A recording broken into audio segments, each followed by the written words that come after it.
Hello and welcome. I'm Leigh Ann Gerrans and you're watching W News, broadcasting live from the Al Arabiya studios. These are our top stories. Polls open in New York as the city elects their new mayor. Zohran Mamdani remains the current favourite despite Trump threatening to pull funding. Former US Vice President Dick Cheney dies at the age of 84. British Chancellor Rachel Reeves refuses to rule out tax rises as she provides a preview to the much-awaited budget. And arise Sir David. David Beckham is knighted at Windsor Castle for his services to sport and charity.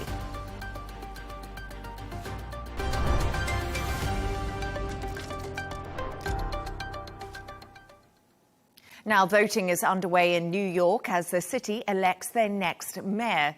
Democratic candidate Zohran Mamdani is the frontrunner, facing off against independent candidate Andrew Cuomo and Republican nominee Curtis Sliwa. Speaking to CBS, the US President Donald Trump endorsed Cuomo and urged voters not to choose Mamdani, threatening to cut funding to New York if Mamdani wins.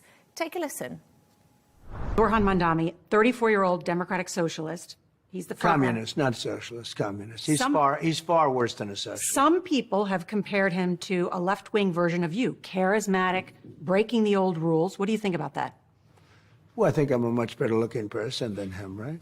But what if Mamdani becomes mayor? It's going to be hard for me as the president to give a lot of money to New York because if you have a communist running New York, all you're doing is wasting the money you're sending there. So I don't know that he's won, and I'm not a fan of Cuomo one way or the other, but if it's going to be between a bad Democrat and a communist, I'm going to pick the bad Democrat all the time, to be honest with you.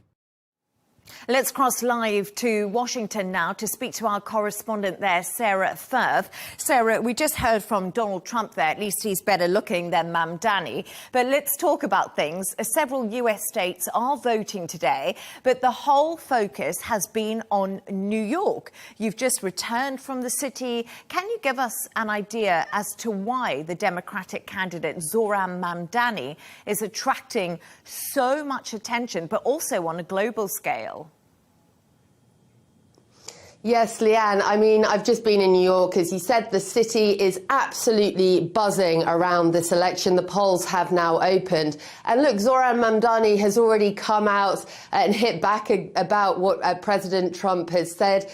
He was asked, what do you think about the fact that the president thinks he's better looking than you? And he said, well, look, my focus right now is on the affordability of living in New York. And, yeah, that's really the platform that he's run on. And it's what we've seen has connected with New Yorkers. The cost of living in New York, in that city, rents are astronomical. It's one of the most expensive cities in the world. And speaking to New Yorkers, that really is the top of the mind as they go into the polls, and it's something that Zohran Mamdani has absolutely pushed in his campaign. We saw him out over the weekend. He was in clubs and bars, and he was out again on Sunday morning. Look, he has connected with particularly young voters in the city who say they are struggling to get by with those astronomical rents and properties simply not available to rent.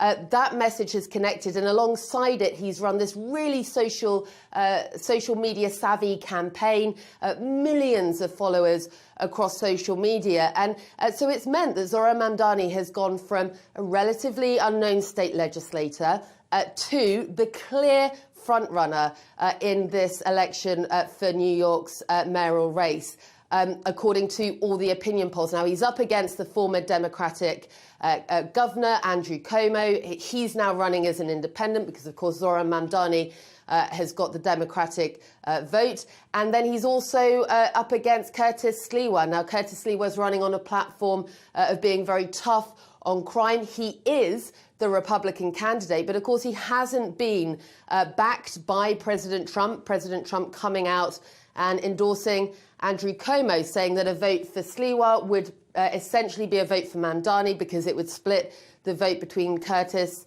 Sliwa and Andrew Cuomo. Look, all eyes are on this race that is happening in New York today as voters go to the polls, and it's already been a massive turnout. Yeah, absolutely. People are watching this so closely, and you talked about Mamdani there, and I didn't know that he used to be a rapper. So, as you say, he's really appealing to the youth.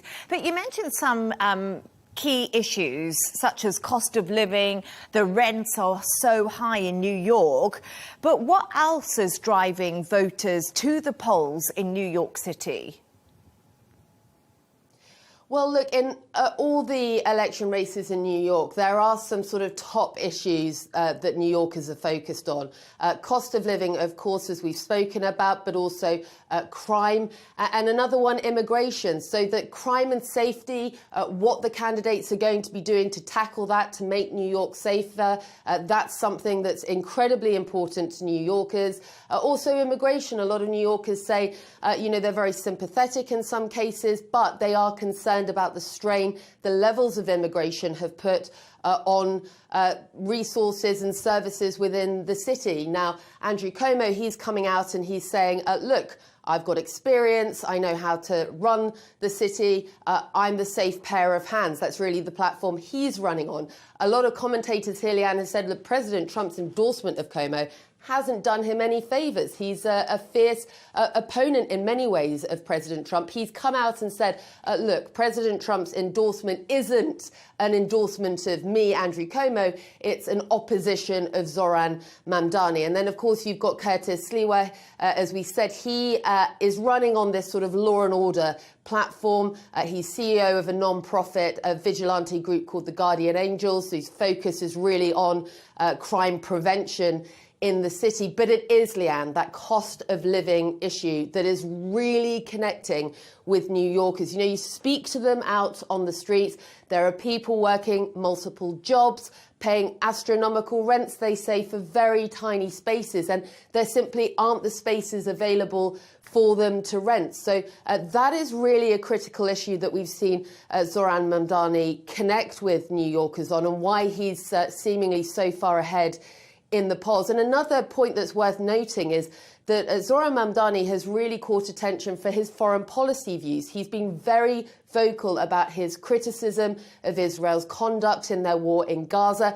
That's not normally something that would play into a New York mayoral election, but it just goes to show you how different, how polarizing in many ways this particular race has become.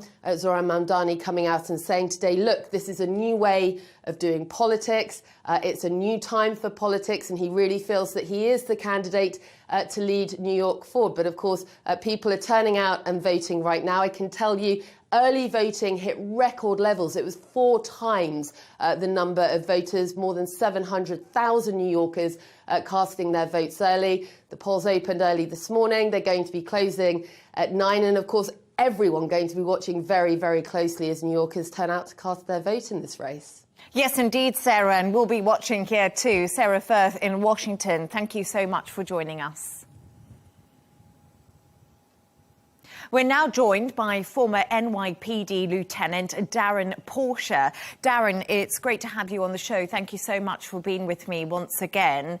So, polls have opened in New York City's mayoral race. Opinion polls, like our reporter Sarah just said to me, have put the Democratic Socialist Mamdani in the lead. Is he the change New Yorkers need, and what they are seeking? Well, when we speak to the top line issues of voters in New York City, they're crime control and the economy. And Mamdani has been somewhat of an energetic speaker that's been able to grasp the grassroots movement of the younger voters, which have come into the electorate and they're voting for Mamdani. That's a plus for him. But one of the challenges with the statements made by Mamdani are a lot of the information is inaccurate. So one of the things Mamdani speaks to is a tax hike for millionaires. That's not something that's done on a local level. It's done by the governor. And the governor has specifically stated she was in staunch opposition on any New Yorkers. The second component would be he's introducing free buses.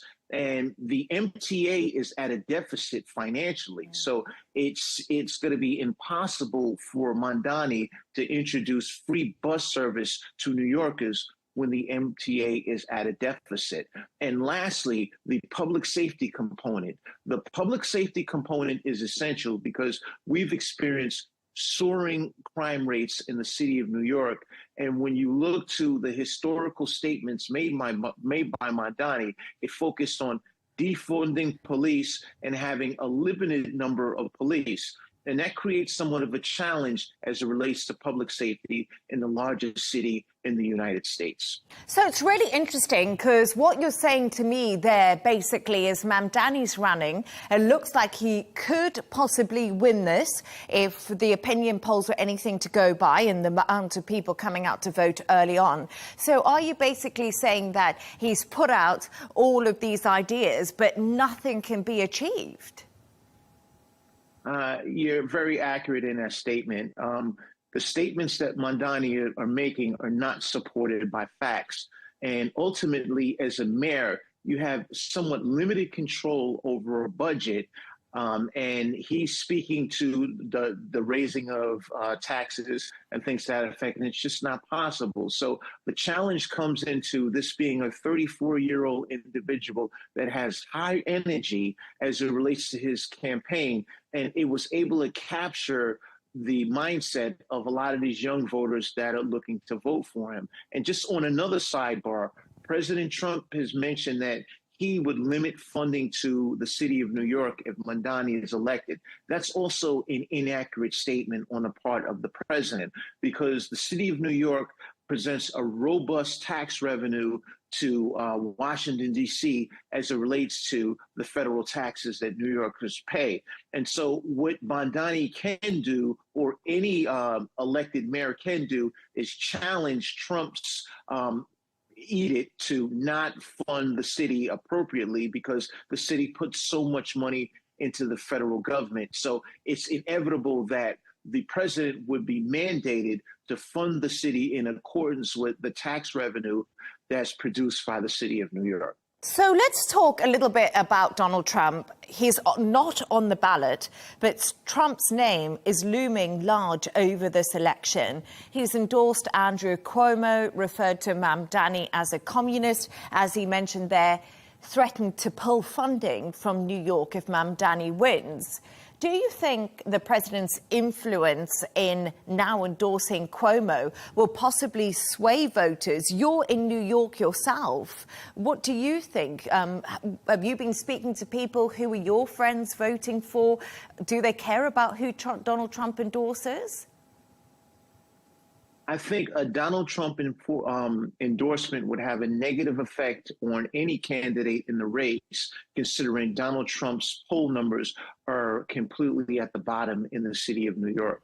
New York City is clearly a blue city, and Trump's agenda is something that goes in opposition to what New York City members, or I should say, what New York City residents are looking for.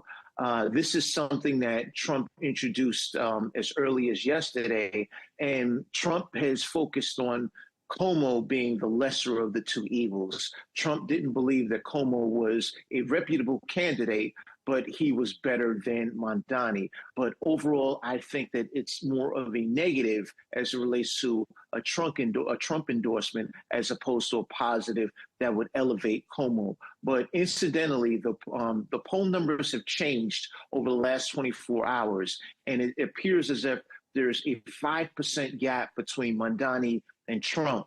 And in New York, we've had early voting, and we've had upwards of 700,000 registered voters that have already cast their ballots prior to today being election day, which is a record number for us as New Yorkers. So it remains to be seen, but I think that this is a statistical dead heat more so than the tremendous lead that Mamdani carried in the earlier report. Darren, thank you so much for speaking to me. Darren Portia there. Thank you once again.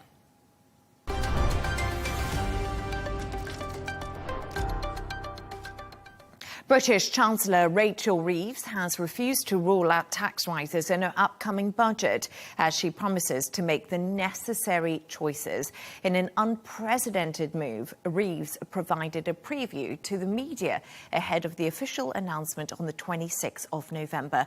The Labour Party previously pledged not to increase income tax, VAT or national insurance in their general election manifesto.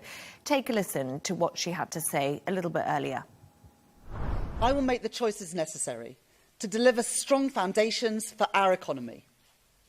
My budget, led by this government's values of fairness and opportunity, and focused entirely on the priorities of the British people: protecting our NHS, reducing our national debt, and improving the cost of living.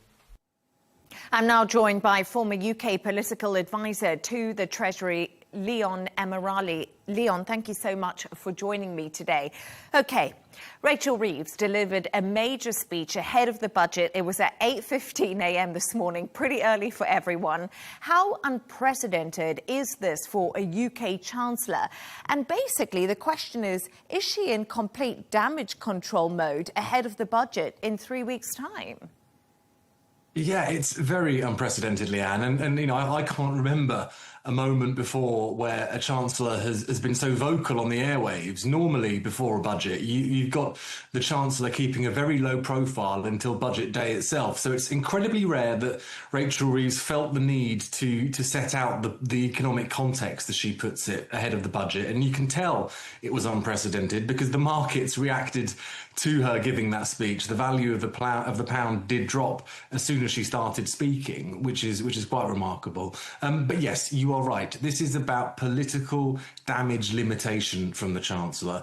You know, she spent a lot of time during the election campaign telling everyone that taxes wouldn't rise, and it looks like that is what is going to happen on the 26th of November with the budget. And I think this is designed as part of the political operation within Downing Street, within the Treasury, to try and limit any of that political damage that we're likely to see after the budget. And it's really interesting because I listened to Rachel Reeves's speech earlier today, and also I've been covering the Bank of England and the government for a really long time in the UK, and I've never seen this happen before. But in her speech, Reeves set out that difficult choices she'll have to make are not of her own making. Which factors did she point to? And are these actually legitimate reasons? Because she seemed to blame everyone else.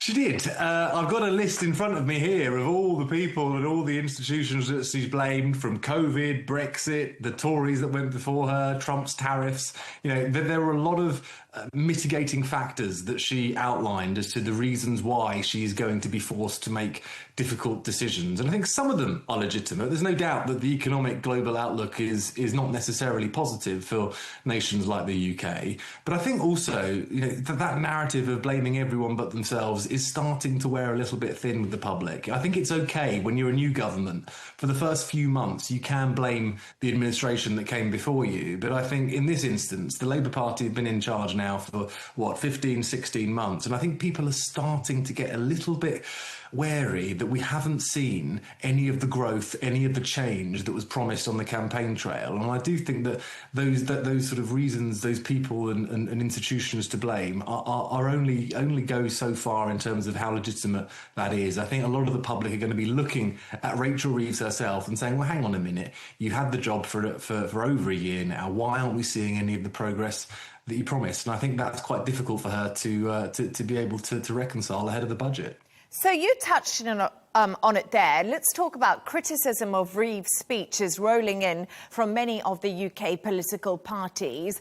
However, the economic climate isn't easy in the UK. It's challenging at the moment. And the Office for Budget Responsibility forecast is also not painting a pretty picture at all, Leon. Is this something playing into what's happening ahead of the autumn budget?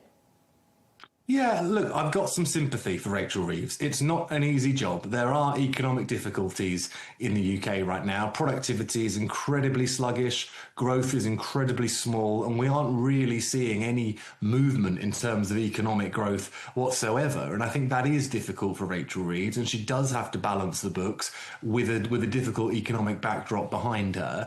But I think the question that I'd ask is, the Labour Party will have known this before they came into power. And the question I've got is, why did they have to include in their election promise that they wouldn't raise taxes? Because I think it was quite clear to a lot of people they'd have to do something, whether that is cut public spending or raise taxes. Those really are only two of the economic levers a government has to pull when it comes to filling an economic difficulty. And I think that had they been more honest with the public, they would have been a little bit more amenable to having to pay a little bit more in tax to fund the NHS, to fund schools, to fund roads. But it's that sense that perhaps they have misled the public, that they weren't quite truthful during the election campaign, that I think is where their real political danger lies.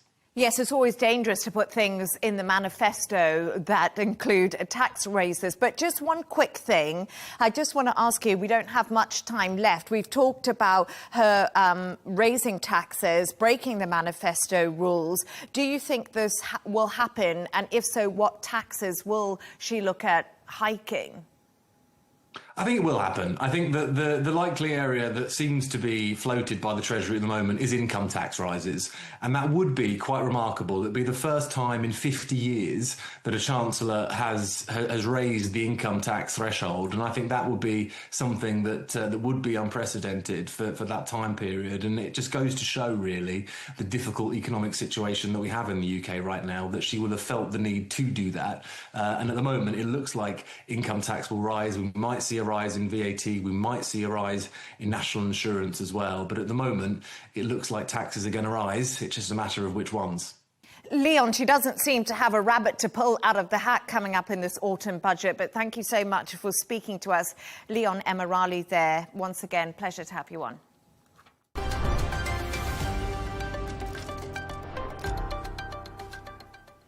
Staying with the UK now, and British Foreign Secretary Yvette Cooper has visited Riyadh this week as she looks to strengthen ties between Great Britain and Saudi Arabia. Sitting down with Al Arabiya's Rima Maktabi, Cooper spoke about the economic partnership with the kingdom as the two countries build momentum towards a UK Gulf Free Trade Agreement. Take a listen. Hello and welcome to this interview with the UK Foreign Minister, Yvette Cooper. Thank you for this chance and welcome to Riyadh. It's lovely to be here. So, since we are in Saudi Arabia, tell us more about the UK-Saudi relationship, especially when it comes to trade. Well, this is a hugely important relationship for us. It's a hugely important friendship, a long historic friendship. We already have very strong trading links on issues ranging from energy, security, a whole range of different areas. But we want to strengthen and broaden those trading links. And I've been today in the Riyadh Stock Exchange talking about financial services cooperation, the many different areas that we can strengthen that relationship.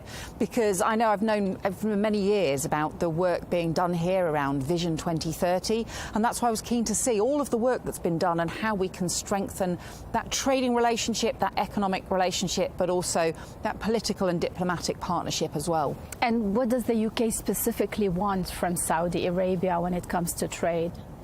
Well, we want to strengthen our trading links. It could be a whole series of areas where we think around life sciences, around technology, around different investment opportunities in both of our countries. We already have 1,900 British companies operating here in Saudi Arabia, and we want to strengthen those links because we think that is good for growth in the UK. It's also good for growth here in the Kingdom of Saudi Arabia, but it's good for that trading partnership that we build those links that are so important already.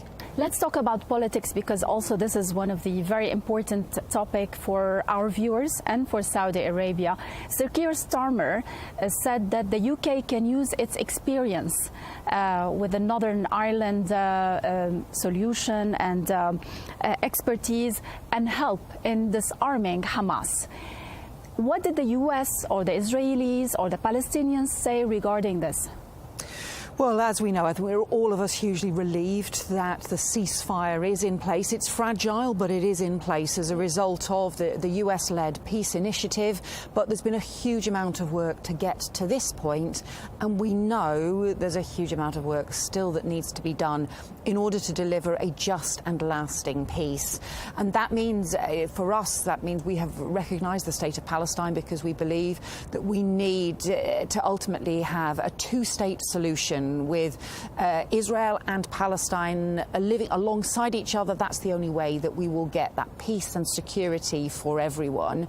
But of course, there's crucial issues that need to be dealt with along the way. Part of President Trump's 20-point plan is around the decommissioning of weapons of Hamas as part of that peace process. The UK does have experience of the decommissioning process around Northern Ireland, and that's why we have put forward proposals as part of those negotiations and as part of that peace process. What we've also offered to do is to support things like demining, because we know that there are unexploded ordnances across Gaza. We need to be able to deal with those in order to make it safe to get the humanitarian aid in that is desperately, desperately needed. If we talk about the Northern Ireland model, which has been discussed all over, right? The model also dictates that Hamas will have a role in Gaza. Is this something that the UK will accept, at least political role? Well, we've been clear, and it's part of the 20-point plan, but we also made it very clear in all of the statements that we've made that Hamas can have no role in the governance of Gaza or the governance of Palestine. We have always made that extremely clear as part of our support for this peace process, and we believe that is essential to making sure that we can get the just and lasting peace. But we've set out different proposals about how we get that decommissioning, because Hamas has agreed, as part of them signing up to this ceasefire and to President Trump's 20-point plan, that they will demilitarize, but now we need to make sure that there is an effective process to do that.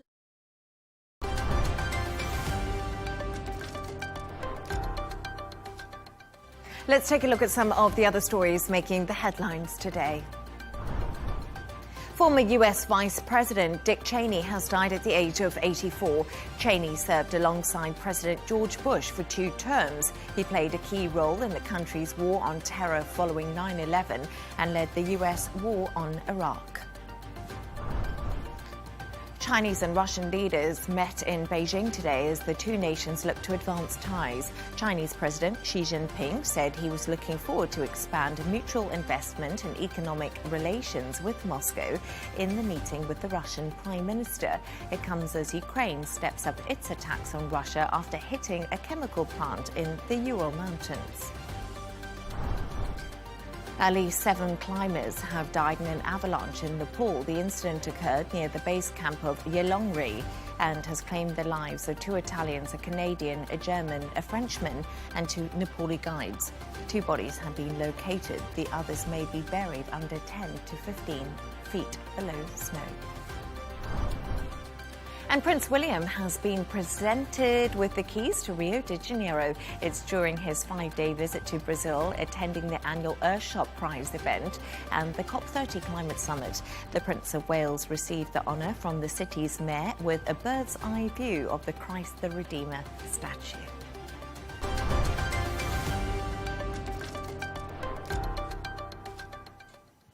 U.S. Defense Secretary Pete Hegseth says Washington wants flexibility regarding American troops who are stationed in South Korea.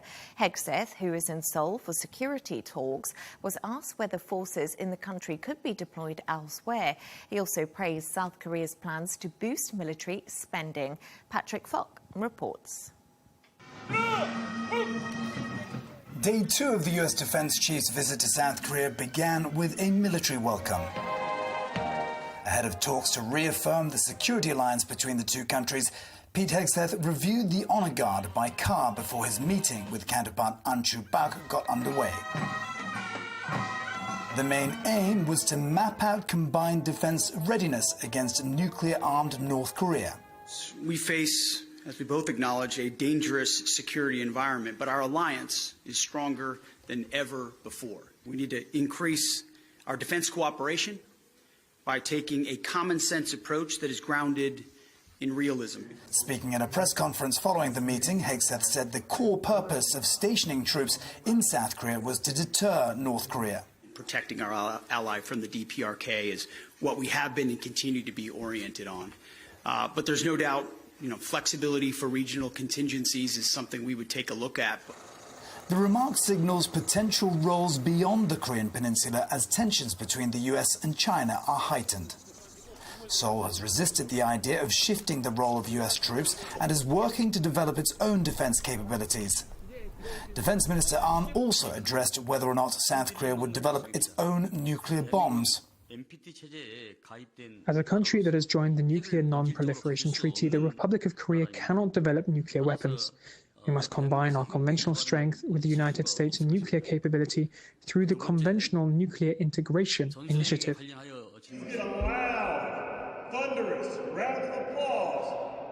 Later, Hegseth visited US troops at Camp Humphreys, about 40 miles south of Seoul. The two sides are still working on a joint communique expected to address the issue of defense spending and investments. So far, they've agreed to have South Korea maintain and repair US ships, allowing them to remain in the area and be ready if and when needed. Patrick Falk, Al Arabiya English.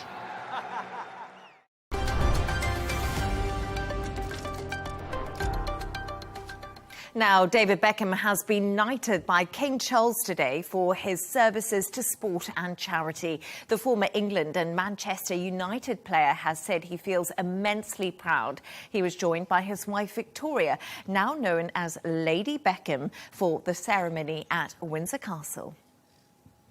Let's get the thoughts of showbiz journalist Stephanie Tecci. Wow, Stephanie, what a day. This has been a long time coming, hasn't it? Why have we been waiting so long for Sir David Beckham? And he's been waiting so long. Leigh Ann, this has been a super long wait for Sir David Beckham. He's arguably one of the best footballers in the world, and his charity work supersedes him. But this has been 11 years in the making.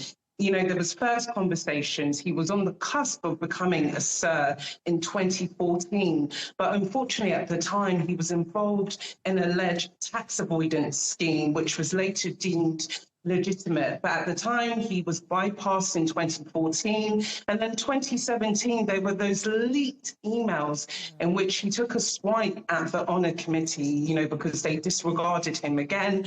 But now it's all water under the bridge. And 8 years later, it finally happened today with King Charles. And I'm glad it was King Charles, because they've had a quite close friendship, both of them, due to their love of gardening and beekeeping. So I'm glad that King Charles gave him that nod. Also in attendance was Victoria Beckham, his wife, who actually designed the three-piece suit he wore. And his parents were there, Ted and Sandra. And after the ceremony, David spoke about whether they will be calling him Sir David Beckham at home. Here's the clip. We're just waiting. If they would like to call me Sir Dad or, or Sir Son, they can. But no, it's going to take some getting used to, people saying it, but no, it's just a huge honour. It's a huge honour to be here at Windsor Castle. It's a huge honour to receive this from His Majesty the King, and it's all round a very special day for us. Stephanie, I always love David Beckham because he's so honest about how emotional he is, and he always puts his emotions on the line, and we saw that when he played football and when it comes to his family. But we all remember Buckingham Palace, don't we? We remember that when Victoria was a Spice Girl, and now she is officially Lady Beckham, isn't she? And I think this is a great honour for her too. She's always been by her husband's side. Yes, they are definitely, when you think of showbiz couples, David and Victoria Beckham are definitely up there. You know, they've been married for over 20 years and they really do have a strong union and they've been by each other's sides. Like David has helped Victoria become the fashion designer she has become today. And also Victoria has stood by David's side through all of the controversies in his career. But let's get back to basics, Leigh Ann. Her name is Posh Spice. So now she actually can back up these credentials. So it's usually offered to a wife of someone who's become a star. It's optional, so she could have said no, but I think Victoria Beckham liked the ring of Lady Victoria Beckham. And I think it suits her too. Yeah, it definitely suits her. But I always remember her being Posh Spice in the Gucci dress. So she's always sort of been, you know, of that ilk. And let's talk a little bit about both Victoria and David, because I have loved their Netflix programs that have been on. They've been really interesting. They've been so successful. We saw David gardening. We saw Victoria preparing for her Paris fashion show.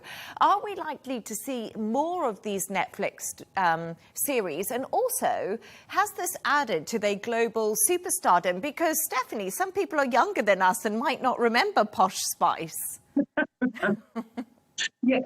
Definitely, Leigh Ann. I think there is an appetite for the Beckhams. I think over the past 2 years, like there's been so much focus on both of them due to these Netflix shows, but also in their personal family life. There's been the fallout of Brooklyn Beckham, and then you have their other 3 children who are also growing up. So there's always going to be this attention on the Beckham family. But I think both of them are also heading into different arenas. Like David Beckham, he's just launched a honey fruit-based snack called Be Up, and he's really getting into his green fingers, and he just edited a magazine of country life. So I think there'll be room for him to show this other side to him away from the pitch and also with his charity efforts. And next year is 30 years since the Spice Girls were formed, and there's that big question whether Posh will join them for a tour or a reunion tour or a documentary. So I think for Victoria, it's definitely going to be Spice Girl related, but I think for David, it will be less sports and more about his passions.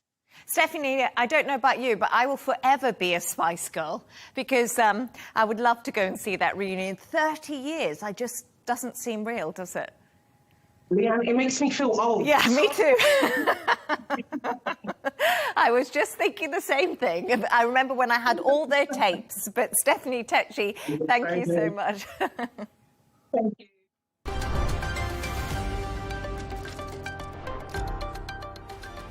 Let's take a look at the top business news now. Starbucks is selling over half of its business in China as part of a $4 billion deal with investments from Boyu Capital. The coffee chain will have a 40% stake in the Chinese retailer operation and retain ownership of the brand.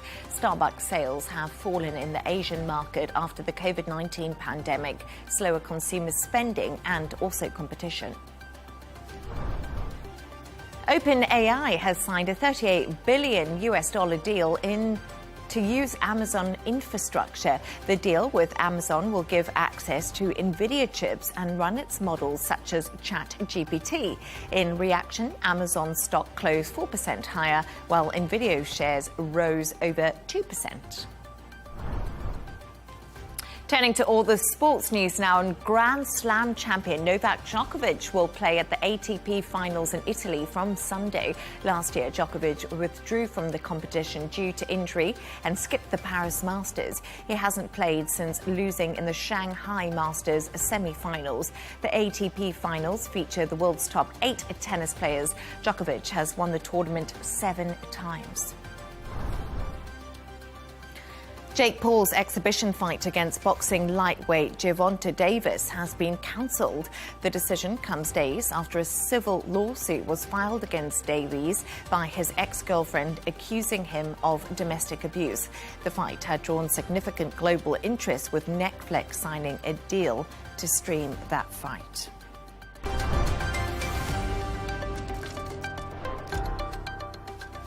A reminder of our top stories. Polls open in New York as the city elects their new mayor. Zohran Mamdani remains the current favourite despite Trump threatening to pull funding. Former US Vice President Dick Cheney dies at the age of 84. British Chancellor Rachel Reeves refuses to rule out tax rises as she provides a preview to the much-awaited budget. And arise Sir David. David Beckham is knighted at Windsor Castle for his services to sport and also charity. And that's all from us on W News. Don't forget to subscribe to our YouTube channel. Also follow us on X, and we'll be back in a couple of hours' time with W News Extra. Goodbye and thank you.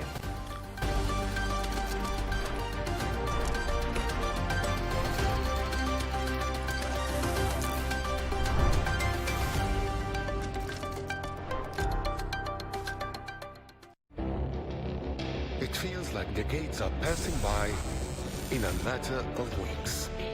Seismic shifts in the world order. Never, ever will be part of America. With so much happening and so much noise. Whether it's political upheaval, Canada has been ripping us off for years. economic shifts or social movements. And no one wins from tariffs. I think America can be more friendly to the rest of the world. The in-depth analysis and all the latest developments across the globe. To have an inclusive policy together. The meetings with Hamas gave me some hope. We're in another nuclear arms race. The most important development straight to your screen. Welcome to the dressing room. I'm on my own. I need backup. And an insightful look at the issues shaping our world today. It was not going to happen, that war, and it happened. Join us on Arabiya News, where the world talks. We often hear about family offices across the Middle East and much further afield as well. Well, a family office is a private wealth management entity set up by high net worth families with the goal of overseeing their investments, estate planning, and also the transfer of wealth to future generations. Well, in Saudi Arabia, they have particular prominence due to deep-rooted traditions and family-owned businesses. But in a rapidly evolving economy, many families are seeking external guidance for their asset management to help them align financial strategies with long-term goals. Well, to tell us more, we're joined here in this studio by Asra Abdelaziz, who's is a CEO and an executive leadership coach. You have more than 15 years of experience in investment banking and in the corporate world, and you specialize in working with family offices and businesses across the Middle East, including in Saudi Arabia. Thank you very much for coming to see us. Thank you, Tom, for having me. Now, first of all, just tell us, what exactly is a family office? Because it sounds like a very basic question. Some people might be confusing it with a family business, which it isn't necessarily. Exactly. It's two different things. A family business is actually the retail, the factory, the conglomerate. It's the industry. It's a business per se. The family office, see it as the success. What happens after the family business has succeeded. This is where the private wealth of the families goes in. And it's managed in different ways. The family business is managed as a business. The family office is managed for its legacy, the vision, the future. Not just the future of the business, the future of the family itself. And when you look at it, the family office will have different investments, different ways of looking at it. When people ask me, like, how would you simplify it? I would say, well, the family business is what's going on now. The family office works on what's next for us. Okay. So sort of looking to the future and future generations. And obviously a family office, as the name implies, it's got sort of a family mindset, probably got family values at work in it. And they're trying to reconcile those values and those traditions with the realities of the outside world. I mean, it sounds like a bit of a dilemma, is it? It is. The reality of it is that this is where the whole tension lies. But, as human beings, we tend to always want to choose. We think it's yes or no, it's black or white. The reality of a family business, it can't be black or white. It can't be, is it family or is it business? It's always both. So there's actually a nice analogy that I use. I tell my clients and people, think of it a little bit like breathing. When you breathe, you have to inhale and exhale. which are two contradictory things. You need to do both in order to stay alive. And if you don't do them, well, you'll simply die. In a family business, you can't say, oh, it's just family, or, oh, it's just business. It will always be both. If the father is the CEO, he'll always be the CEO, and he'll always be the father. And business will always be personal. And that's where they actually start interacting with, well, people like me and others that help them manage this tension. So, you're the, sort of the fresh pair of eyes that they clearly, obviously need sometimes. What do you typically do for them? The reality is, when I come in, I listen. I listen a lot, because what happens is there's too many things that are going on, and there's too many things that are unsaid between let's say sometimes the founder, the children, the grandchildren. And the first thing that we try to do is, well, how structured are you? What do you want? And the reality is, again, in the same way that they structured their business with a vision, is what is the vision for the family? The reality is a family office could be one single person, and it could be dozens and dozens of people working in a massive building. So it all depends on what is it that you actually want? And then once we have this, how do we help you get there? Okay, so, I mean, I'm trying to imagine the dynamic. You know, you've got these different generations with presumably some very different ideas. And, you know, it's very personal, you know, going into someone's family office, I'd imagine, because you're not just advising on numbers, are you? No, you're not, actually. The number part is the easiest part and is often done by bankers. The reality is you're advising them on their legacy, on the way, actually, that the world will remember them. The reality is today in Saudi, in the kingdom, but also in the region, most family offices are first generation, second generation, maybe in some cases third, but it's very rare. When you compare it to the rest of the world, some families are at seventh, eighth generation. So we're talking about really very different dynamics, and things are much more sensitive. Once you've created something, every entrepreneur, every person that has launched a massive business will always tell you that for them it feels like their baby. So letting go of that baby is a little bit challenging, and then picking which baby or, you know, whom in the family will take over, and why would that person take over, and does that person want to take over? Like, these are all the challenges that all these families face and, well, work on. And do the same sorts of challenges replicate themselves from one family office to another? Do you see quite a lot of similar patterns? Overall, yes. I think that it all depends. The pattern is always, you know, I like to tell also my clients, think of it in the same way that you were scaling your business. When you start scaling a business, first you don't really know what you're doing, and then you start to learn and you grow and you get people, etc. In the same way in the family business, first you're not sure. It could be one person, like an accountant somewhere, and then you realize, oh no, we need more. We need to build the family council. We need to actually have an office with experts in asset management that will speak to our different bankers. We need to launch a foundation because this is the legacy that we want.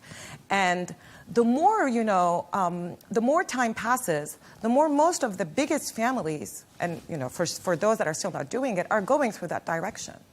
Because the world is changing, the kingdom is changing, and they need to follow, and they are part of that change in a massive way. Right, so they're having to evolve and innovate. And I'm just wondering whether family offices in Saudi Arabia are now sort of more embracing of innovation. Are they open to entering into new sectors that perhaps they weren't so open to before? They are. I mean, you know, it will always be a challenge. It's a little bit like, you know, when you launch a business and you've done it so well, again, we're coming back to first, second generation. And often the founder is still around. So it's very difficult to be like, okay, it's always been done that way. Now let's try to do it another way. But this is where the future lies, and it's the reality, anyways, of the country and of the region. The region has been working in a specific way, and it's now evolving in a different way. And all we do today throughout the Gulf and in the kingdom is talk about Vision 2030. Where is the future going? Let's build the future, and the future needs to be built with what's happening today. Not about, you know, it's not about the things that were working necessarily in the past. And yeah, this is where the challenge lies for them. But they're going. Yeah, while you were talking, I was thinking to myself about the next generation. You've probably got, in some family offices, the latest generation, they've been educated in different countries, maybe not all educated in Saudi Arabia. And I'm just wondering what sort of an impact that's having on family offices. Are you seeing a significant shift? It does. It creates, disruption is good overall. Because disruption by the younger generation will have to create first conversations within the family, that's one thing, about, where do we want to go, what do you want to do? And then anyways, within the country itself. So overall, yes, the younger generation is pushing it. Today we see it with the entrepreneur scene within the kingdom, within the Gulf overall, all these entrepreneurs, all these different projects. And at the end of the day, all these families and founders, they've built something thinking of the future. Right. And they're going to go that way also. Sometimes it's just difficult to let go of something that you've done in a specific way all your life. That's just human habit. Right, and this young generation is a really important radar, isn't it? Because, it's a young population in Saudi Arabia. We often talk about that on this programme.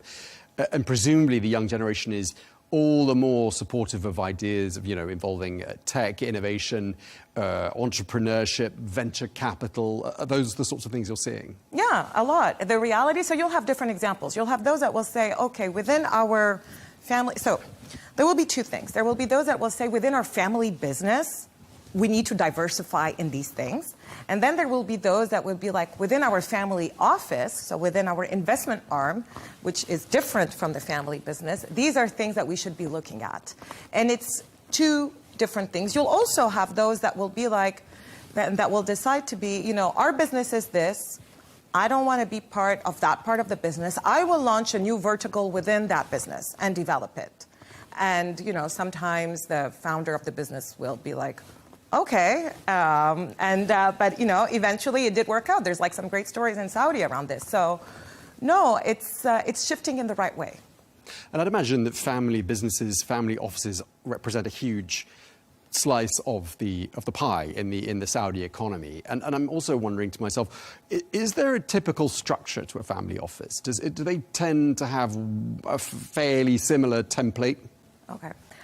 So there's two questions. The first one, in terms of size, the size of family businesses overall, and including therefore family offices, probably represents 80 to 90% of non-oil GDP in Saudi and in the Gulf. These are very rough numbers, but it's pretty much the number one employer within the private sector. So this is how this economy overall thrives. Regarding, remind me your question. The structure. Regarding the structure, there's no one-size-fits-all, but overall, so it all depends on the size. But overall, what you will find is a family council. The family council is only family members, and this is where the tough conversations are going on around values, vision, etc., and it's really only family. Then you have the proper family office, which can have external people and also members of the family, and this is the investment arm. And then you have a third part, which is also the foundation or the philanthropic part, which is, okay, what is our legacy? What do we want to do? So often these are the three. After, it just depends on the size of the family office and how much they're managing.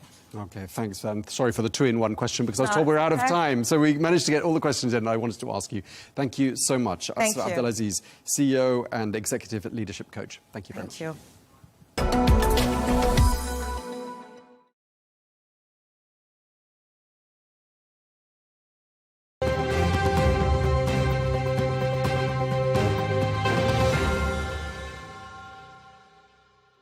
I'm Melinda Nucifora, and coming up, I'll bring you a special episode of Counterpoints from the sidelines of the IISS Manama dialogue here in Bahrain. We'll dive deep into the geopolitical interaction between the Gulf and Europe. Stay tuned.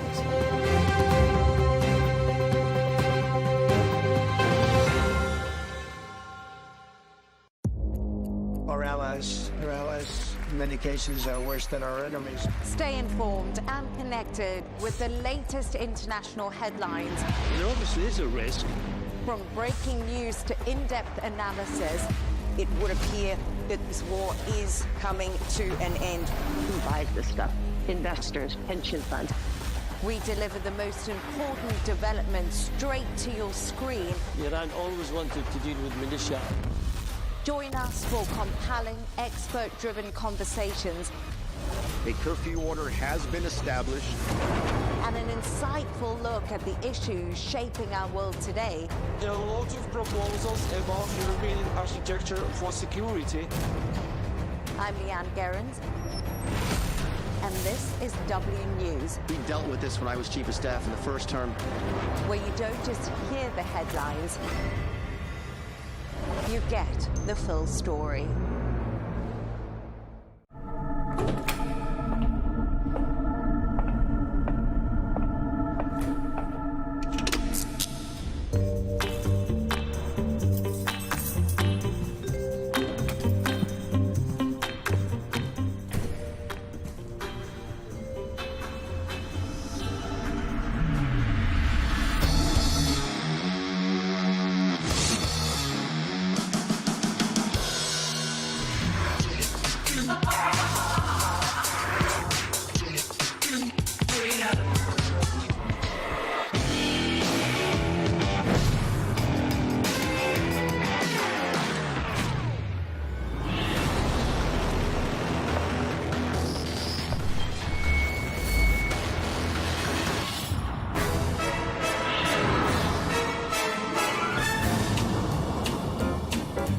So sorry, Tom. I'm late. I'm nearly there.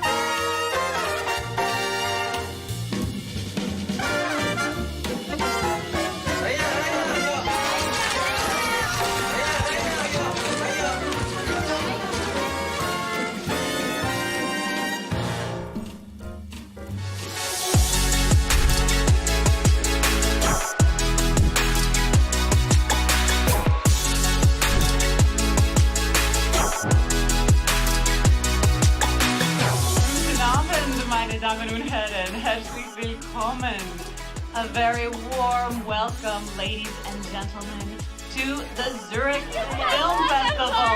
Oh, you're recording. The wonderful, rich culture and history of the region that we shot the movie in. It was really a blessing to be able to shoot this movie in the desert in Saudi Arabia. Hanzala was an amazing character to play just because of his rich culture and background, and I think you see that when you see the movie.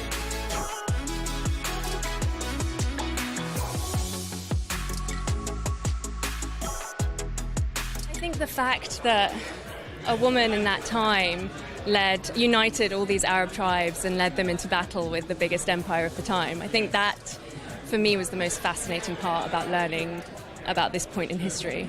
I've always been interested in the strange kind of tribal nature of humans, and this was an interesting exploration of that before Islam, before, it's really, really early days in that part of the world.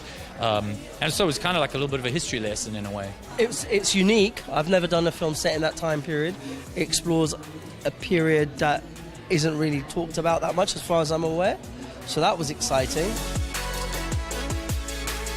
For me, this was really nice experience because I've never been to any Arabic country. I come from Palestine, and for us, we're isolated because of the occupation that prevent us from traveling and going to Arabic countries. So it was for me a privilege to be there. I felt in home.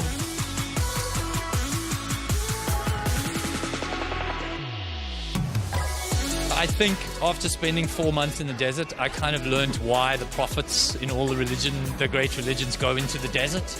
All the stories are like Muhammad's in the desert, Jesus is in the desert, and it's a very spiritual place. It's not just physically beautiful, it's quite profound to be in the desert like that, in such a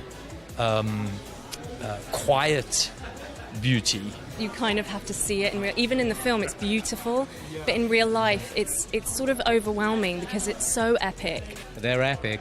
It's a place, it's called Wadi Rum. So it extends from Jordan all the way down into northwest Saudi Arabia. So it's very much the landscapes of Lawrence of Arabia, and it's this extraordinary, very elevated rock that just sort of rises up out of the desert. So it has this amazing sort of very harsh beauty, but it's very pristine. It's like nothing else I've seen. So, well, you film in these incredible canyons, sheer rock going up 200 feet, and on the side of some of the canyons you'll see the fossils of when it was all underwater millions of years ago. And it reminds you that the desert was at one point a seabed, which is just completely blows your mind. Mind-blowing, yeah.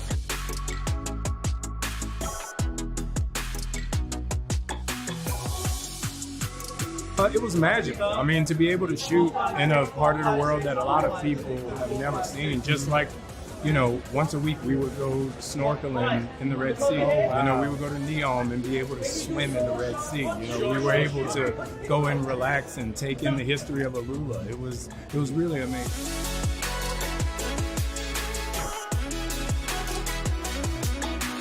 I feel good about it. 1, 2, 3.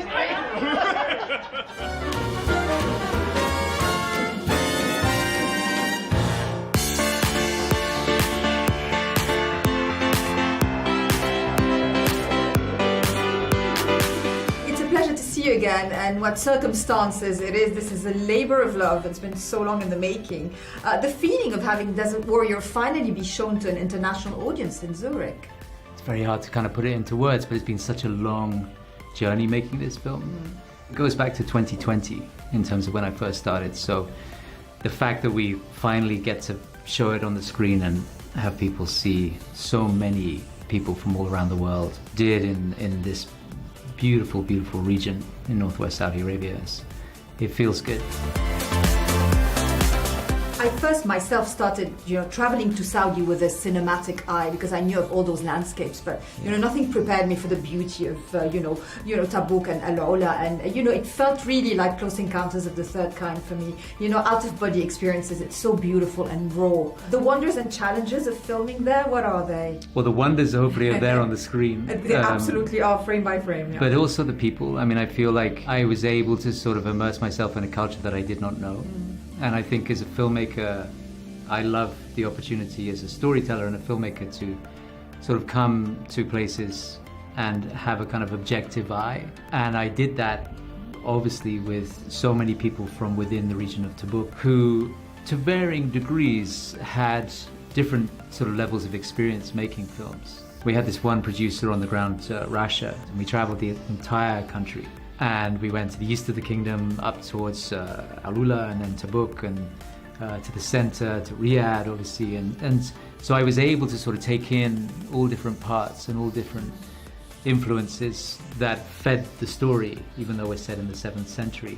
So that in itself was an incredible kind of experience and understanding for me to then be able to try and put that up on the screen.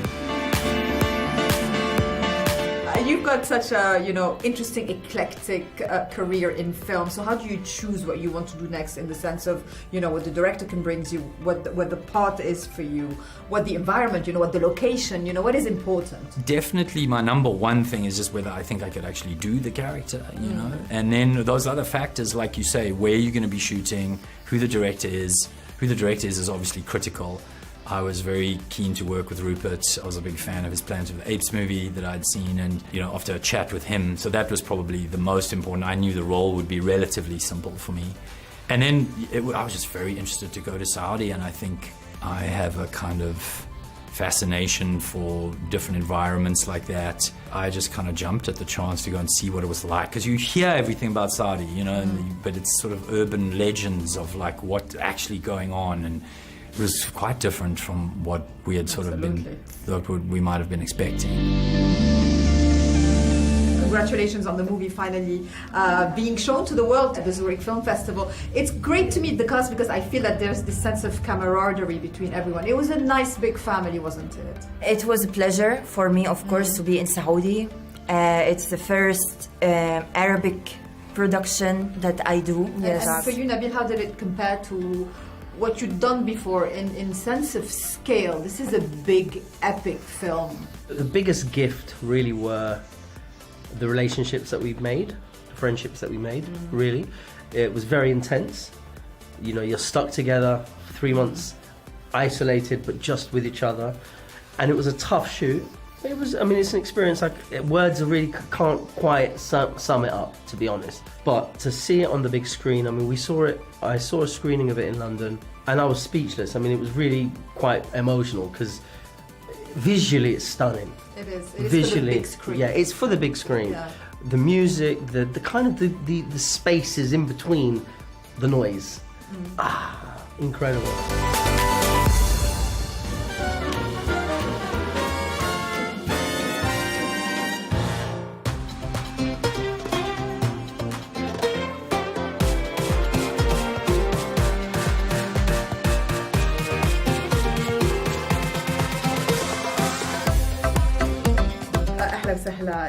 In Arabic, and your Arabic is very good in the film.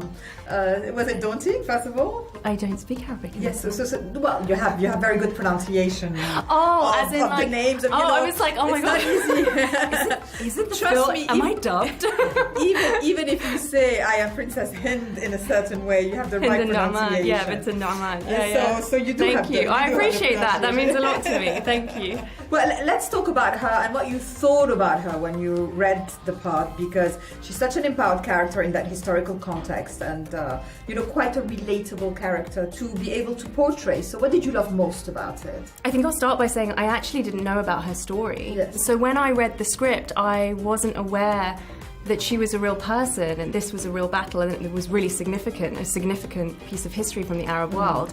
And so when I read it, and I read that there was this woman from the 7th century who led these men, these tribes, she united them and led them into battle against the biggest empire of the time, and they won, that blew my mind. And it was really inspiring to read, and it just felt like, oh, that's so nice that it's a piece of my history that I didn't know, and that I get to play this iconic character, and I hope that I can do her justice. How did you and Anthony Mackie discuss the dynamic of those two characters, of Bandit and Hind, and what motivated them to journey together? You know, Hind and Hanzala, the bandit, they're almost mirrors of one another. You know, they come from different circumstances, but they've also found themselves in the same place, and they're both outsiders. And so, you know, we shared that commonality, and they're also both in survival mode when they first meet, but they do see something in one another that is kindred. So it was really nice that their characters go on a journey and they meet and they realize that they're more similar than they expected, and they impart their own wisdoms on one another, and then they go their separate ways. Of course, you know, he's destined to wander the desert and be alone. He's a lone wolf, but she's married to her people and her city. And so they do go on this journey of two people on different paths that come together and then move apart. And that's really beautiful. Yeah, it is quite a great dynamic.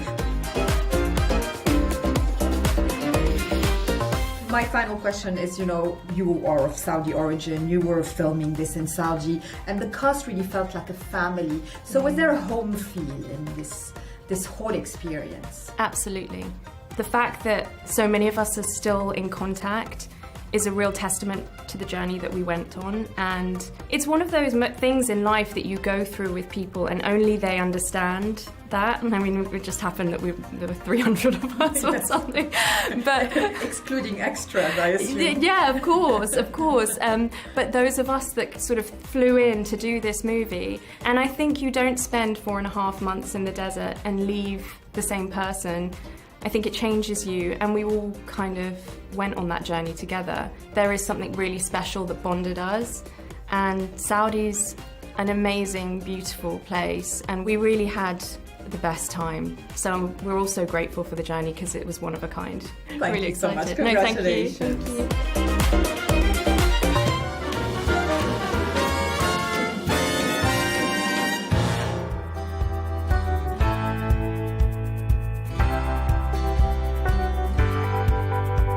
It is always such a pleasure to have you on the show, and this is a very special occasion to finally get to speak about Desert Warrior. It felt for me like this was a very spiritual kind of experience, filming in the desert for so long. I mean, it's that kind of film? It is. I mean, you know, filming in the desert of Saudi Arabia, we were in this little town called Tabuk. And, you know, you're seeing parts of the world that people have never seen before. The culture, the elegance of Saudi Arabia kind of became another character in the film. It was great to be able to film there and have the support of all of the people there and help us bring the story to life.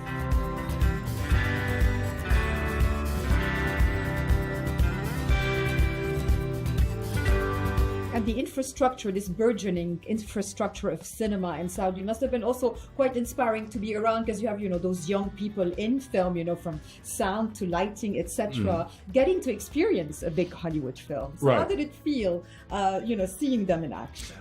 It was great. I mean, everybody involved in the film was so excited to be there and worked so hard. We had so many just hard, hot days. And the young people and the locals were very excited for us to be there and wanted us to experience Saudi Arabia in all of its glory.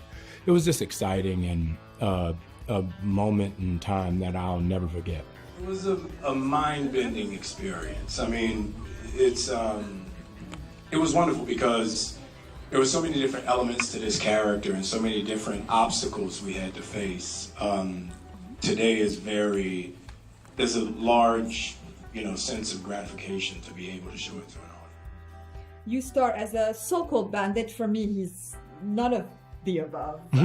What did you love about this onion type of character? You kind of, peel the layers of him throughout the film.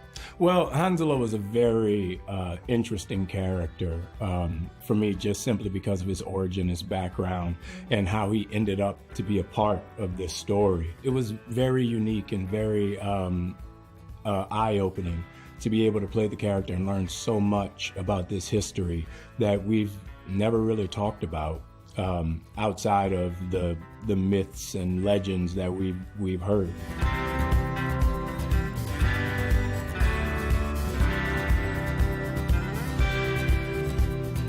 I thought it was great that this was not only a melting pot in the historical context of it, but also on set, Americans, Saudis, Lebanese, South Africans. I mean, it was a true melting pot of nationalities and talents, I guess. It really was. I played soccer for the first time with a bunch of my castmates. Scored my first goal in soccer. Did you get to meet Cristiano Ronaldo? Because now he's just like a, part of the Saudi background. I was there before Ronaldo. Yes, that's true. That's very true. But it was really amazing, just the difference in day-to-day life, being able to be a part of this aspect of not only Muslim culture, but Saudi culture. And I think the movie shows that in a really beautiful and unique way.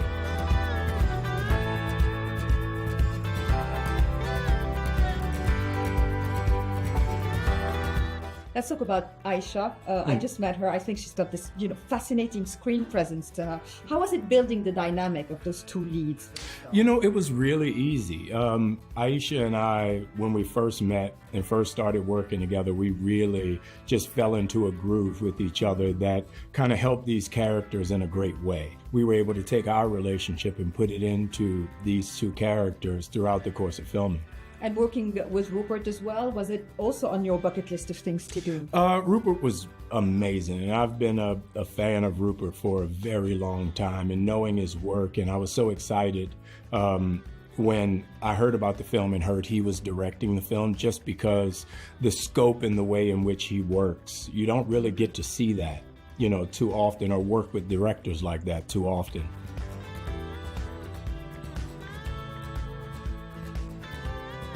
Do you have a bucket list of things to do in your career? You've obviously done the huge blockbusters, you've done the more independent films, and now something like that in a completely different location. What interests you? Where you are, who you're with, what you're doing?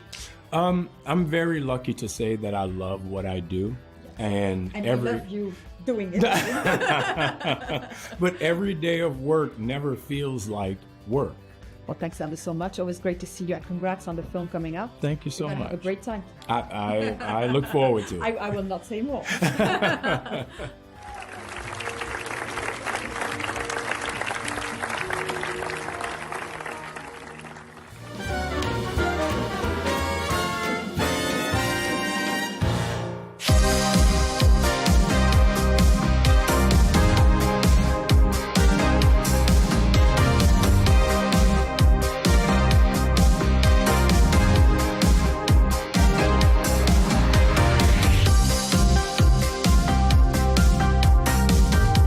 As a filmmaker, I think part of what you're trying to chart is letting the film become what it needs to be. So I think the whole film ended up being a surprise. I think the biggest challenge was just getting it made. This was a decade-long process for me. Dylan has been attached since 2020.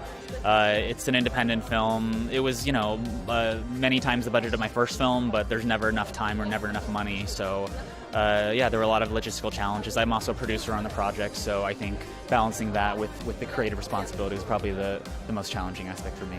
You just have to know your limits. I don't know my limits.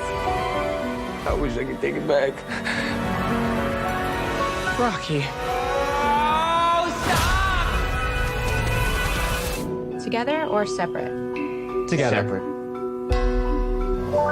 I'm somebody who I think obviously, I'm not sure how it works here, but in the States, it's not as accessible as I would want it to be. And I think obviously, in terms of generationally, we've just sort of really started becoming more aware of how beneficial therapy can be on your mental health and how important it is to take care of your mental health. So yeah, that's something I'm a huge proponent of for sure. And access to therapy, I think, is something certainly that we need more of.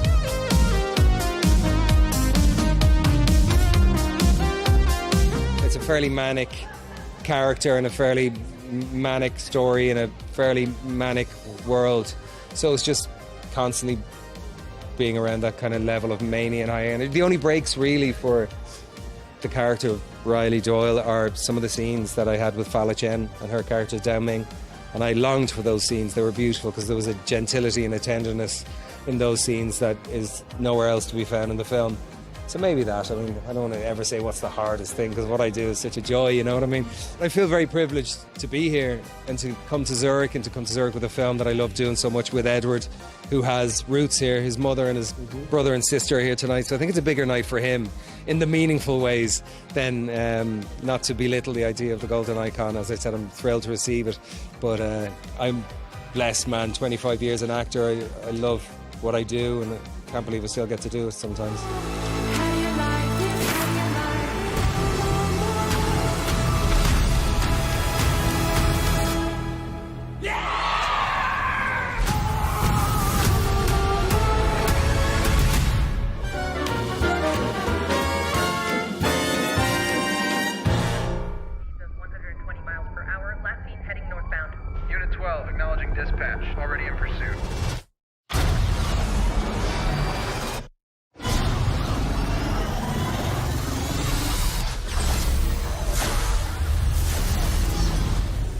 Such a pleasure to speak to all of you. Where are you, Rhea? I'm in Dubai. Dubai, fabulous. Okay. Great.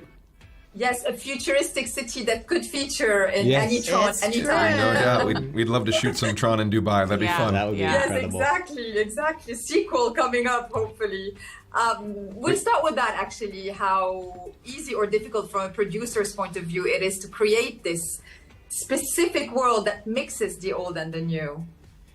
Yeah, there's lots that make it difficult, but one thing that's nice is that there's such the iconography of the original film, the 1982 film, is so indelible. It's so specific. The Jean-Gerard Mobius and Sid Mead designs and Steven Lisberger's direction that was then carried on by Darren Guilford, who was the production designer for Tron Legacy, and then was also our production designer on Tron Ares.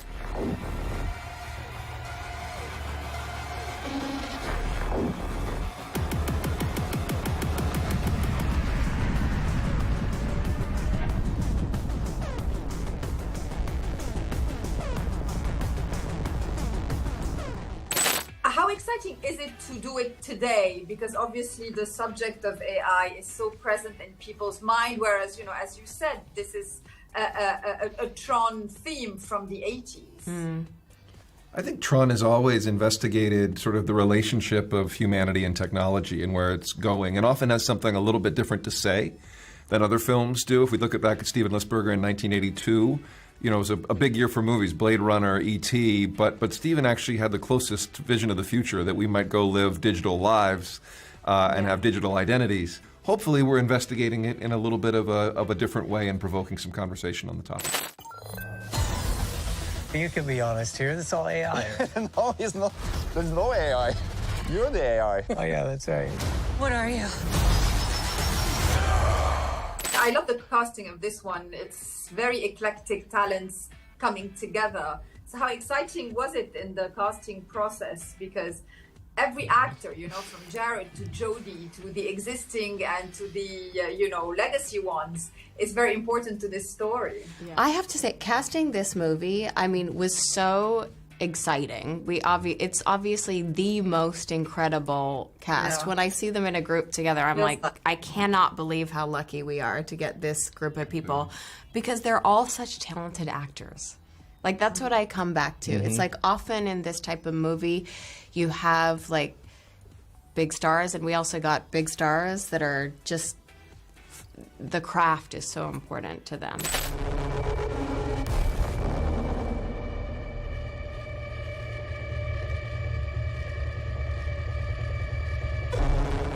The final question is always on music. How much of a narrative do you feel it is of the story, basically? You feel like the music kind of accompanies everything. Yeah, it's hugely important with Tron. From Wendy Carlos, the 1982 film, to Tron Legacy with Daft Punk. You know, we knew one of the first questions we had to answer for ourselves was who will do the soundtrack and the score for this film. And Nine Inch Nails were, you know, the only name on the list, really, and we were very excited that they were interested in the franchise and were fans of the franchises. But they're also incredible storytellers, and they really know how to approach a scene in a way that it's so exciting to get a piece of music and put it against picture when we're in the editorial process and see how that changes the feeling of a scene. Sometimes it, in very unexpected ways, it can take the scene in a different direction, and then maybe we lean back into that editorially. So it becomes this really interesting conversation between the story and the visuals and the music of the movie, and I think it's what makes Tron special. Oh, 100%. Well, thank you so much. My time is up, and congrats on the film. Thank you. You have the sound and then Nine Inch Nails. Suddenly I start feeling it in another way. I'm a Tron superfan. I love Tron. It's so iconic. And that's so important, especially making something like Tron. We're so lucky to play around in that sandbox.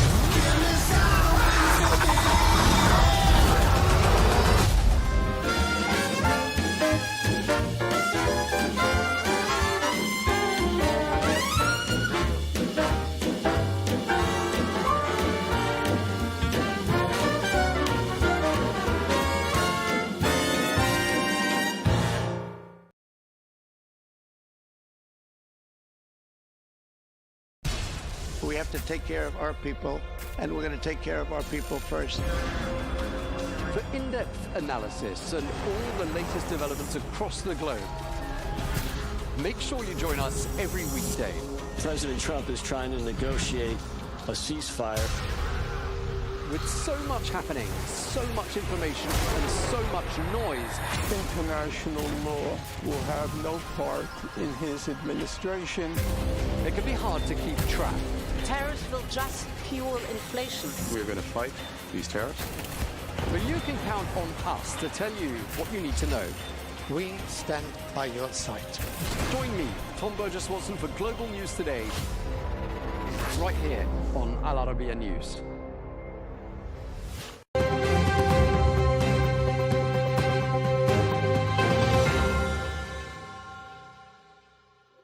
I'm Melinda Nucifora, and coming up, I'll bring you a special episode of Counterpoints from the sidelines of the IISS Manama dialogue here in Bahrain.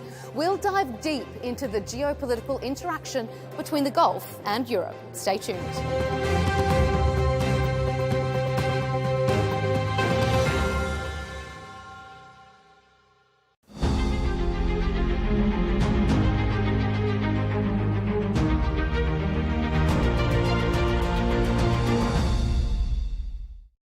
Hello and welcome to this interview with the UK Foreign Minister, Yvette Cooper. Thank you for this chance and welcome to Riyadh. It's lovely to be here. So, since we are in Saudi Arabia, tell us more about the UK-Saudi relationship, especially when it comes to trade. Well, this is a hugely important relationship for us. It's a hugely important friendship, a long historic friendship.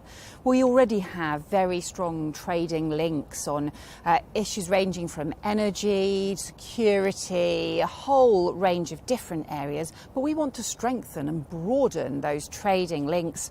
And I've been today in the Riyadh Stock Exchange talking about financial services cooperation, the many different areas that we can strengthen that relationship, because I know I've known for many years about the work being done here around Vision 2030, and that's why I was keen to see all of the work that's been done and how we can strengthen that trading relationship, that economic relationship, but also that political and diplomatic partnership as well. And what does the UK specifically want from Saudi Arabia when it comes to trade?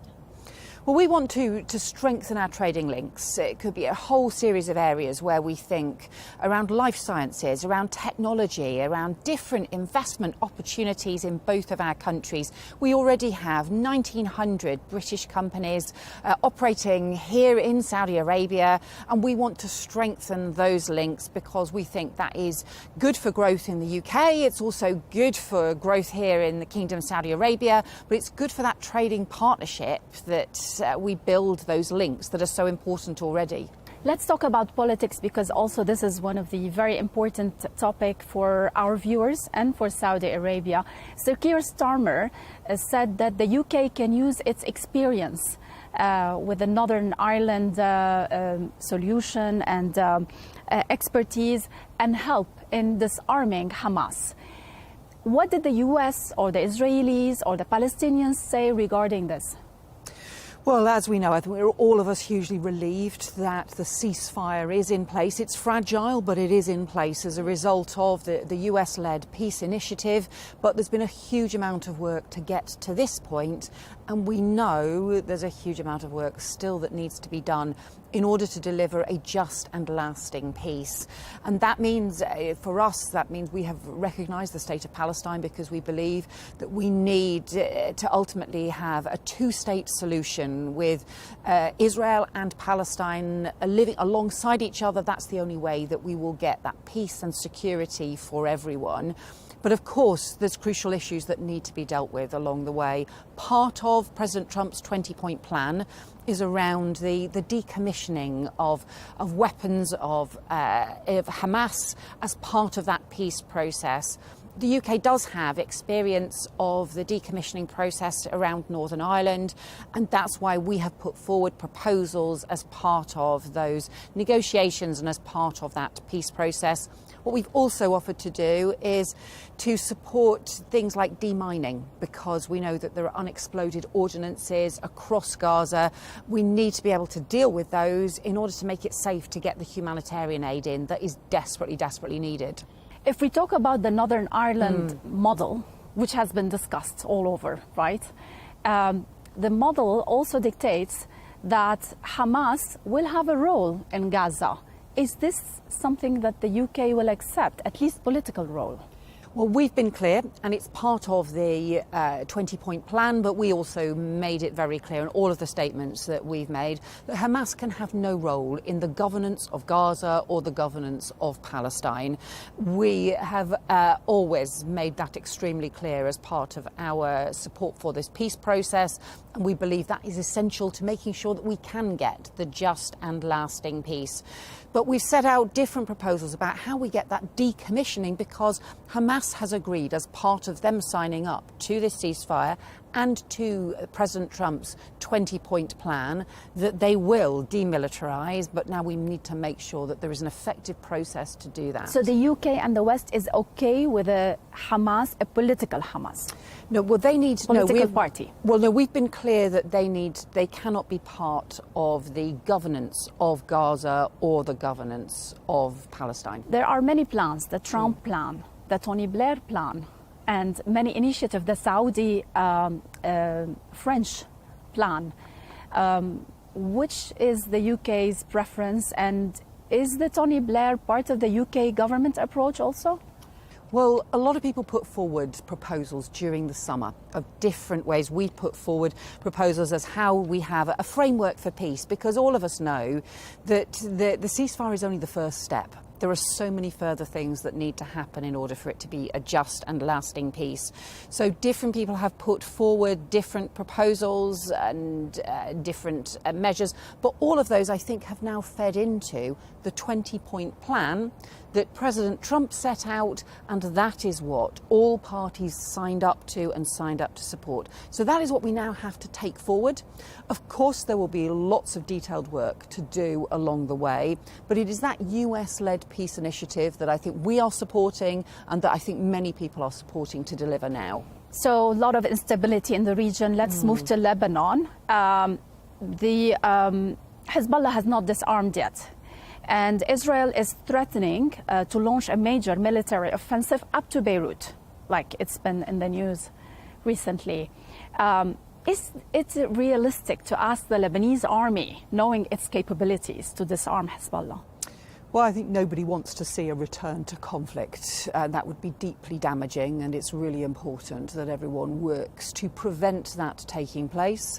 It's also important, of course, we want to see the disarmament of Hezbollah. Has been a deeply destructive force in the region, but is why we support the continual work to have not just the work that the UN has led in the area, but also the work for the Lebanese government and the Lebanese army as the recognised forces to be able to continue to work to ensure that we get that peace, that stability, and of course we do need to see the disarmament of Hezbollah. The UK is involved in the border between Lebanon and Syria. Have you had any role, or are you suggesting any role for the UK to also organise the border between Lebanon and Israel? Well, we think that this needs to be UN-led processes, and in fact, one of the UK ministers is in the region over the next few days as well. So it's really important that we continue to all work together, but we're clear that this is about UN processes. How are you supporting the Lebanese army?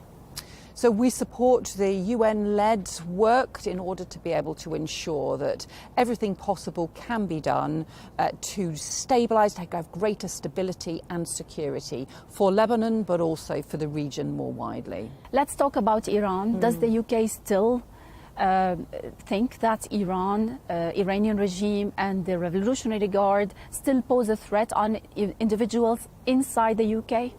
Well, I'm afraid we have seen direct threats, Iran-backed threats on UK soil, and that is a deep concern to us and for our national security, and that is why we will always stand firm on national security issues and against any kind of threat from the Iranian regime. As you'll know, we've also been very clear and firm around our concerns around the nuclear program, the Iranian nuclear program, and that's why we have also restored and strengthened the sanctions around the nuclear program as well. President Trump said 2 weeks ago that the US is ready for a deal as soon as Tehran is. So is a deal with the West imminent? Well, I think this was on the issue around the nuclear program. We had hoped, we had continually urged Iran to comply with the nuclear non-proliferation treaty requirements to ensure that they were taking seriously their responsibilities to ensure that they could comply with the inspections, the nuclear program inspectors, and to be able to do so. And we had called on them many times to do so. In the event, they simply did not respond, but we continue to say we want to see a diplomatic process to restore confidence and cooperation around that nuclear program and preventing the nuclear program. So we continue to want that diplomatic process, but because we just did not see that progress taking place, we did not see that compliance, that is why we ended up triggering what they call the snapback process and ensuring that sanctions could be strengthened, could be restored in order to maintain the pressure to comply with the requirements. But the Iranian regime is, if anything, known about it, that it's patient. Is there a deadline for this? Well, we will continue to put pressure on and we'll continue to urge And what are the Iran options to on the comply. table? Another military strike? No, we don't want to see conflict. We don't want to see the conflict return or escalate in any way. What we do, however, want to continue with is a diplomatic pressure on Iran to comply with their basic requirements on nuclear non-proliferation. Mm-hmm. We see the UK more involved, especially under this government in the Middle East. You're back on the global scene, especially in the Middle East. What has changed, and where are the areas of interest for the UK? So we do very much feel that for us in the UK, the partnerships we build across the world, across different regions, are what make us stronger back at home.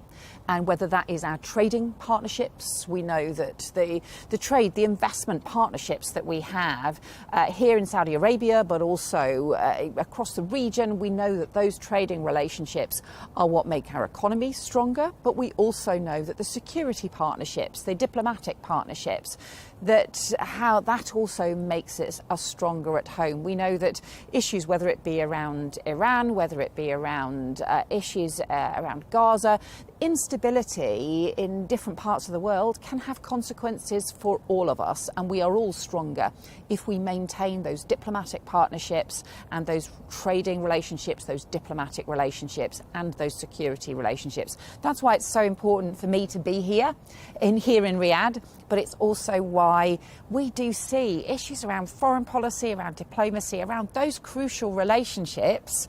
We want to support peace, we want to prevent conflict in other parts of the world, but we also want that stability and security, because that also helps us back home. Last question before we wrap. It's headlines, and I cannot avoid this question. Sudan, specifically Al-Fashir. What's the UK stand on this? It's atrocious. It's really incredibly disturbing what we've seen happening in Al-Fashir. We've seen executions take place in a maternity hospital. We've seen the real reports of the most horrendous atrocities. 130,000 children still at risk as a result of those RSF advances. We are calling for an urgent ceasefire. We are calling for an immediate humanitarian truce so we can support people. It's essential that happens. I'm also particularly troubled by some of the reports that we have seen about sexual violence being used as a weapon of war. These are kinds of atrocities. Are you involved in the talks for ceasefire as the UK? So we are supporting, we know that there have been, we support the discussions that have been taking place as part of the Quad involving Saudi Arabia, but also involving the US, the UAE, the Emiratis, and also Egypt as well. That Quad discussions are hugely important, and we'll support that process, but we're also having discussions internationally as well about how we support the process because we do desperately need that ceasefire in place. I have so many questions about the Middle East, but I know your time is limited. Thank you so much for finding the time for this talk, and good luck. Lovely to talk to you. Thank you. Thank you.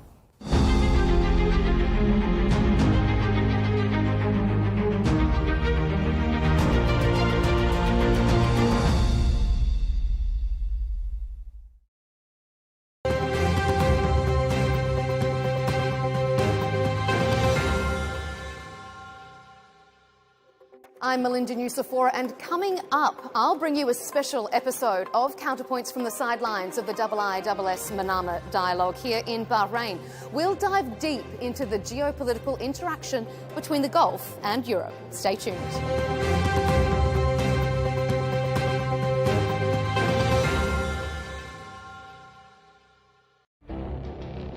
It feels like decades are passing by in a matter of weeks. Seismic shifts in the world order. Never, ever will be part of America. With so much happening and so much noise. Whether it's political upheaval, Canada has been ripping us off for years. Economic shifts or social movements. And no one wins from tariffs. I think America can be more friendly to the rest of the world. The in-depth analysis and all the latest developments across the globe. To have an inclusive policy together. The meetings with Hamas gave me some hope. We're in another nuclear arms race. The most important development straight to your screen. Welcome to the dressing room. I'm on my own. I need backup. And an insightful look at the issues shaping our world today. It was not going to happen, that war, and it happened. Join us on Arabiya News, where the world talks.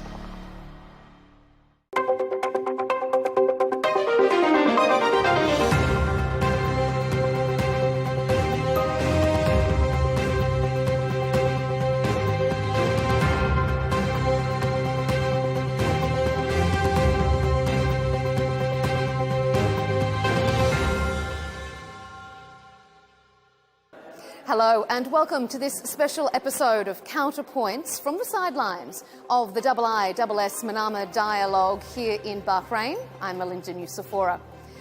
During the three-day Regional Security Summit, our team has been fielding a host of interviews and analysis from prominent politicians and power brokers. For this Counterpoints special, I want to bring you two of those discussions, focusing primarily on the geopolitical interaction between the Gulf and Europe. In 2023, for the first time, the European Union appointed a special representative for the Gulf region. It demonstrated a really interesting pivot, maybe, a realignment of priorities for the bloc. Here's my discussion with the EU's special representative to the Gulf, Luigi Di Maio. First of all, you're the first special representative for the Gulf region. Why now? Why did the bloc feel that this is a uniquely important time, that it needs to have a designated focus on the Gulf? Thank you for this question, because it's the base of my job in a way. We started on around 2020, to realize that this region was becoming more and more critical for our interest in terms of multilateralism, in terms of making stability around the world and making the stability of the Middle East, because the security of this region is our security. So we decided in 2021 to start to collect a new strategy to the GCC in particular, but to the wider Gulf region.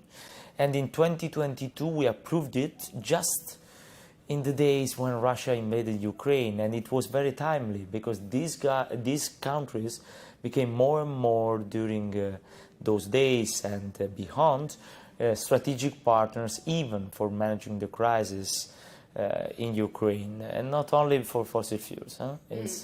They are very instrumental to the exchange of prisoners between Russia and Ukraine and so on. So today, this mandate has 5 pillars: trade, energy, regional security, people-to-people, institutions. And just 1 year ago, we organized the first ever summit of our leaders, 27 European leaders, 60 leaders from GCC in Brussels, at the presence of His Highness the Crown Prince of Saudi Arabia and many others. And it was very important, the final statement with common goals to achieve in view of the next summit that will be in Saudi Arabia at the end of 2026. Should it have happened sooner? Was it an oversight that the EU didn't have that sort of strategic focus earlier? I always say better late than never. But of course, our member states, they have historical relations with the Gulf countries, with the GCC. There are even countries among our member states that are security and defense partners of the GCC countries. So it's not a matter of the level of relations. It's a matter of engaging with the EU as such, where there is a bottleneck, because there are specific competences of the EU when it comes to trade, when it comes to people, when it comes to regulatory frameworks for energy, green hydrogen, and many other things. So the point was, the member states, I was still foreign minister at the time, the 27 member states, they realized that working united as European Union in dealing with the Gulf, it was better. And so we created this strategy. But it doesn't mean that we started in 2022 or 2020 to develop our relations with them. We already had it. In your session here at the Manama Dialogue, you said that the EU considers its security and defence integral, or the same as, the security and defence of the Gulf. Why? And can you explain to us how it's so important? Let's look at the 12 days war between Israel and Iran. We have and we had exactly the same concerns of the Gulf countries. nuclear, the risk of the spillover of the war, the point of the Strait of Hormuz and the closing of the Strait of Hormuz, the block of the Strait of Hormuz, and even the contamination in case of specific bombardments on some sites, nuclear sites. So if you look at the concerns are the same, even if this region is relatively far from our borders. Why? Because the interest of the Middle East in having stability here, it gives them the opportunity even of having prosperity domestically. Exactly for us, if the Middle East is not stable, our prosperity cannot be developed. Europe has a lot of its own issues on its own doorstep. I mean, not least the situation in Ukraine, for one. I mean, does the EU have the bandwidth, have the capacity to be focusing further afield when it has so many issues at home? Yeah, absolutely, because we have countries, member states, that they have a holistic foreign policy. We are members of the G7, members of the Security Council, members of the G20. They are used to have a general approach when it comes to the foreign policy. Then there are the existential threats that we have in Europe. The main one is the Russian invasion of Ukraine, and we are very focused on that. But as you know better than me, Saudi and UAE, they were instrumental for negotiating the most important number of exchange of prisoners between Russia and Ukraine. Qatar was very important for the returning of Ukrainian children from Russia. And the rest of the countries are dealing with Ukraine.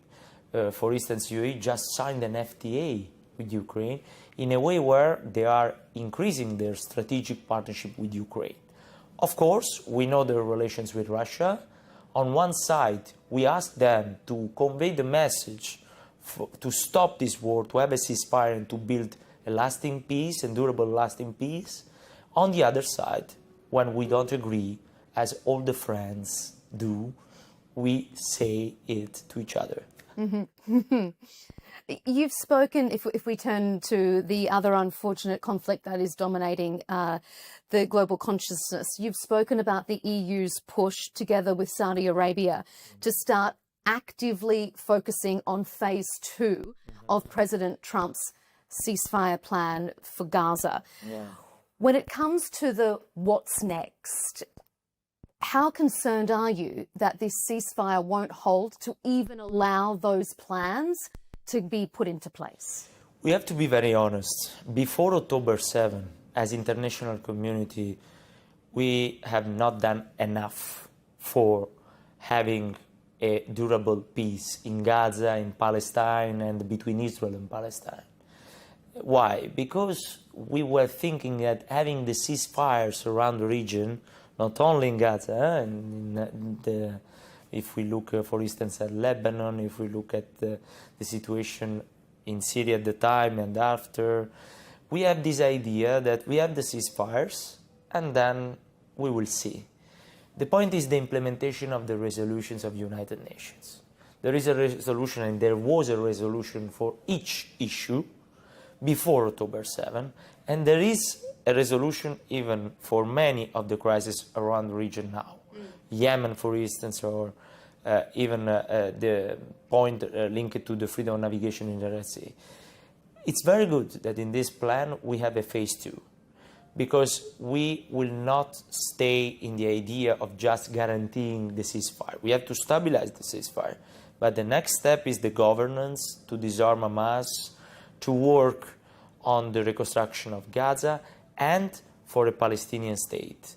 And the global alliance, like even the French and Saudi initiative in New York, are going in that direction of keeping alive the process for working really for two-state solution in a day that might be even a matter of decades. I don't know. But in any case, we have to keep pushing on that. When I was foreign minister, I remember very well that I met several ministers around the world during 2019, 2020, 2021, 2022. The Palestinian issue was even not in the first 5 of 10 bullets point or your speaking points. Because at the time, for everybody, there was the peace there. but it was a very fragile peace, as we saw. So what do you think that the EU can bring in conjunction with its Gulf partners to ensure that we get to that next step? First of all, I think that, as High Representative Kaja Kallas just said recently in an interview, European Union has to be a player, not only a payer. And this is very important because we are the largest donor of the Palestinian Authority at world level, the largest donor of UNRWA. We have 2 missions on the ground, EUBAM Rafah, EUPOL COPS. We have a delegation, that one in Israel and one in Ramallah, in Jerusalem, that are very big and equipped with many skills from all over the region for helping the Palestinians, for helping the peace between Israel and Palestine. But it's not enough. This is why our idea is to partner more and more with the Gulf countries and the rest of the Middle East countries for working concretely on a political process. And the process has to go to the two-state solution with the intermediary steps like the governance, the board of peace, for instance, is very interesting for us to look how to join it, and even the reconstruction.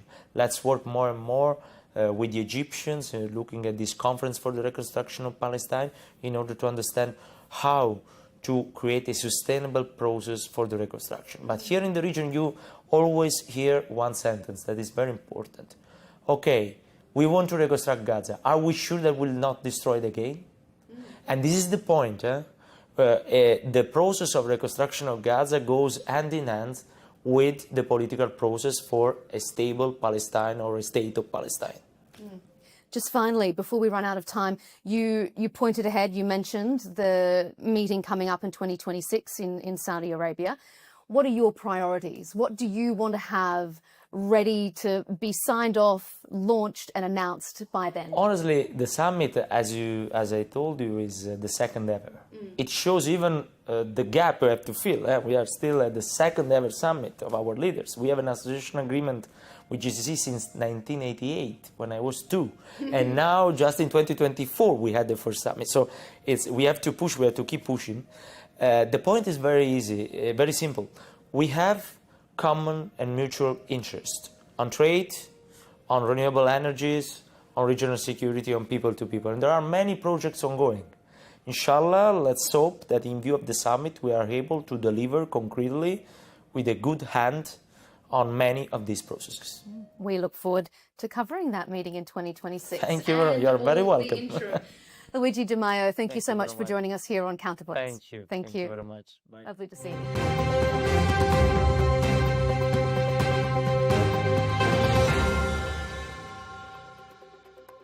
Later, during the summit, I was able to get the perspective from the other side of that geopolitical equation.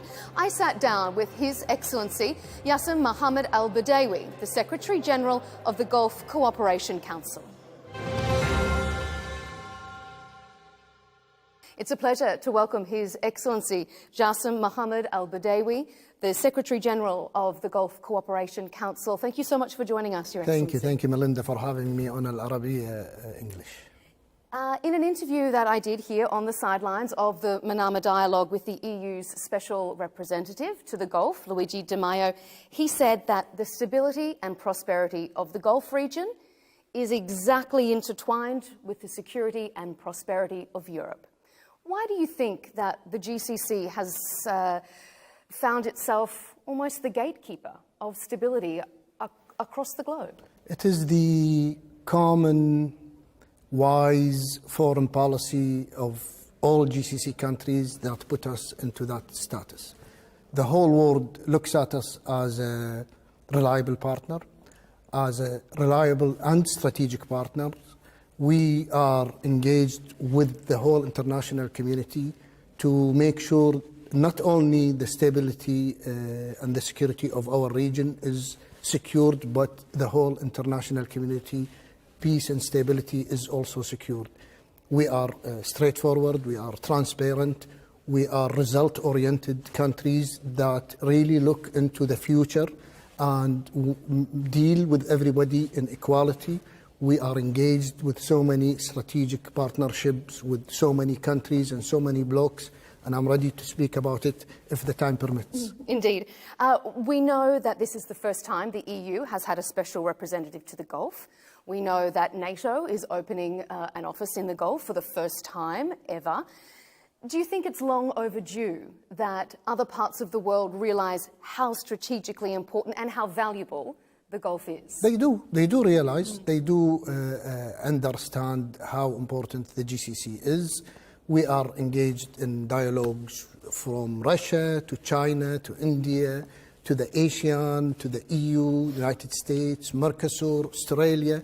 We are very much involved with everybody internationally, let alone our brothers and sisters in the Arab world. We are also engaged deeply, deep talks and strategic partnerships with Egypt, Jordan, Morocco, even Yemen. We are standing up for Yemen and trying to help it with everything that we can. The GCC is iconic now. The GCC has reached the status both politically and economically that we have become a major part in every international equation. We are a very important element in any equation.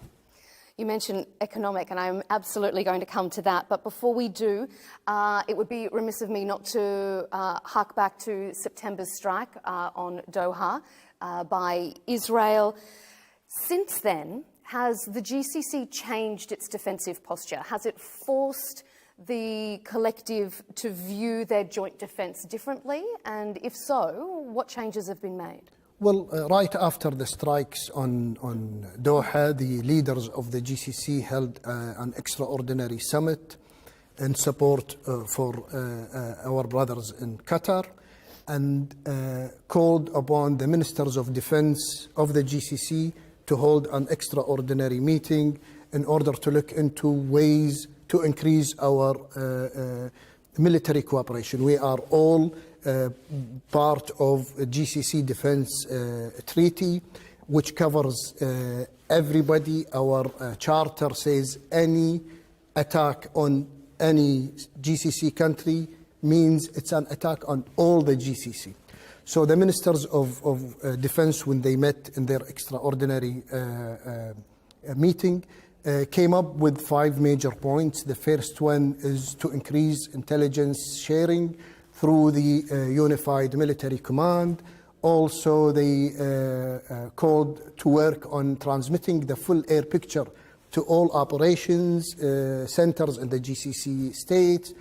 Also, they made sure to accelerate the efforts of the GCC Joint Working Team on the early warning system against ballistic missiles.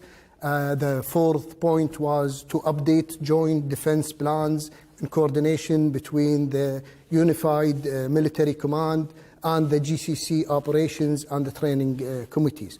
The last point, the 5th point that the ministers of defense have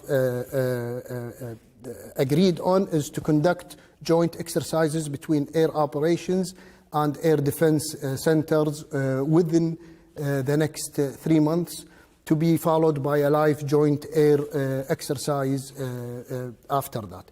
So this is the collective effort that the GCC countries have taken on a military basis. Is that the first time that they've had those sort of joint military exercises to that level? Has it been ramped up since this? No, it hasn't. It's continuous. We have maritime exercises, naval exercises, air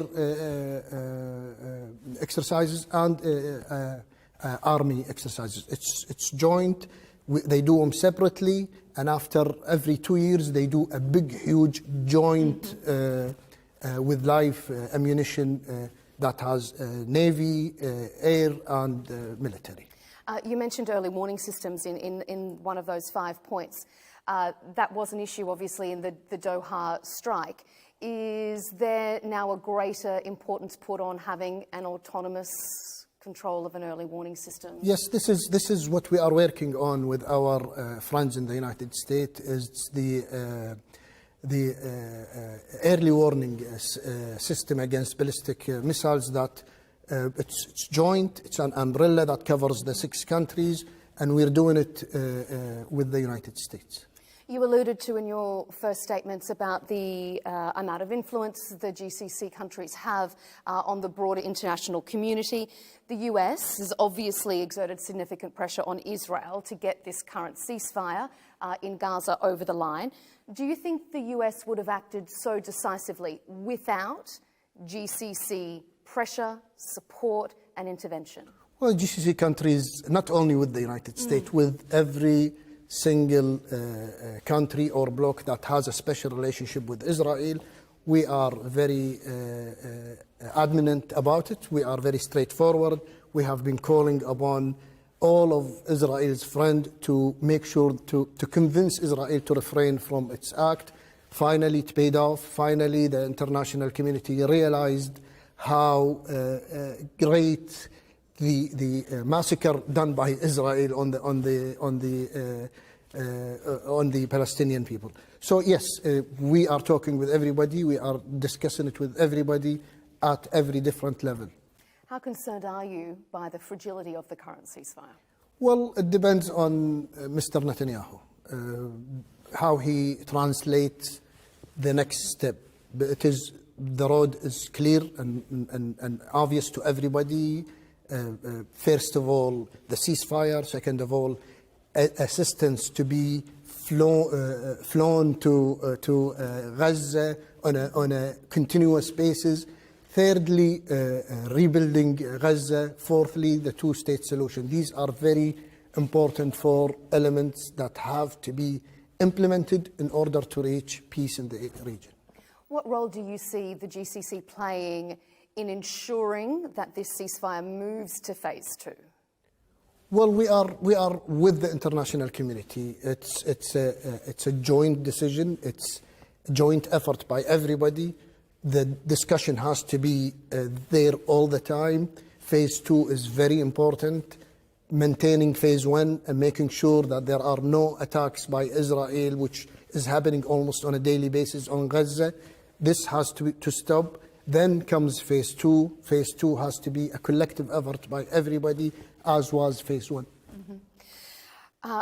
Part of that, as you mentioned, is the recognition of a Palestinian state, something that GCC countries, no least with their partners in Europe, have been instrumental in.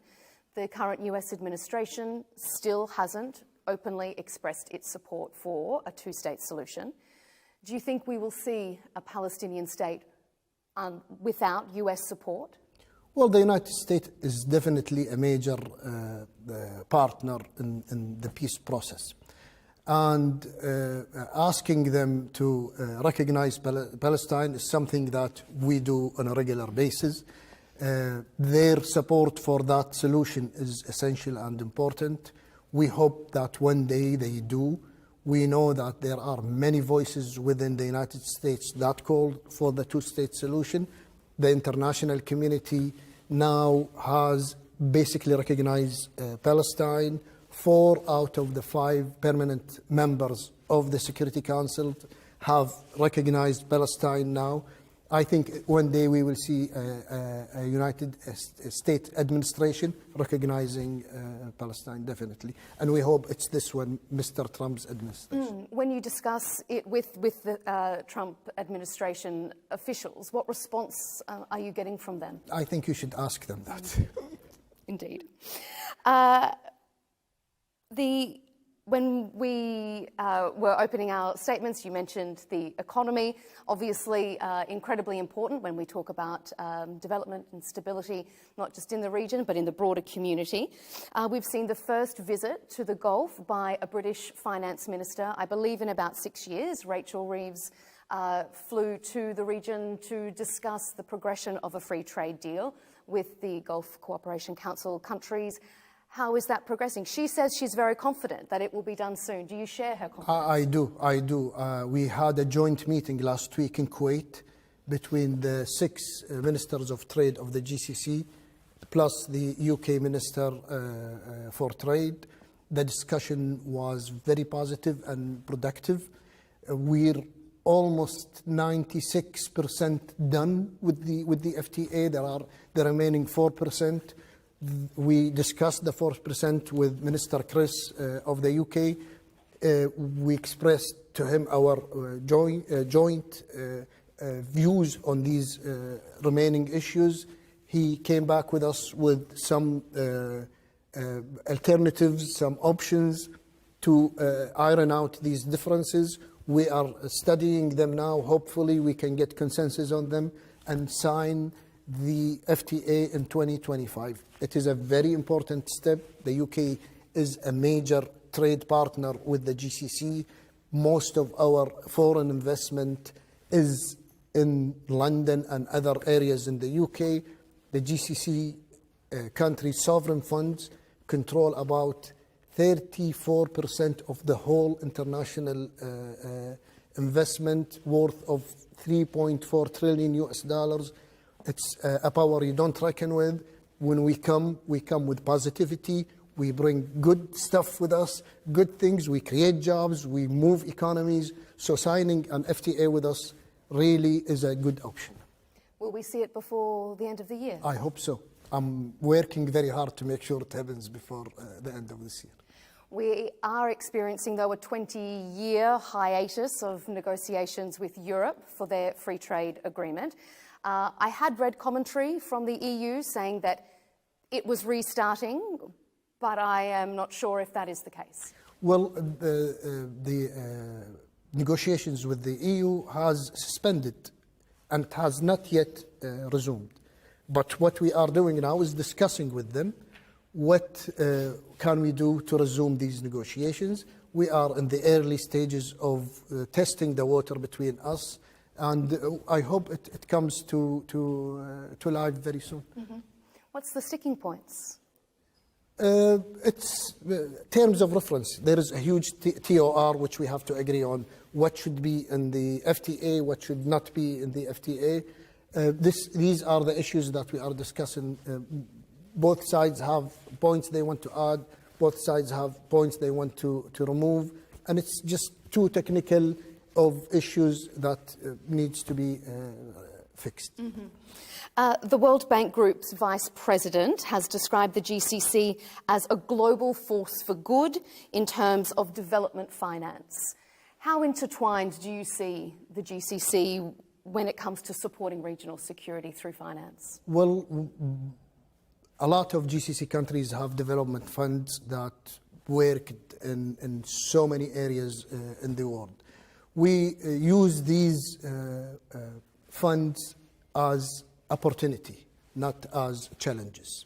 We are, as I told you earlier, when we come with all positivity. We come with a win-win scenario. We are very proud of these development funds. They have served so many areas. I was in Aden 2 years ago. I saw many GCC positive presence there, hospitals, schools, electricity grids, you name it. It was there in Aden and many other countries, in poor areas in Asia, all of Africa and in the Arab world, even in Latin America, we are also there, and the Caribbean. So we really use that leverage to help people, to help the infrastructure, and to help bring peace and stability to them. So it's an approach of assistance through investment, not assistance through aid. Both. We do both.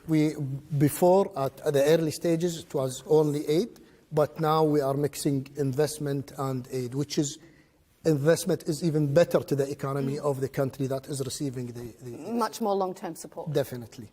Your Excellency, it's been a pleasure to have you on Counterpoints. Thank you so much for your time. Thank you, Melinda, for having me. Thank you, sir. Thank you.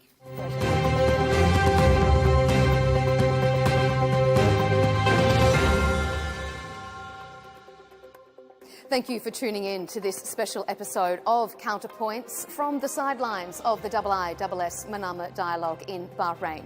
You can find our latest episodes on YouTube at the Al Arabiya English channel, and of course follow us on X and TikTok for all of our latest episodes. Thanks for joining us. I'm Melinda Nucifora.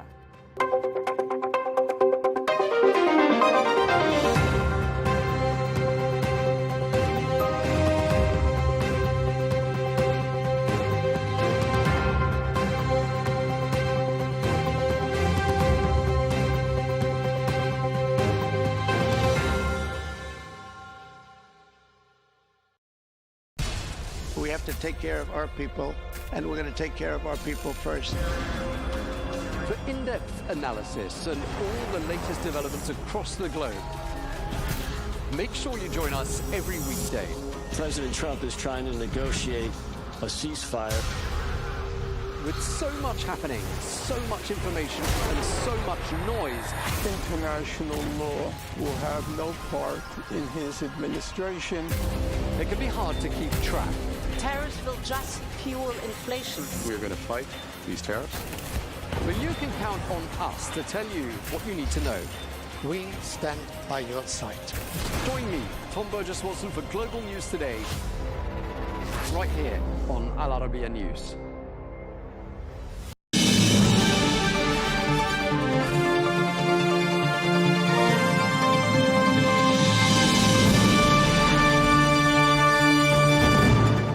Hello, and thank you very much indeed for joining us for this special interview on the sidelines of the IISS Manama Dialogue here in the Bahraini capital. Well, I'm joined now by Dr. Konstantinos Kombos, who is the Cypriot Minister of Foreign Affairs. Thank you very much indeed for speaking to Al Arabiya English. Thank you very much. You gave an address at this summit in which you focused on the threat posed by Russia, Iran and the Houthis. What was your call to action? The point I was making was that we're facing, in general, a threat because of the situation in the Red Sea. This is affecting maritime navigation, it's affecting economies, and at the same time, there is not the same kind of horizontal or level playing field in the sense that the impact is not shared in the same way. One has to look at the insurance premiums. It's obvious that there is some preferential treatment taking place. So my call for action was basically we need a strategy. We need to raise the issue that this is important and affecting our interests collectively. And right now, I don't believe we have a coherent strategies to the military, the political, the financial, all the various aspects that could make up for a comprehensive strategy. Yemen is not exactly next to Cyprus. It's about 2,000 kilometers away from your country. So why are the Houthis and their activities such a focus for you, and why were they such a focus of your address? If we take as a yardstick the geographical proximity, Yemen is closer to us in terms of distance than Brussels. But more important than that is the fact that we have a very strong shipping sector, 11th largest commercial fleet in the world, third in terms of ship management in the world, around 20% of the ship management that takes place is through Cyprus. So we are very much affected like everyone else. The problem we have is not with any specific kind of factor, is with the fact that maritime navigation has been affected. And this is something that we cannot take lightly. We need to take the necessary course of action to make sure that our interests are protected and try and find the best possible way of doing it. At the moment, I don't think we have calibrated our approach, taking into account the positions of the regional actors, the regional players that are very much affected directly by this. So we need to come together and have the conversation, at least have the conversation and start from that. Cyprus is less than 1,000 kilometers away from the Kingdom of Saudi Arabia. And as you're speaking to Al Arabiya English, I just wondered if you could tell us, how would you characterize the relationship between Cyprus and Riyadh? I believe we have a very strong relation. Just recently in New York in September during the General Assembly High-Level Week, we signed a general cooperation agreement, which is something that's very important in institutional terms for the Kingdom of Saudi Arabia. We are having regular contacts with my counterpart and at various other levels. The whole point is for us, we need to accelerate and deepen rather the relation. There is plenty of opportunity for both sides. Cyprus is the bridge, if you like, between Europe and the Middle East and the Gulf. There are many interesting projects and potential in terms of the future direction. The region is not just about crisis, it's about opportunities. And there are connectivity projects, energy projects, various opportunities for investment and for collaborating. So we're extending this thought process towards our Saudi friends, and we're continuing the intense dialogue we already have to try and make this yield tangible results and outcomes for both our peoples. Another relationship I'd like to ask you about is the fact that Cyprus recognized the state of Palestine a very long time ago, in 1988. You also have close ties with Israel. I'm wondering, how does Cyprus lever those unique relationships to try to ease the tensions? We have excellent relations both with all the Arab countries and with Israel.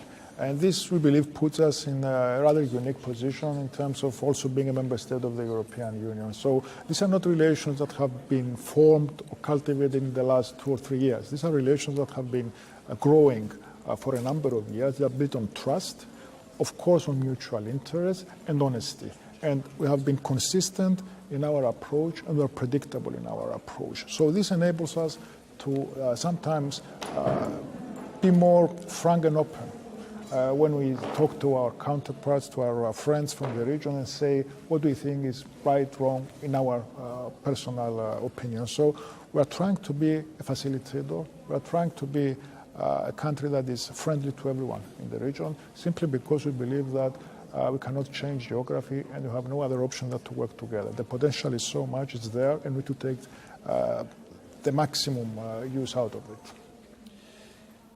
The US President Donald Trump has been extremely active in trying to broker peace between the two sides. He had his 20-point plan. I gather your president had 6 points of his own. What has been Cyprus's involvement in this particular aspect of the peace process? Let me first start by saying that the plan by President Trump has basically been something that is giving hope to the region. It's a remarkable achievement. We need to make sure now it's been fully implemented.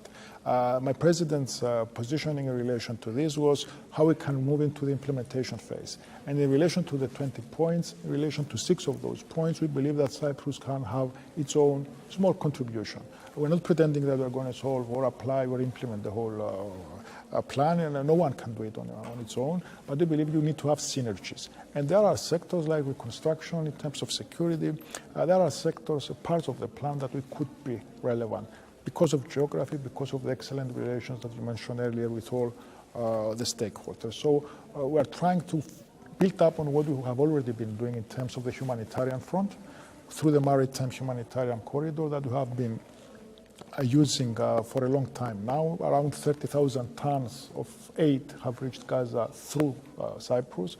So we're continuing on that basis, and we're also trying to leverage whatever we can in terms of the relation we have with Israel and the other regional partners to make sure that we can contribute to the implementation of the plan to a limited way and subject, of course, to the situation as being developing on the ground.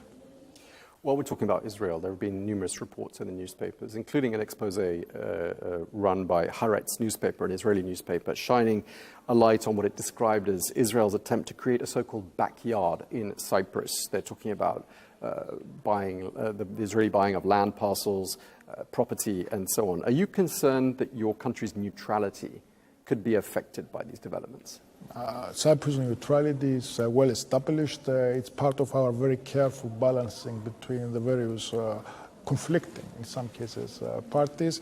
Yes, there is a strong relation with Israel, like there is with Egypt, with Jordan, with Saudi Arabia, with every country in the Gulf. So we are one of the very few countries in the European Union that has diplomatic missions in all the countries in the Gulf. So it's not like it's a pick of choose situation. Yes, there is Israeli presence, like there is presence from many other countries. It's about attracting investment. It's about being a center for the provision of services and a center for a popular destination for tourism. So part of it is also misinformation campaigns. We have heard in the past from various proxies that have targeted Cyprus, trying to create their own narrative in relation to the island. But I believe that, like every country, we have the right to define ourselves and how we position ourselves. And I don't think it's in anyone's right or privilege, if you like, to have the capacity to paint us in any color they want. We are having our own approach, our own foreign policy for the best interest of the Republic of Cyprus primarily, then the European Union and our region as the closest partner to that region from the European continent. And just lastly, Dr. Komos, Cyprus is going to take over the presidency of the EU in January. One of your priorities, I know, is migration. Just tell us, what do you think overall Cyprus is going to bring to the table? Cyprus is going to try and bring to the table the excitement and enthusiasm of a small state that has a presidency. For us, it's a huge challenge, and we are going to try and work the maximum of our capacity to come through as an honest broker. We also want to make sure that the focus turns to other issues, not only on Ukraine, which will remain the top priority, of course, for us, but to this region as well. And the region not just as a crisis hotspot, but also as a land of opportunity. Maritime security, very important for us. Migration, very important for us. We are trying to put on the agenda issues that are perhaps being neglected because of everything else that is happening around the world. So let me clarify, this is going to be a presidency that is very much focused on the priorities of the European Union per se. We have the MFF, which is basically setting up the financial situation in Europe for the next few years. We have to negotiate that. Ukraine, how we can ensure the resilience and the support, our support towards Ukraine. And then we also have the shifting or the sharing of the focus also in relation to this part of the world. We wish you and Cyprus all the best with taking up that EU presidency. Thank you very much indeed for your time, Dr. Konstantinos Kombos, Cypriot Minister of Foreign Affairs. Thank you very much indeed. Thank you. And thanks to you for watching this special edition here on Al Arabiya English.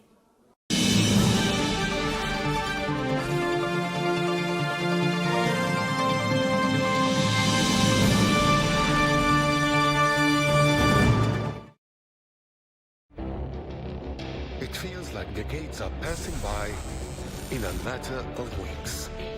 Seismic shifts in the world order. Never, ever will be part of America. With so much happening and so much noise. Whether it's political upheaval, Canada has been ripping us off for years. economic shifts or social movements, And no one wins from tariffs. I think America can be more friendly to the rest of the world. The in-depth analysis and all the latest developments across the globe. To have an inclusive policy together. The meetings with Hamas gave me some hope. We're in another nuclear arms race. the most important developments straight to your screen. Welcome to the dressing room. I'm on my own. I need backup. And an insightful look at the issues shaping our world today. It was not going to happen, that war, and it happened. Join us on Al Arabiya News, where the world talks.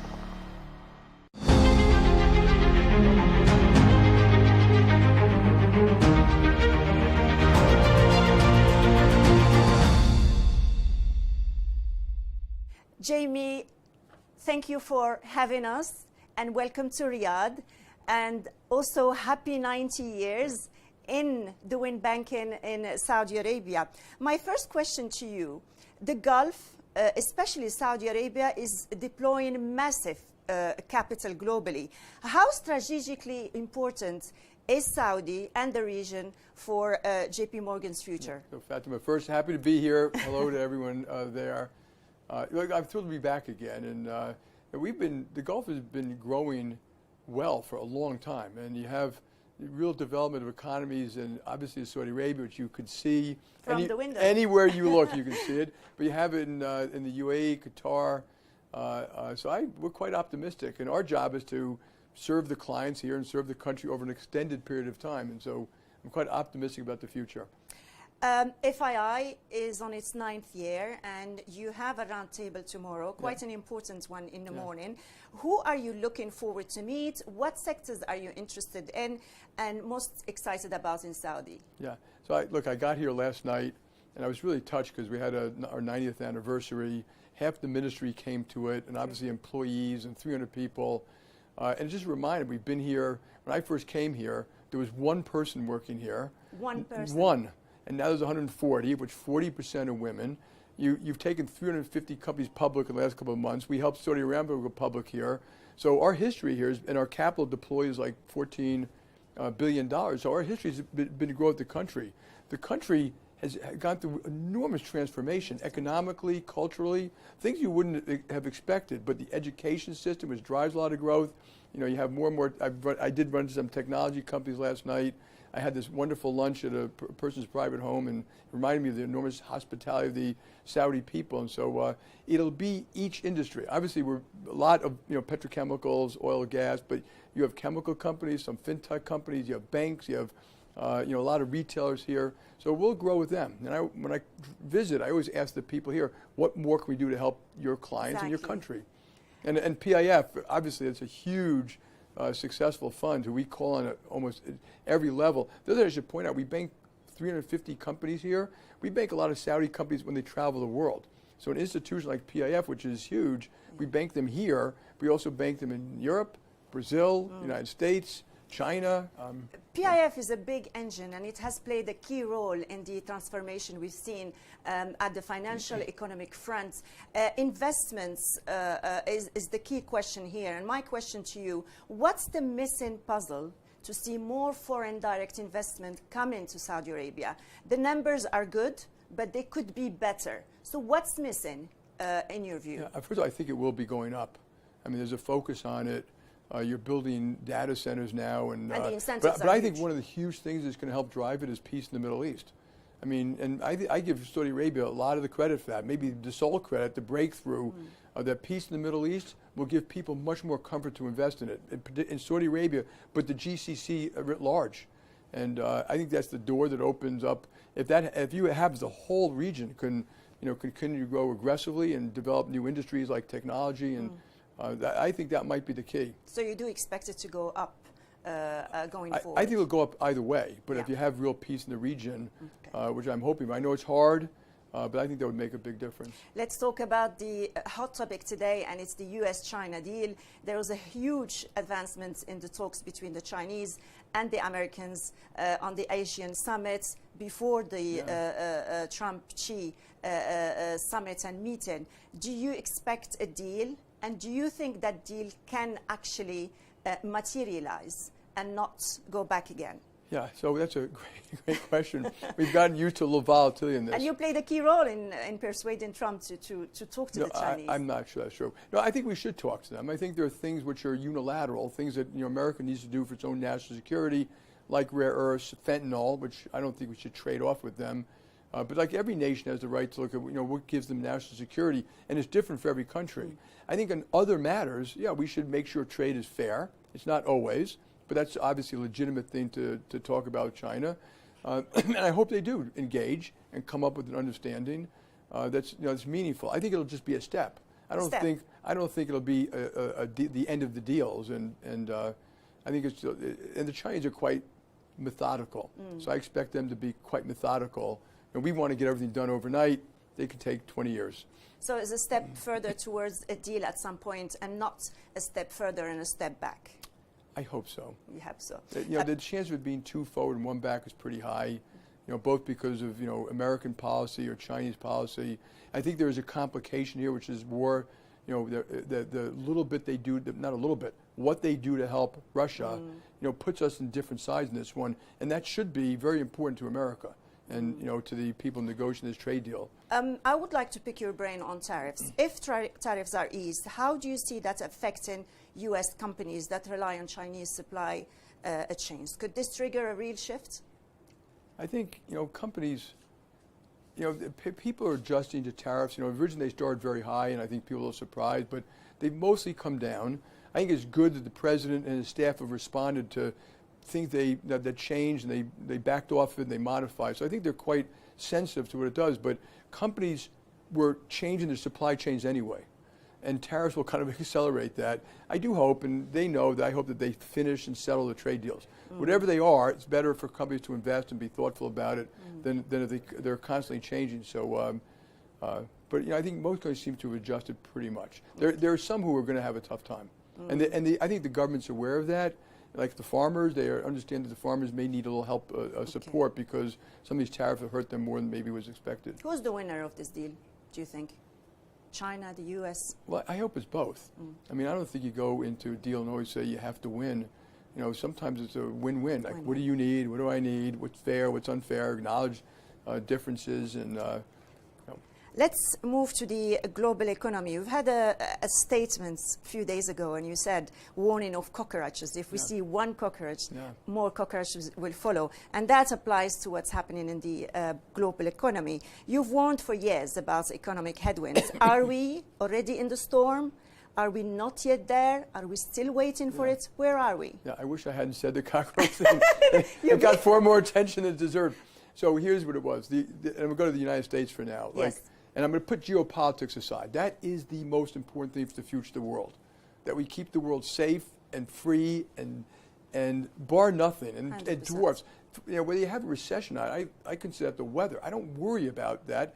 Whether we have a recession or not, we're going to continue to invest exactly the same way in Saudi Arabia. Just like we continue to invest exactly the same way with their clients, you know, around the world. So what you had in the United States, you've had very good growth for a while. We've been in the soft landing. Markets seem to expect a soft landing, you know, which partially explains why asset prices are quite high.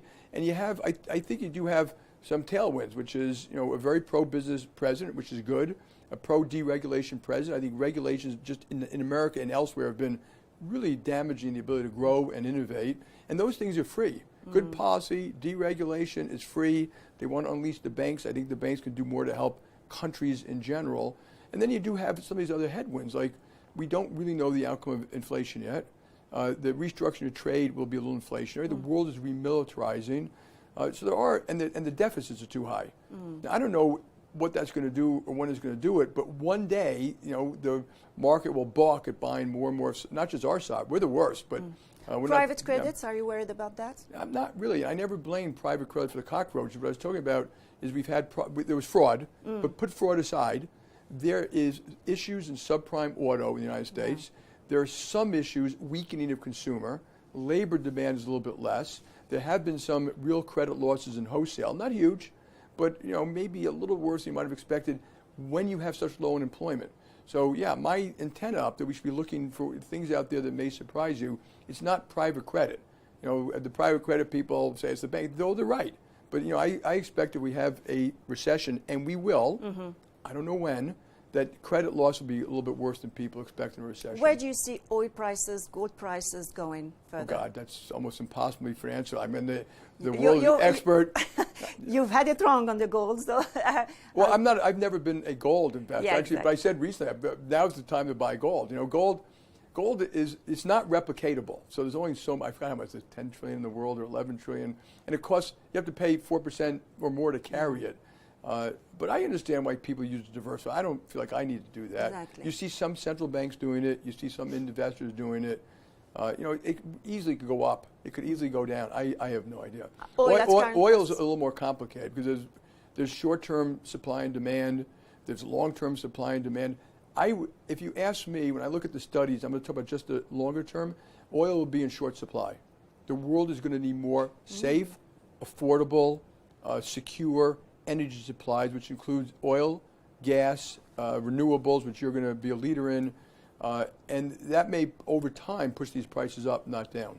And you know, some people think that's good. I actually don't think it's so good because, you know, the alternative to clean gas is coal, and that's all that happens. And I do think that technology will help fix the CO2 issue, but we should be very careful about wasting a lot of money on stuff which isn't going to work.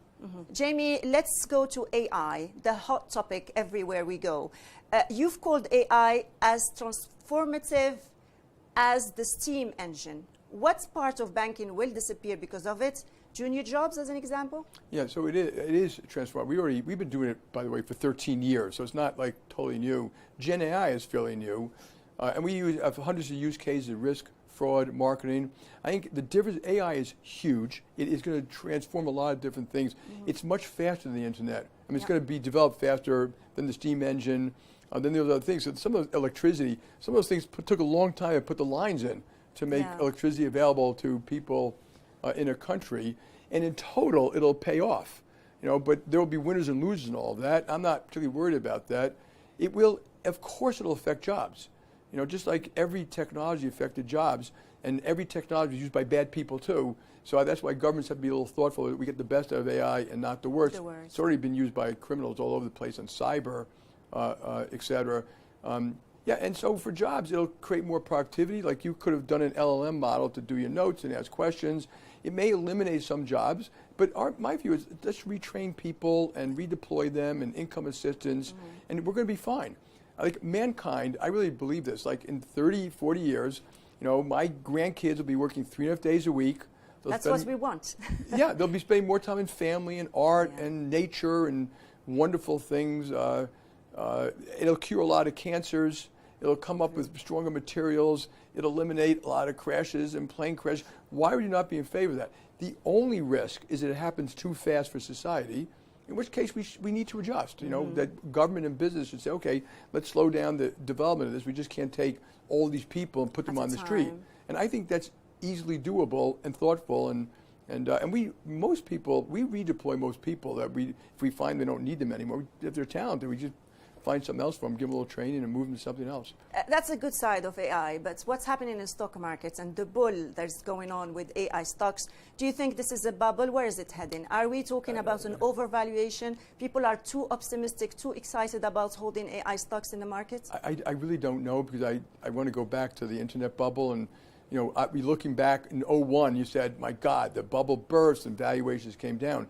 But remember, out of all of that, we got Google and Facebook and YouTube and gaming, and we provide that big loan to PIF, by the way, to buy electronic arts. So all these things came out. The 50 billion one? 20, but 20. That made the whole thing worthwhile, even though in all the players there were a lot of winners and losers. So in this thing, there may be winners and losers, but the whole thing will probably be worthwhile. You've led JP Morgan for nearly 2 decades. You've been there since 2006, and we're nearly closing 20 years. What's the one decision you wish you hadn't made? Oh, God. Look, I've made lots of mistakes. And because anyone who works for me here, they say, yeah, well, he put these people in the job he shouldn't have, and he did this thing. And we did a lot of tough stuff, which was good for society, which you can question a little bit. But the toughest mistakes are always when I make people mistakes, because then it takes a while to figure it out, and you subject your own people or clients to, to bad advice or bad people and all that. And that's the most important. People have points some other stuff, but to me, that's the one that sets you back the most. If you weren't a banker, what would you be today? What would you be doing? I don't know. I love financial services, because when you open the paper every morning, I may get up early every morning to read 5 newspapers, and everything affects you. It affects your clients. You're always trying to figure out how the world's going to change and how you can adjust to it. And I really don't know. I love one of my daughters said, Dad, you need some hobbies. And I said, not really. You're my hobby. Family, we barbecue, history, hiking. We do a lot of family stuff. And but it probably maybe something in technology or something like that. You have kids, you have grandkids, and you have babies coming. How many beautiful loved ones do you have in the family? A wonderful wife, 3 wonderful daughters. One of the daughters has 4 girls. She lives in my building, and I love when your families live together here. I think Amazing. I love it. I wish Yes. one has a serious boyfriend, and the youngest one has 3 kids and a 4th coming, and the family gathers all the time. I'm lucky to have all of them. They're obviously probably the most important thing in my life. Jamie, we're locking up this exclusive interview for Al Arabiya News, and I would like to end it with a message you can give to many people who actually look up high to you, Saudi young people, whether women or men. There's a huge transformation going on. I've seen walk into JP Morgan, Riyadh, a lot of female doing their best and excited about these times. What's a key message you would like to give to them and to give to Arab youth? Yeah. So look at you got to, first of all, read history, and the world has been getting better and better, even, with all the problems we have, and be part of that. Be part of the solution, not part of the problem. Learn. Don't have opinion. Don't let yourself be weaponized. And if you have an opinion, make sure you really think it through. Because I talk to a lot of people, both adults and kids. It's a belief. It's not thought through at all if they have a set of facts. And, try to make the world a better place. And there are things, we should never assume we have a divine right to success. But I think if we work hard, yeah, we do. Like the progress made in this country alone is one of the most uplifting things I've seen. And when I make a list of positives and negatives in geopolitics, the possibility for Middle East peace, I don't think people thought it was possible 5 years ago. So, good things happen too. And, there are always going to be tough things, but keep the faith.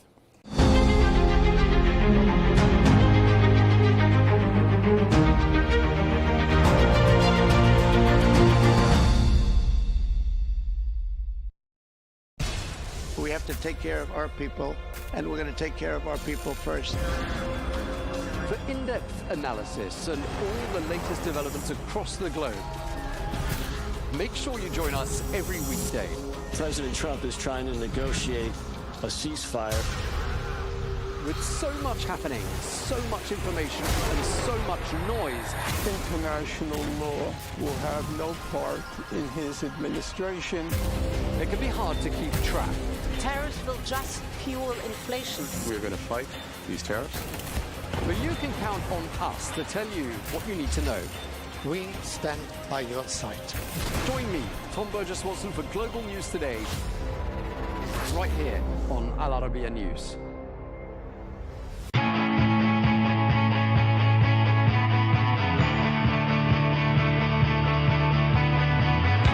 Welcome to the metropolis, the big city. This is where tech, trends, and culture meet. Meet the people. See the sights. Walk the city streets. And experience the lifestyle.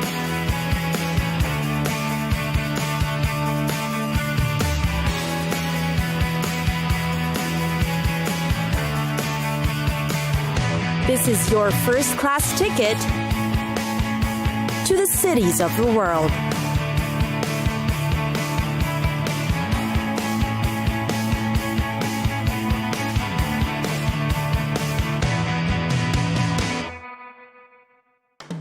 Tunis,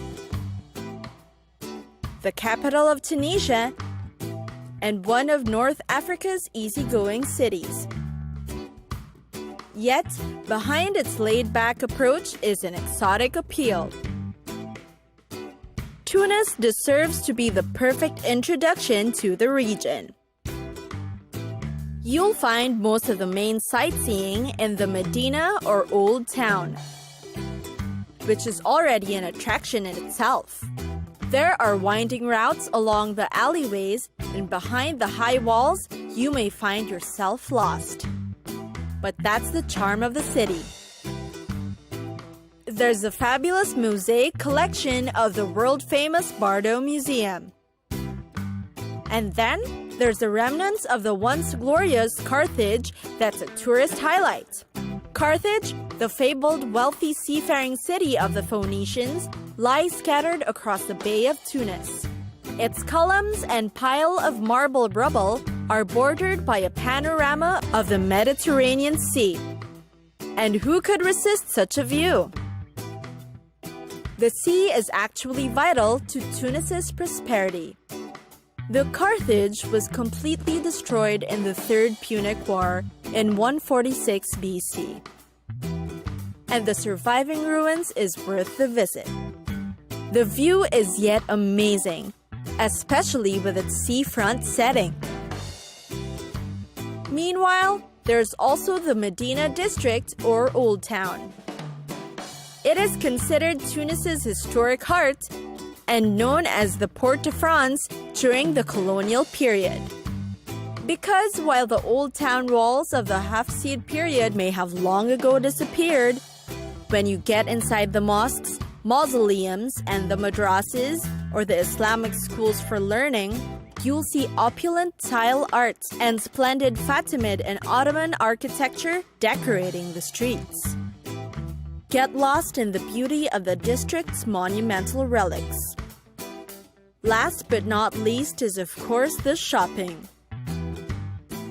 In Tunis, the Souk des Chachis is the place to be. Makers of Tunisia's traditional woolen hats will be found here and are even conducting workshops. Looking for furniture to bring home? You'll find them between Rue Gemma es Zaytuna and Rue Kasbah.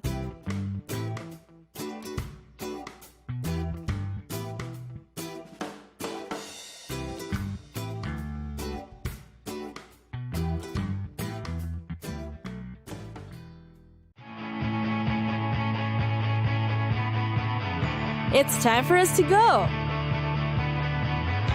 Pack your bags and get your tickets ready.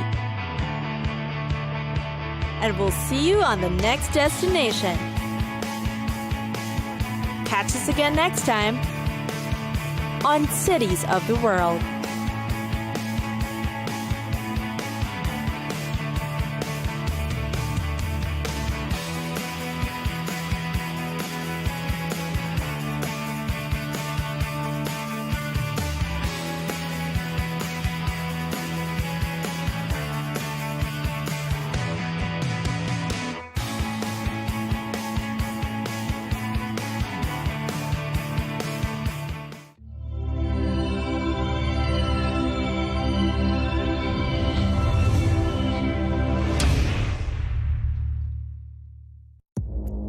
Our allies, in many cases, are worse than our enemies. Stay informed and connected with the latest international headlines.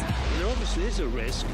From breaking news to in-depth analysis, it would appear that this war is coming to an end. Who buys this stuff? Investors, pension funds. We deliver the most important developments straight to your screen. Iran always wanted to deal with militia. Join us for compelling, expert-driven conversations. A curfew order has been established. And an insightful look at the issues shaping our world today. There are lots of proposals about European architecture for security. I'm Leigh Ann Gerrans, and this is W News. We dealt with this when I was Chief of Staff in the first term. Where you don't just hear the headlines, you get the full story.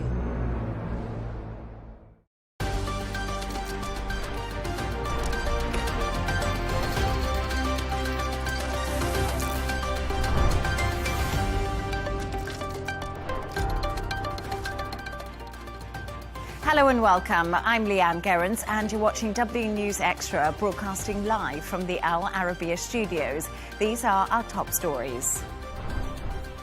Polls open in New York as the city elects their new mayor. Zohran Mamdani is the current favourite, despite Trump threatening to pull funding. British Chancellor Rachel Reeves refuses to rule out tax rises as she provides a preview to the budget. And arise Sir David. David Beckham is knighted at Windsor Castle for his services to sport and charity.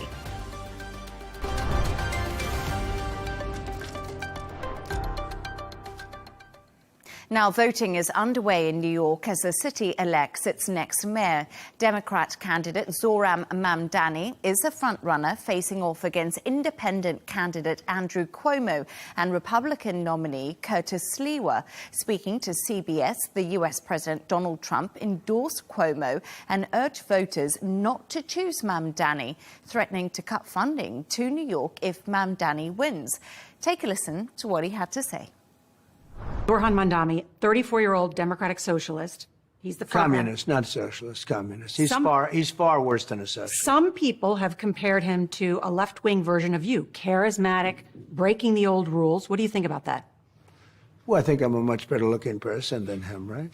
But what if Mamdani becomes mayor? It's going to be hard for me as the president to give a lot of money to New York because if you have a communist running New York, all you're doing is wasting the money you're sending there. So I don't know that he's won, and I'm not a fan of Cuomo one way or the other, but if it's going to be between a bad Democrat and a communist, I'm going to pick the bad Democrat all the time, to be honest with you. To discuss this and all of today's stories, I'm joined by Managing Director of This Is Dubai, Michael Jabri-Pickett, and columnist and correspondent Gemma White. Michael and Gemma, thank you so much for joining us. First of all, I'm glad that Donald Trump cleared up that he's the better-looking man. Very important to do so in his interview with 60 Minutes on CBS.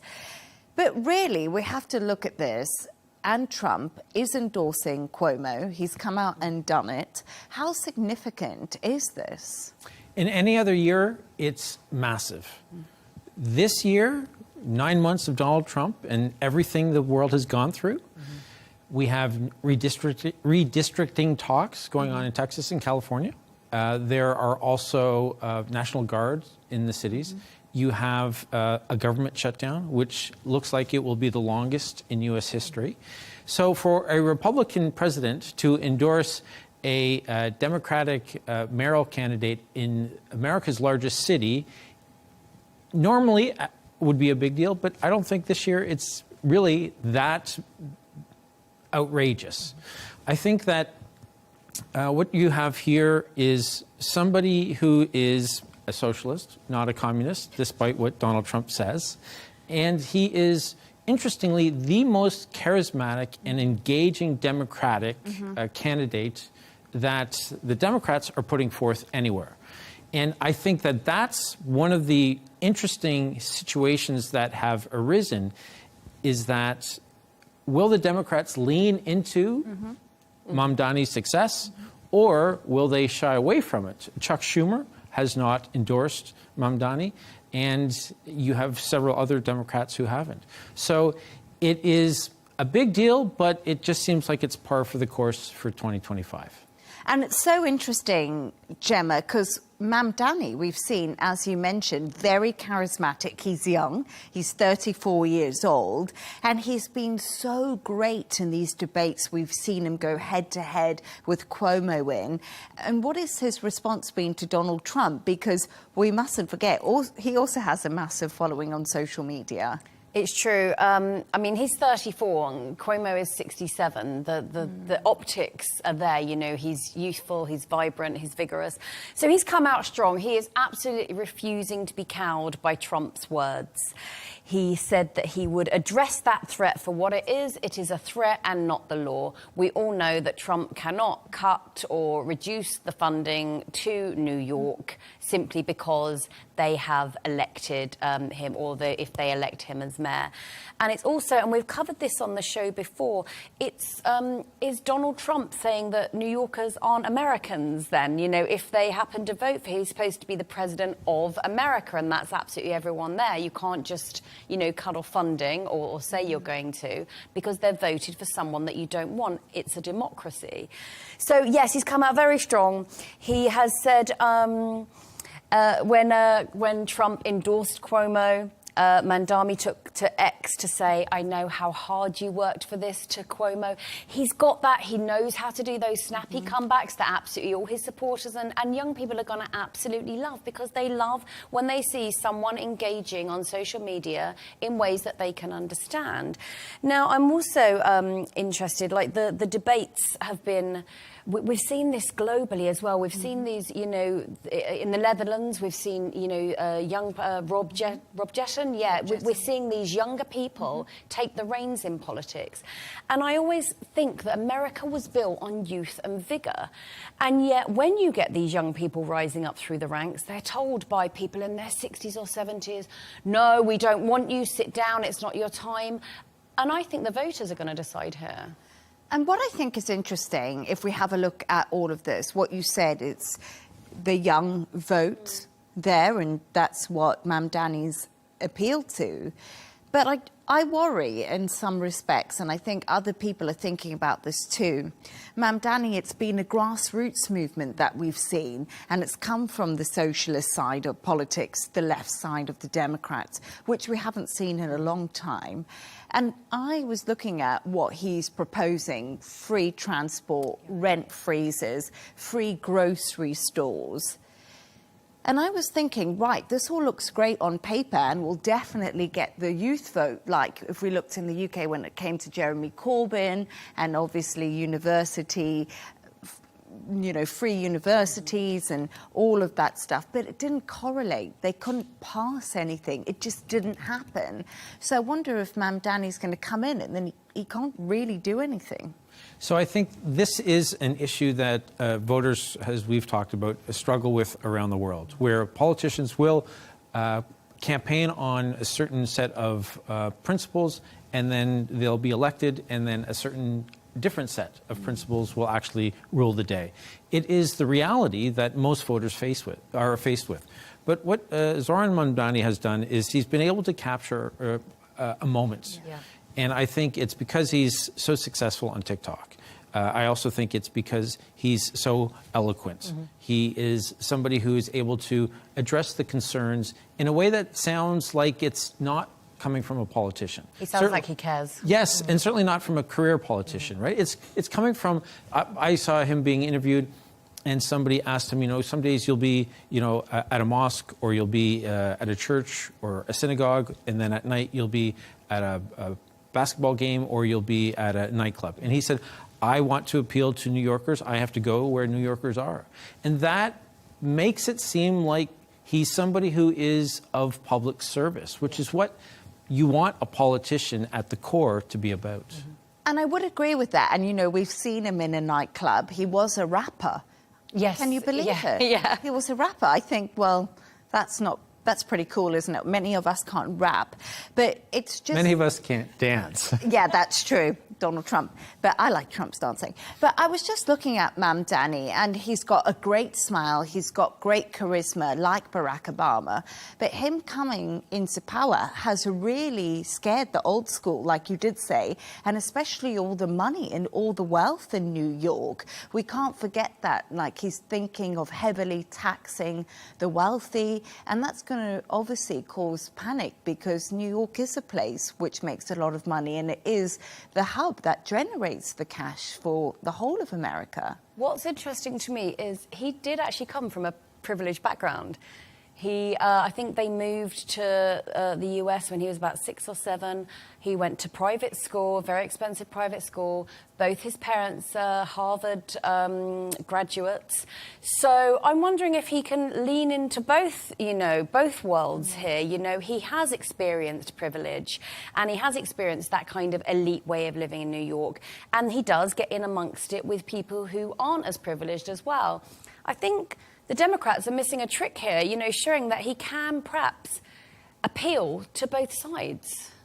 Well, when you had somebody like John F. Kennedy, who was one of the last Democratic presidential candidates who really captured it again a moment, incredibly privileged. Yeah. But he also was able to understand what it is that the American people wanted and how to speak to them. And that's, I think, what Mamdani has done so well, is because, I mean, in February, he was less than 1%. He was nowhere to be seen.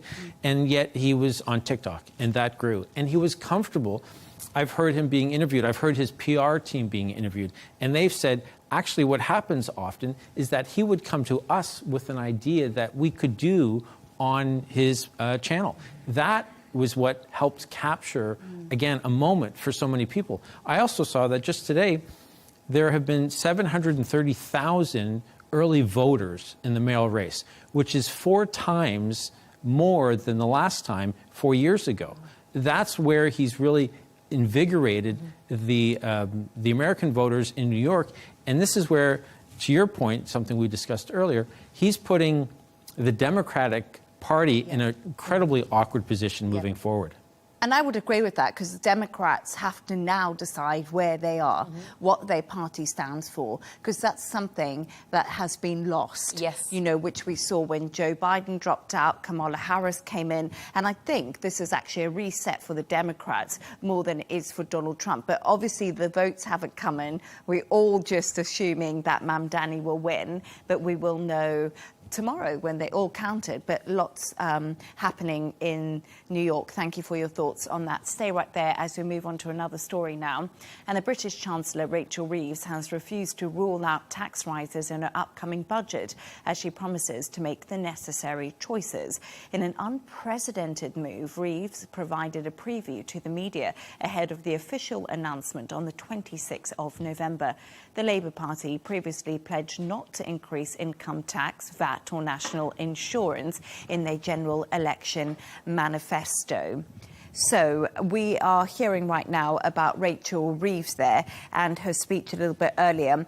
Gemma, I must admit something. 8:15 a.m. this morning, she gave this speech. People were not expecting it, probably still asleep. Yeah. Very unusual. Normally, chancellors lock themselves in a dark room, hashing out the numbers weeks before the budget. Why do you think that they decided this was necessary now? I think there's bad news coming, and they wanted to perhaps roll it out in stages, as opposed to on November 26th, boom, there it is. Here's the news that everyone's expecting, which is that there's going to be tax increases. So, yeah, I think it's actually, whether you agree with it or not, and obviously most people, if they're paying their taxes, won't agree with it, but it's a savvy political move, I think, to start laying the groundwork. People don't like to be ambushed. I do think, you know, that's what she's doing. She's preparing people for what's going to happen. So it also comes as people are expecting the Labour Party to break their manifesto promises. Now, that is a huge deal. That's a bigger deal as there's going to be tax increases. So again, there's a softly approach. There's lots of blaming, you know, past governments. There's blaming the lingering effects of the pandemic. There is, you know, laying the blame and laying the groundwork, and that's exactly what this speech was. And I find it interesting because you said she was getting ahead of this story, but I actually think she was slightly behind the story because for weeks and weeks in the press in the UK, there's been speculation that the taxes were going to rise. And this has been spooking investors and markets. So I think she kind of was between a rock and a hard place, and she had to come out and say, OK, officially, I don't know what's in the budget, as they always do, but here is X, Y, and Z. So she's in a difficult position, undoubtedly. But what I find interesting is everyone's blaming each other in the UK. If we look at all the different parties, you know, we've got the Conservatives, we've got Reform, we've got the Greens, we've got the Liberal Democrats, well, completely normal in politics. But my big question is, who is really to blame? Labour have been in power for over a year now. Tories were in power for a very long time. And do voters actually care?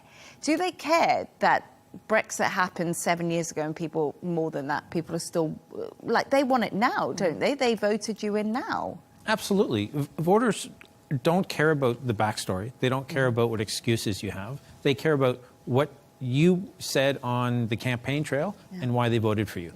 But I will say this. In fairness, here I am defending another politician. In fairness to Rachel Reeves, when her government was elected, it was July 2024. That was 6 months before Donald Trump assumed or took his oath to start his second term in office. So life was different then. You have Donald Trump with his tariffs. You also have the burden that he's putting on them for to increase defense spending as well. So it was a different world order.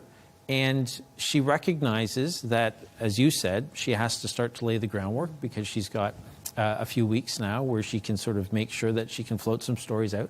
And I also wonder, being cynical and also being a journalist, if, in fact, she won't put a name to this, but the reality is that maybe there is going to be some blame put on Donald Trump because he's the one that's insisting on the tariffs. He's the one that's insisting on a certain percentage of the budget being spent on defense. She does allude to it. She said the world has thrown even more challenges our way in the last 12 months. So, yeah, there is that alluding already. Yeah, you're right. But I find it's quite interesting because we talk about what's happened. And, you know, she obviously pointed to things of the previous Tory government in her predicament and said this has left her in the situation she was in because of all the cuts they made to welfare. She's also saying, obviously, Brexit is something, and that's the austerity policies that have been put in. So there's a lag effect. But then I kind of look at it all and I think, well, the UK is in a better position at the moment than the EU if we want to look at Donald Trump's tariffs, because they got a 10% tariff. They were the first country to make a deal with Donald Trump when it came to the tariffs, and that was mainly because they had Brexited and he didn't have to deal with the Goliath that is the European Union. And the European Union right now arguably is going through a harder time because they've all had to increase defence spending. The UK is just doing it marginally.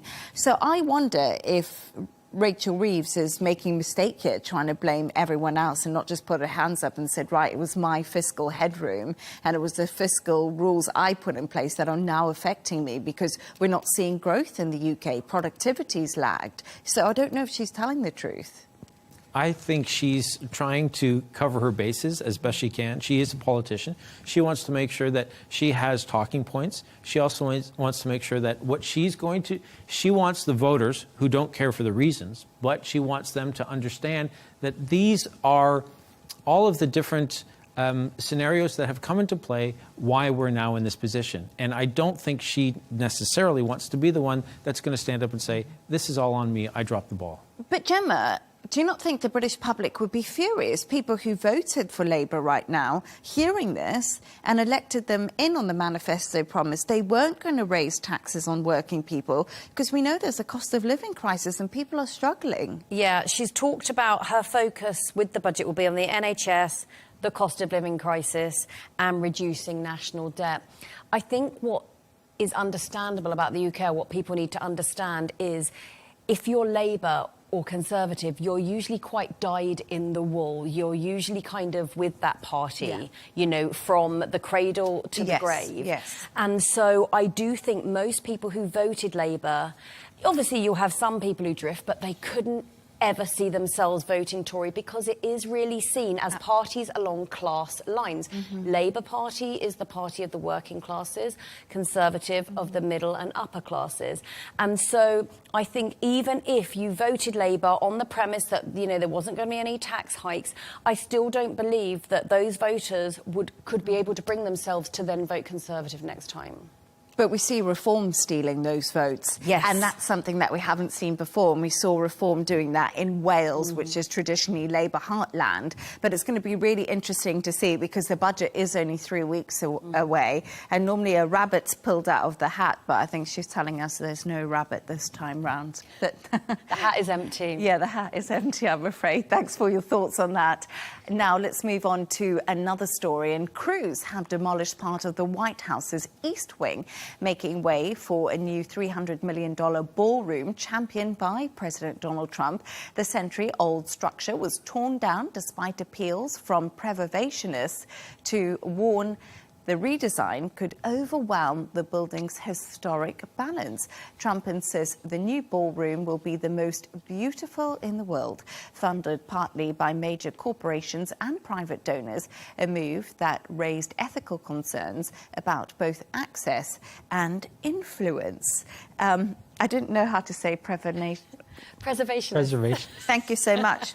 Anyway, we'll move on swiftly from that. Michael, what do you make of all of this? So, of course, it's going to be the most beautiful ballroom. Donald Trump is the most beautiful man. He has the most beautiful makeup. He's going to have the most beautiful ballroom. So, one of the, I was on social media. I was looking at a lot of the posts that had on X in particular, and what was upsetting the right-wing people is that every president has gone through renovations at the White House. And then there would be the other people who would say, yes, but the big ones at least, were all approved by Congress. And Donald Trump, of course, as there have been over the last little while in the United States, there have been the No Kings protests. And Donald Trump doesn't seem to accept that he's, the president of a republic. He's not an autocrat. He is not in a position where he can just do whatever he wants. But he is also, and this is one of his great strengths, he is also a businessman, and specifically a real estate businessman. Yes. So he knows if I destroy it, no court order is going to be able to come in and tell me not to destroy it because I've already done it. Yes. So he just goes about doing what it is that he thinks is best. And it is going to be 90,000 square feet. Now, the White House is only 55,000 square feet. So the fact that it's going to be a wing or a part of, no, it becomes the main component of the new structure. No, absolutely. It's going to be huge. Yeah. It's going to be massive. And Donald Trump just does make me laugh when it comes to stuff like this because he's outraged everyone, but he doesn't care. He's like, I'm building this ballroom. It's going to be gold, and this is what I'm doing. And Hillary Clinton, this made me laugh. She came out and said, it's not his house, it's your house, and he's destroying it. And Trump replied, I may name it the Monica Lewinsky Ballroom. He's like, listen, I'm going to upgrade this place. I'm living here. Fair enough. Gemma, he's also proposed an Arc de Trump. Yes. To commemorate the country's 250th anniversary next year. Arc de Trump might take longer than a year to build, maybe? I think this, you know, obviously they're celebrating their 250th anniversary, so we'll see how long the Arc de Triomphe takes to build. This is being done, evidently, with the leftover cash from the donors from the ballroom. Oh. So again, it's privately funded. There's so much being privately funded right now, you know, it sets alarm bells ringing. Yes, he wants to build a triumphal arch across from the Lincoln Memorial in Washington. Now, it's been dubbed the Arc de Triomphe, obviously, and it's to commemorate the 250th anniversary next year, being privately funded. And it's based on the Arc de Triomphe in Paris. And I found this interesting because I feel that Trump would really love to have the kind of history that Europeans have in the US, because he talks about the UK a lot, you know, the sense of history, and he really loves the all king. of that. He loves the royals. Yes, he does. He really kind of that sense. So I think this is his way of trying to sort of get some of that ye olde worldy that he craves so much. So, yeah, he unveiled the plans for it at one of the dinners for the ballroom, and he said there's a small version, a medium version, and a large version. I think we can all guess which his preferred version was, yes.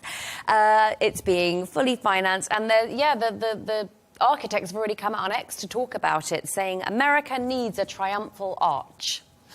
You know what, something? I just remembered that when he unveiled it, he had a great Gatsby party, and I saw all the pictures from that, and everyone was talking about the Gatsby party. And if we look at the interior of the ballroom and of the toilet, he redid the Lincoln toilet, which is all marble. He is making it look almost royalty. You could compare it to a palace, this ballroom, in many ways. It's pretty phenomenal, and so many people can fit in there. It's huge. Yes, and past presidents would say that when they would have to have state dinners and they would erect tents, it was a huge inconvenience, and it was not becoming of the White House. So, again, I've said this before, Donald Trump, I think, has great vision, but his follow-through is not always in keeping with the Republic. He wants to make the decision, and he wants to do what he wants to do on his own timeline. So if he had come out with this idea and said, I think we should be doing this, and he had brought in all the preservationists and all the White House historians, and they had discussed it, and they had taken years to do it, I think everybody would have been fine. In fact, some of the changes that came under Bush II continued under President Obama, because that was, to Hillary Clinton's point, this is not the person who lives there, it's not their house. It is the people's house. So they have to make sure that they're continuing to do what's best for the house, and so that it stays and it is stable. But Donald Trump is, you know, he's a man who's almost turning 80. He is presumably not going to run again, recognizing he's maybe near the end, and that he wants to cement his legacy. And this is one way where he can make sure that something that he has done for the White House maybe sticks around for another 250 years. He is going to name it after himself as well, like 100%. Oh, really? The Trump ballroom? I think it's going to be the Trump ballroom. Yeah. It's he does want that legacy, doesn't he? Long after he goes. Yeah. I must admit something. I'm very old-fashioned, and I like velvet curtains and gold chandeliers. The old glamour. I love the old glamour, and I think Donald Trump is bringing that back a little bit. But I would say, and we've talked about this before, the optics don't look that good right now. With the cost of living, yes. Yes, and that's one of the reasons why Mamdani has done so well, is because he talks about the cost of living. And in the other races for governor in Virginia and New Jersey, again, that's what they've run on as well. And yet, right now, you have a $300 million gold ballroom that is, well, probably gold, that's being built. That just doesn't look good. Make America great again. Thank you so much for your thoughts on that. Make America gold again. Well, make it gold again. That can be the name of the ballroom. Now, David Beckham has been knighted by King Charles today for his services to sport and also charity. The former England and Manchester United player has said he feels immensely proud. He was joined by his wife Victoria, now known as Lady Beckham, for the ceremony at Windsor Castle. Michael, we've been waiting such a long time for Sir Beck's golden balls, as he was once known, to be knighted. You know, do you think this is well overdue? I don't. I did a little bit of research.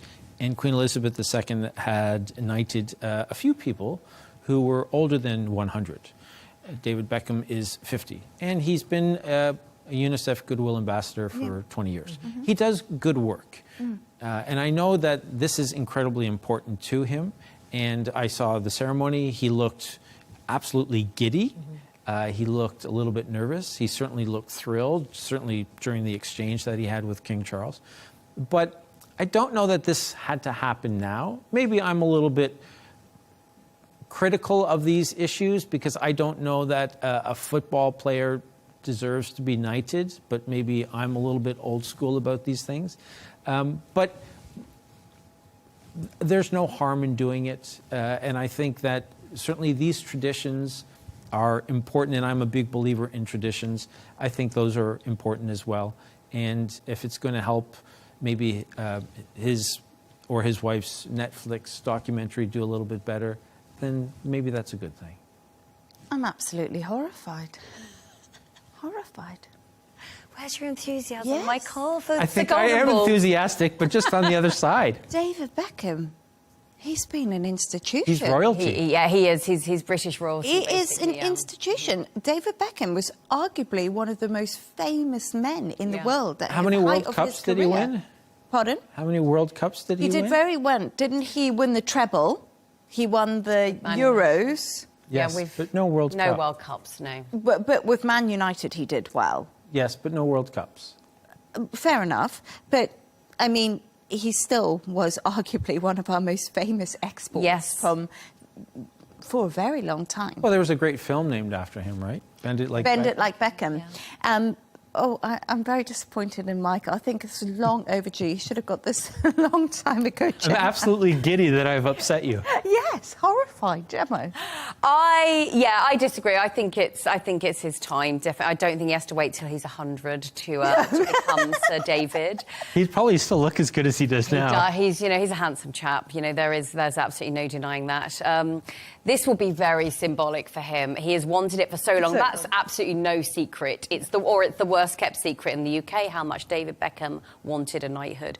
It's an acknowledgement as well of his contributions to sport, his ambassadorships, his work in charity. He also works for the King's Foundation. He's a self-confessed huge royalist, which would have helped his cause as well.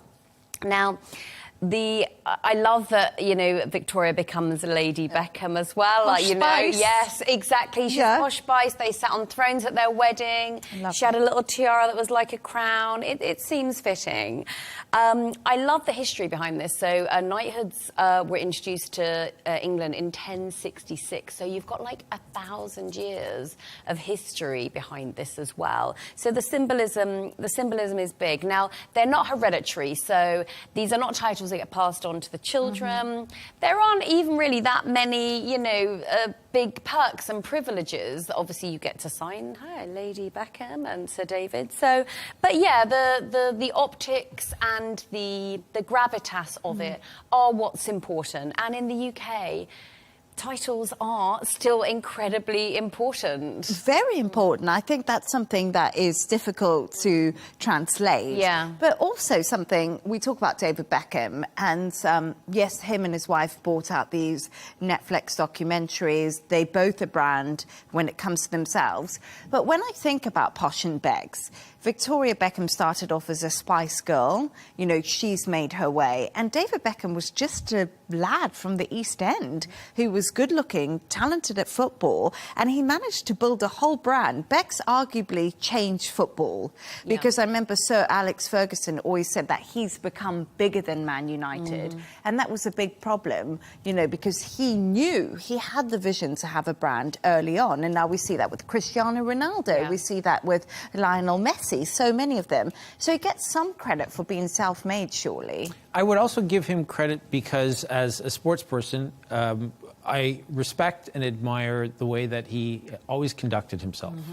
I think he was, in the true sense, there are the sportsmen who are in it for the business and the showbiz side of things. And then there are some who are, and I think David Beckham is one, who was in it for the love of the game.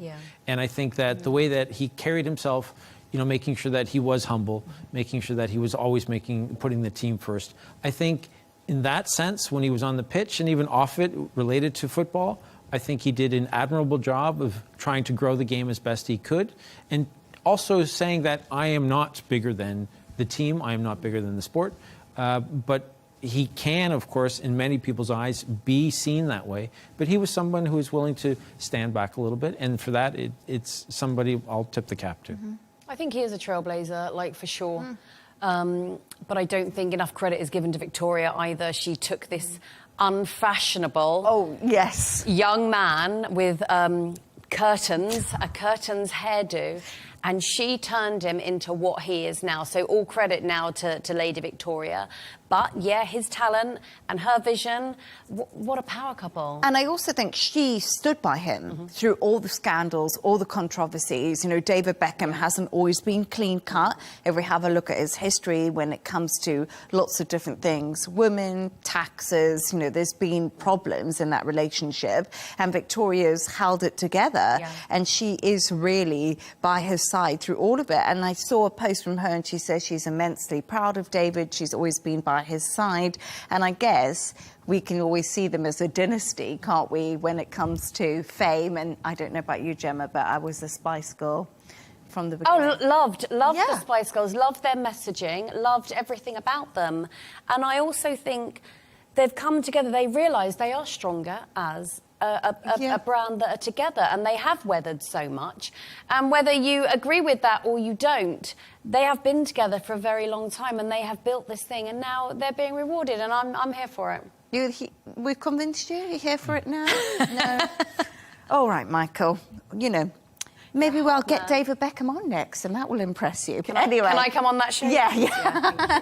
Now, it's that time of the show where Gemma White and Michael Jabbery Pickett, very formal, have chosen their best stories of the day. Michael, let's talk to you, and yours all is about a former US Vice President who sadly passed away, and we've heard about that today. What more do we know? So, you say sadly, and I think it's always a shame when people die, but there are many people who would actually celebrate this man's death. Dick Cheney died at 84.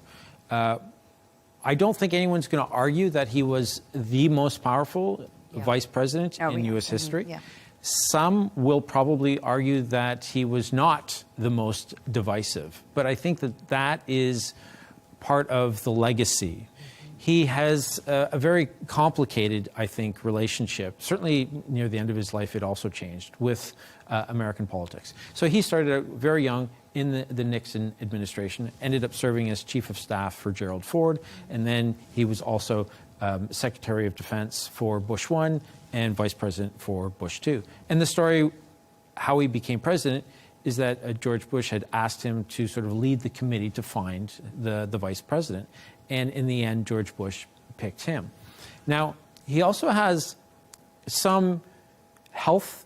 I'm going to mention this stuff just because it's spectacular. So see, he had 3 heart attacks and 1 triple bypass before the age of 50. Wow. He ended up having 5 heart attacks in his life. And at the age of 71, he had a heart transplant. Yeah. He also famously, in 2012, was on a hunting trip and shot a friend in the face who survived and forgave him, and they joke about it. But in this part of the world, specifically in Iraq, he is somebody who would almost, him and Colin Powell, would be the face of weapons of mass destruction. Yeah. And that is where I think a lot of people struggle trying to understand what good he would have done after 9/11, because it was Bush II and Dick Cheney who were in the office when 9/11 happened. And the last thing that I would say is where his near the end of his life, of course, his daughter ended up running for the Wyoming congressional seat that he held for many years, and he called Donald Trump a coward and the greatest threat to our republic. He recognized that he was a Republican, but he also was an American first and foremost. And I think that maybe for some who were pretty harsh towards him during his life, he might have redeemed himself a little bit near the end. Certainly a man who had a fantastic public life And he also had a very successful family life as well. But at the age of 84, his family said that he died from complications from pneumonia. Michael, thank you very much for that on Dick Cheney, who we obviously found out today lost his life. And Gemma, we'll move on to your story, which is a little bit lighter. And Gen Z thinks a word we've all said is actually cringe. Gen Z thinks everything is cringe. Everything. But the latest is, I want to see if we're all guilty of this, is writing lol. LOL. In your text. Yeah. Yes, LOL. Are we all guilty? No, I don't. I do it all the time. And sometimes I even put LOLZ, like lols. Lols. Okay, right. That's crazy. That's really cringe. So cringe, Leigh Ann, honestly. Cringe. Yeah. So this is a poll of 2,000 Gen Zers. And it's about texting and phone behaviour and what they find most cringe. So lol came out top of cringe. I'm cringe. I put my hands up. I'm a lol cringe. Yes, and also the most cringe emojis. Now I'm going to see if we're all guilty of this. Now number one is the poo emoji. You know, with the smiley face. No, I don't use that the one. most cringe. I don't use that. No. Although second is the monkey covering its eyes. Oh, use that one. Right. Okay. Cringe. I like that no, one. Not cringe. 3, this is me all the time, the thumbs up. No, I don't use that one. So my last job, they told me that was actually passive-aggressive and the wrong thing to do, so I stopped. Right, okay, Oh, not wow. cringe, passive-aggressive. Yep. Okay. And 4th is the awkward grimace. What's that? You know, when it's a bit like... Oh, I don't use that one. Right, not cringe. No, I don't. Right, so we're not that cringe as far as emojis go. Can I tell you what, emojis just annoy me too? Like, I hate it when you text someone and they just send you back emojis. Yeah, like, what is that? What is that? Like, But you could carry on conversations with just emojis. Yes. but I don't want to do that because I don't understand half of it, because it's just annoying. Well, we did have to explain 6-7 to you earlier. Oh, I've got no idea, yeah. yeah. Michael and Gemma explains a new word, 6-7. But I feel like I'm becoming so cringe because I have a side parting. That's cringe, isn't it? You show your ankles, that's cringe. Cringe, Yes, so you're ticking all the cringe boxes. I'm ticking some cringe boxes. Michael seems to be ticking. No. fewer Trust me. cringe boxes. I have children. My kids are 29. I have colleagues who are younger than my kids, and they say that I do many things cringe. The one thing that they do that I find actually amusing is that they say that I have a typical white man's laugh. Now, I'm not sure what that means, but whenever they tell me that, I then laugh like the typical white man. But you are a typical white man. I think I am. There's nothing wrong with that. Yes, but I think it just accentuates the cringe aspect. Oh, or I'm leaning into who I am. And I think that's quite nice. I think we should all be ourselves. But I must admit, I'm like completely cringe. I've got a nephew. He's 14. He thinks I'm so out of touch and so cringe. And now Gemma, he's going to watch us and be like, I told you. He's going to feel vindicated. Yeah. Absolutely. Yeah. Auntie Just Leigh Ann being is cringe. I'm proud. I'm proud of being cringe. Yeah. Thanks to today's guests, Managing Director of This Is Dubai, Michael Jabri Pickett, and columnist and correspondent Gemma White. And that's all from us on W News Extra. Don't forget to subscribe to our YouTube channel. Of course, follow us on X. Goodbye and have a good evening.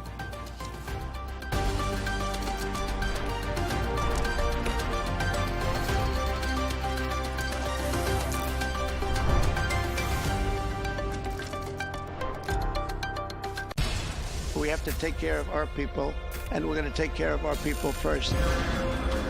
For in-depth analysis and all the latest developments across the globe, make sure you join us every weekday. President Trump is trying to negotiate a ceasefire. With so much happening, so much information, and so much noise, International law will have no part in his administration. it can be hard to keep track. Tariffs will just fuel inflation. We're going to fight these tariffs. But you can count on us to tell you what you need to know. We stand by your side. Join me, Tom Burges Watson, for Global News Today, right here on Al Arabiya News.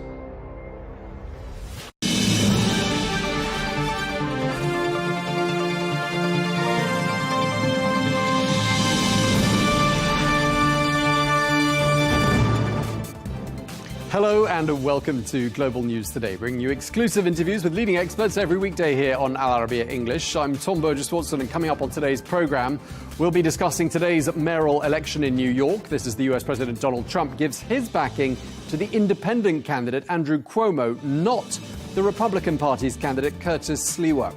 President Trump says that if the Democratic candidate Zohran Mamdani wins, he'll hold back federal funds for the city. Plus, we'll be taking a look back at the life and the legacy of the former US Vice President Dick Cheney, whose death was announced today at the age of 84.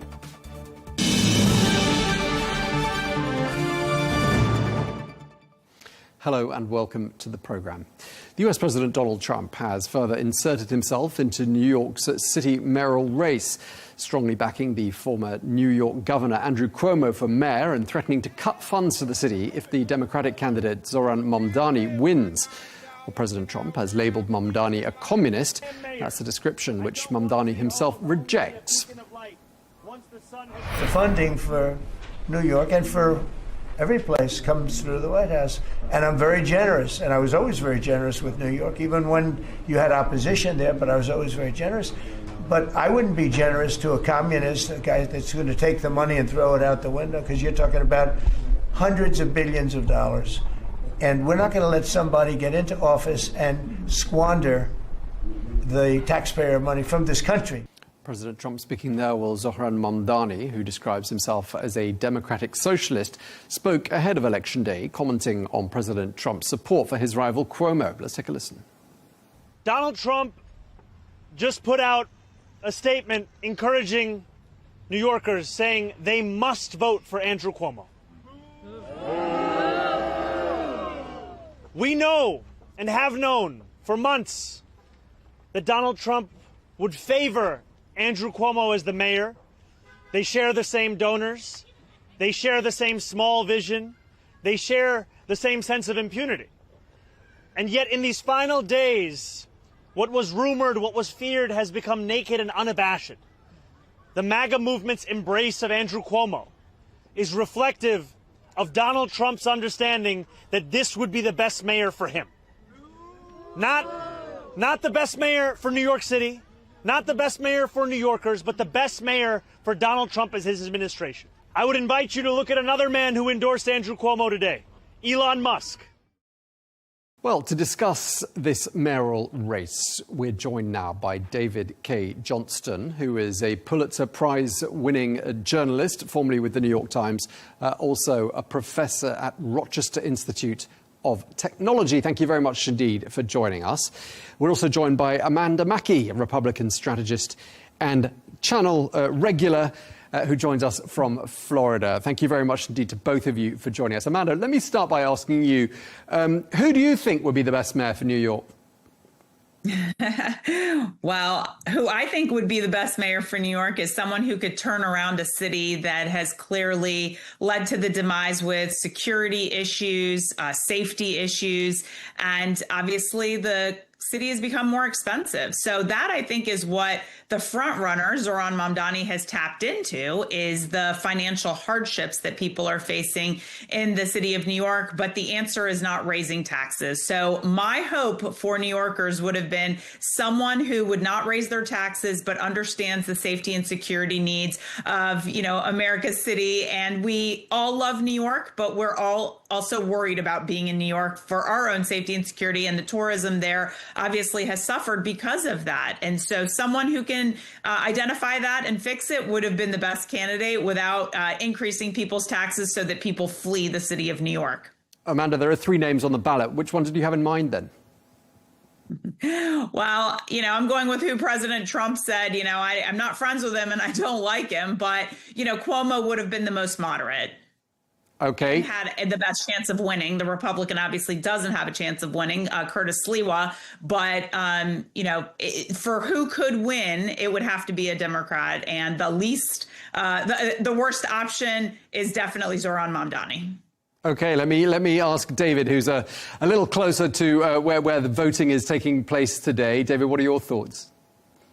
Well, New York City is one of the safest cities in the United States. And like most big cities, crime in New York compared to 20, 30, 40 years ago, even during Donald Trump's first term, crime is down dramatically from those times.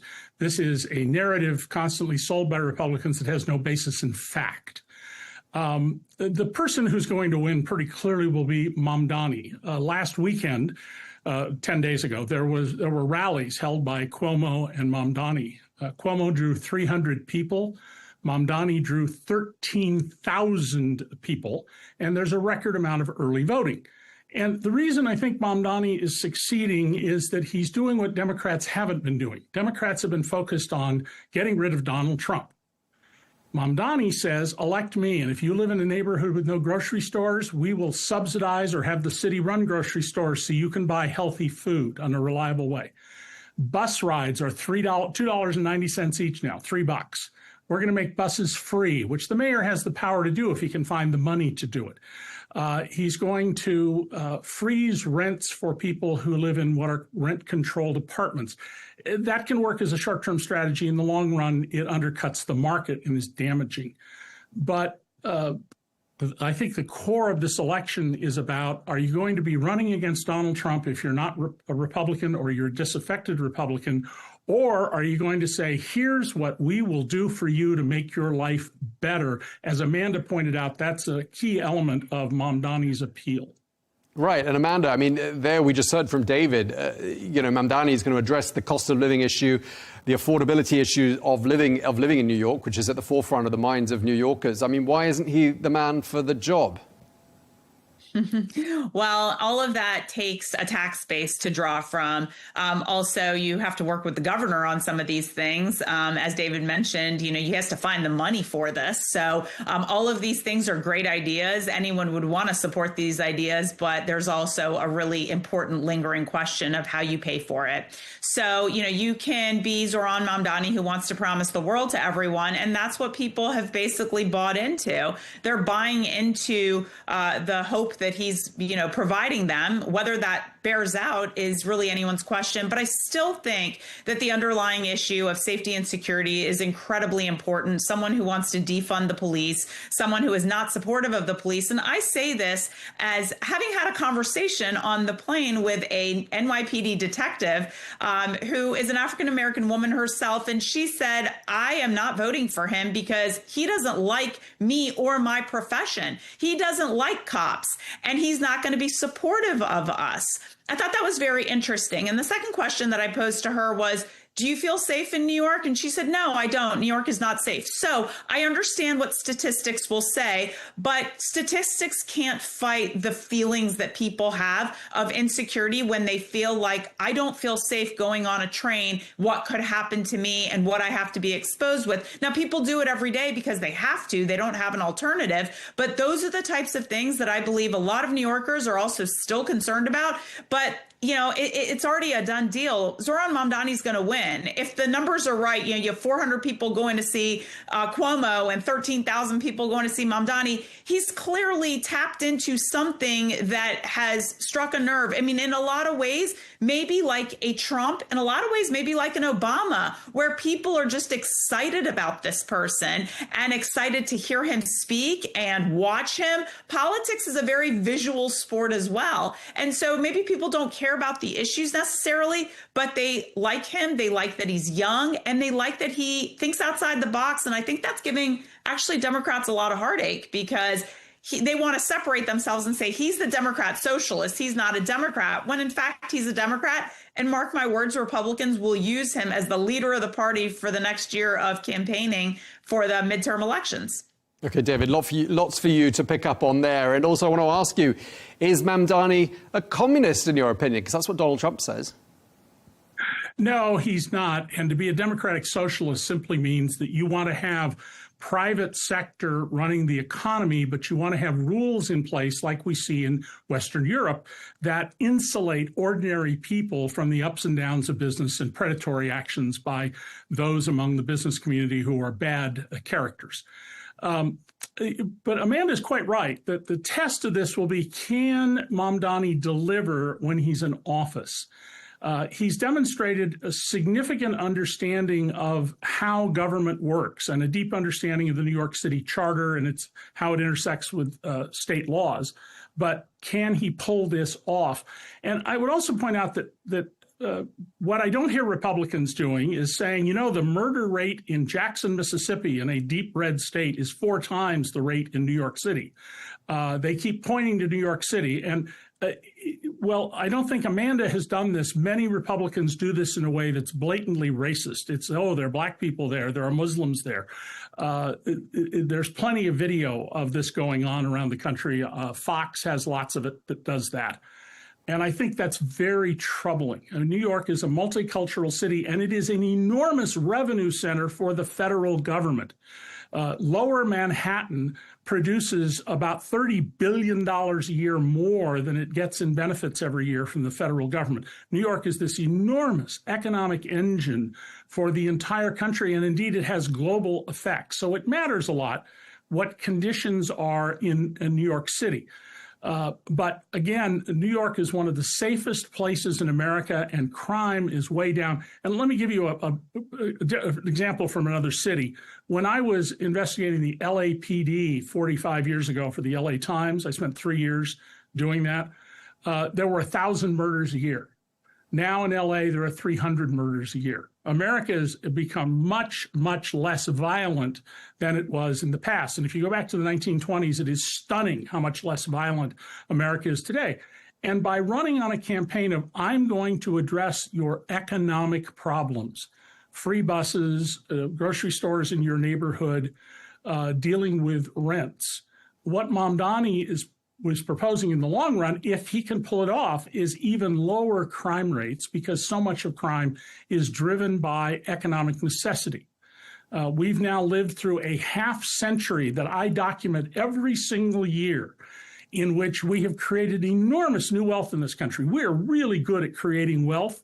My books on the economy champion competitive market capitalism, but because we have adopted, under primarily Republicans, corporate socialism as our model, what we're seeing is that the bottom 90% of Americans today are worse off than they were in 1973.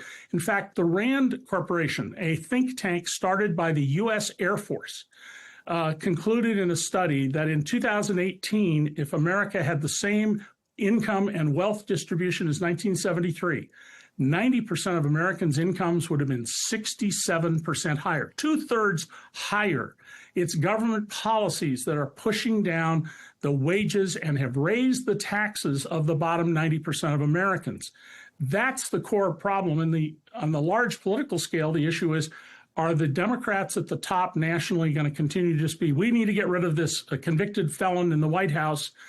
And are they going to say, here, if you put us in the majority, we will do this and that for you? Okay, Amanda, you're welcome to pick up on any of that. I also wanted to ask you about this threat by President Trump, which is he's going to cut off federal funding to New York in the event that Mamdani wins. I mean, how's that going to be helpful? Yeah. Well, look, I think that President Trump, what maybe he was trying to articulate, if I can guess and speculate, is that he's not going to support the positions that Mamdani is going to take for the city. And he's not going to be in line with whatever Mamdani's doing. I don't think he's going to piecemeal go after things that are, New Yorkers benefit from, that every American benefits from. But I do think that he's going to make sure that anything that Mamdani wants to pursue, he's probably not going to be in lockstep with him. He's not going to further that because he's not in agreement with anything Mamdani's doing. Again, David, I mean, I gather that the federal government provides about $7.4 billion US dollars to New York City. That's about 6.5% of its budget. I mean, how much of a blow would it be if that money was cut off? And is it even legal to cut that funding off? Well, first of all, yeah, Donald constantly claims that under Article 2 of the American Constitution, I can do anything I want. That's not true. Read it. It essentially says the president is the errand boy of Congress and will do what Congress has told him to do. He is trying to turn himself into what he is at the moment, which is a de facto dictator, and he's consolidating his power, his dictatorial powers, which I've written extensively about. And of course, I've known Donald for almost 40 years. New York City does get about $7 billion every year from the federal government, but it generates more than $30 billion for the federal government. So let's keep that in mind. Trump certainly will try to find ways to hamstring and cut off funds or audit to death actions in New York City. None of those are appropriate for a president, but they are absolutely what we should expect from someone who perceives himself to be a dictator. Amanda, do you think people are going to flee New York if Mamdani gets in? Well, let's just also discuss how courts are going to be involved in this. So it's not like Donald Trump can just do anything that he wants. The courts will step in as they have. So let's be objective about how the government process works here. But also with regards to what people are kind of jokingly calling the realtor of the year in Florida is Zohran Mamdani, because people do believe that Florida is going to be the beneficiary of people with wealth leaving New York to come to the state of Florida. So obviously we saw that happen during the time of COVID. People wanted to get away from the rule of, not being able to congregate, especially the Hasidic Jewish communities came to Florida to get set up here with all of the things that they need for their, for their religious beliefs. And so, a lot of people did flee for that reason, not being able to congregate, not being able to work, all of those things. They came to Florida. We've had a little bit of, people leaving since then. Florida has gotten expensive. We did have 3 hurricanes during that time, major hurricanes.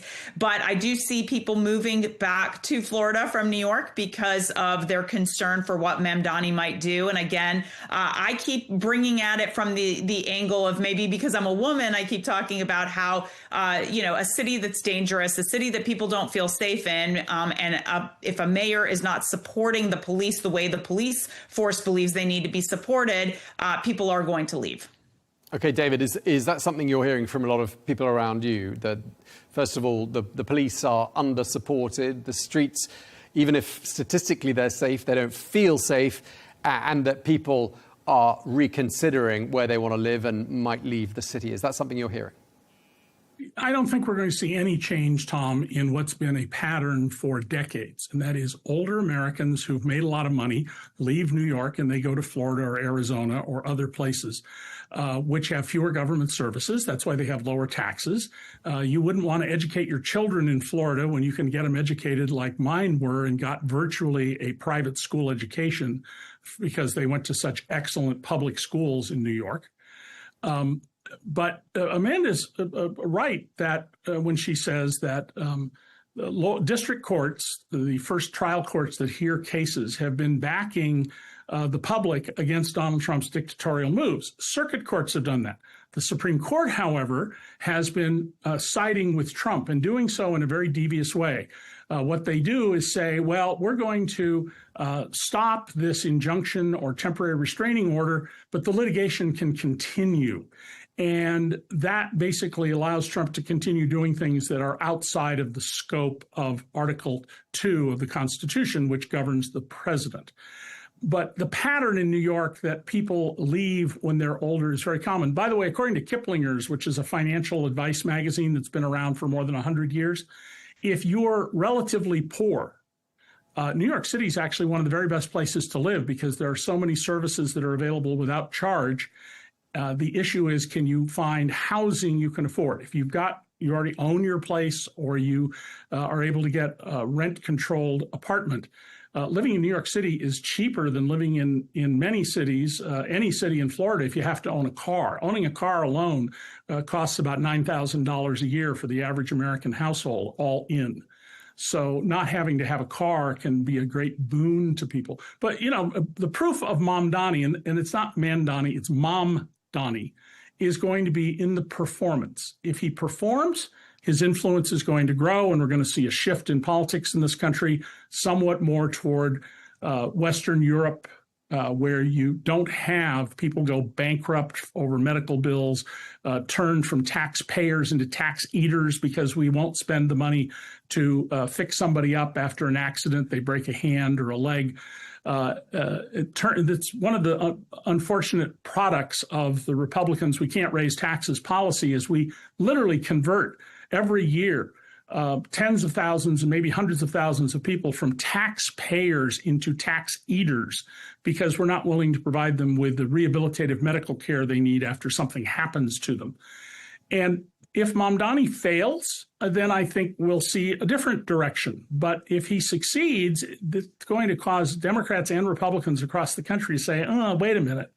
And at the core of this, I firmly believe, and my best-selling economics books address this, that the Democrats' big mistake has been they haven't come up with policies that say, elect us, and we're going to make conditions better for you. Okay, Amanda, back at you. I mean, just picking up on what you were saying earlier on, I mean, it sounds to me like you've written off Cuomo's chances of winning. I don't know if that's right, and you seem to be thinking that Mamdani is indeed going to win. I mean, we're about a year away, aren't we, from the midterms in the United States? I mean, does this vote in New York in any way give us any clues about the mood of American voters right now? Yeah, I do believe that this is really more of an issue that it divides the Democrats than anything that we could look at for a partisan issue between Republicans and Democrats. New York City was never in play for Republicans.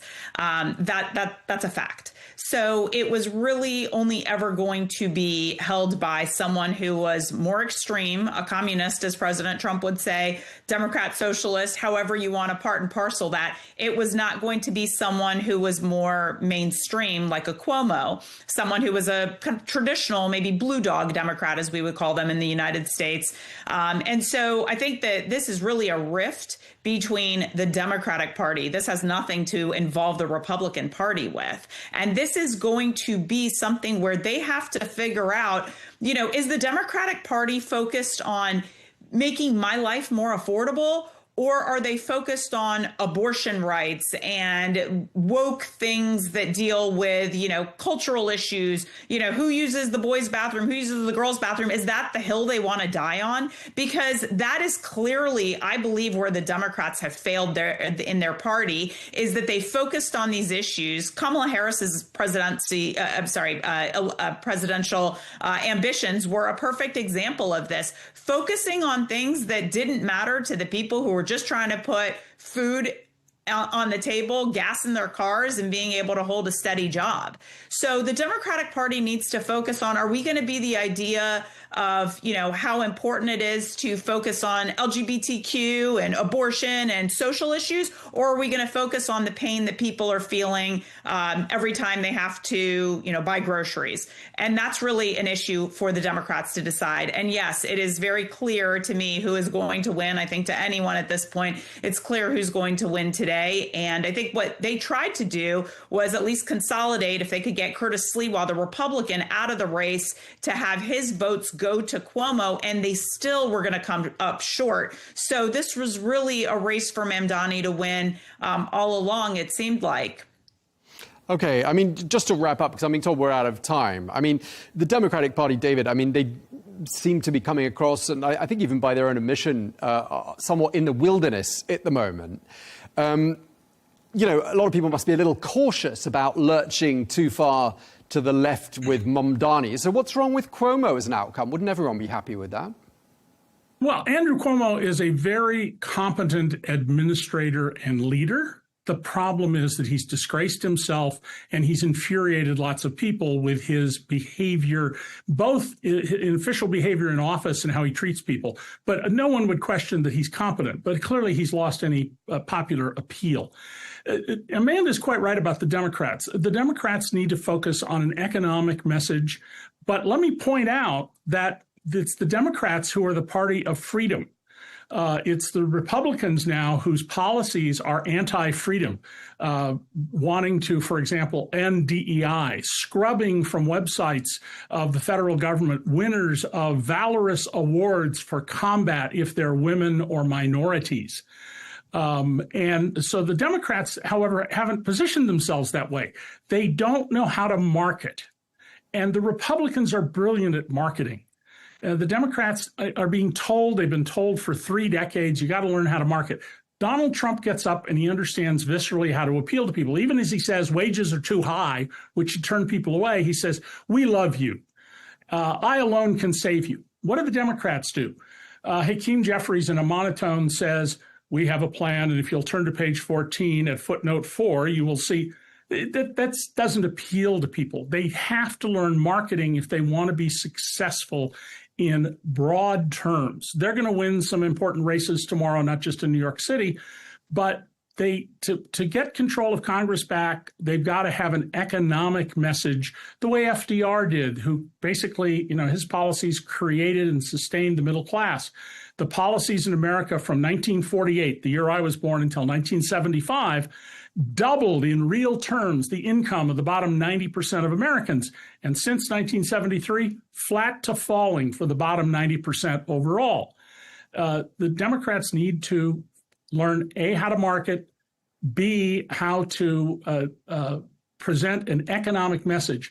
And, they don't make any point about the fact that Donald Trump was the first president in 100 years to lose jobs in this country. Joe Biden's administration created 15 million jobs. In fact, Barack Obama created more jobs were created under Barack Obama once the Great Recession ended than under Donald Trump before COVID.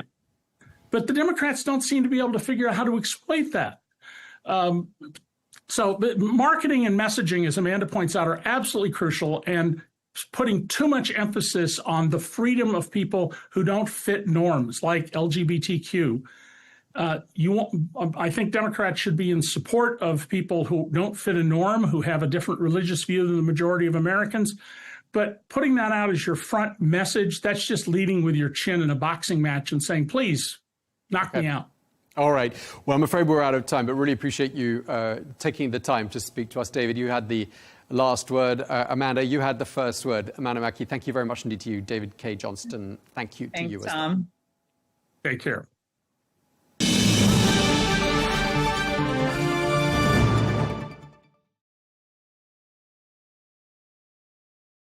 Now, it was announced today that the former U.S. Secretary of Defense and the former U.S. Vice President Dick Cheney has died. Cheney, who served as Vice President under President George W. Bush from 2001 to 2009, was seen as a driving force behind the U.S. invasion of Iraq in March 2003. He was also viewed by some analysts as having been one of the most powerful vice presidents in U.S. history. Well, Dick Cheney has died at the age of 84. Well, for more, we can speak now to Ambassador James Jeffrey, who's a former Deputy National Security Advisor under President George W. Bush. Thank you very much indeed for speaking to us. You served as U.S. Ambassador to Turkey and Albania under President Bush. You were also the U.S. Ambassador to Iraq under President Obama. Do correct me if I'm wrong on any of that. A pleasure talking to you. What was your level of interaction with Vice President Dick Cheney as he was, and what will be your lasting memory of him?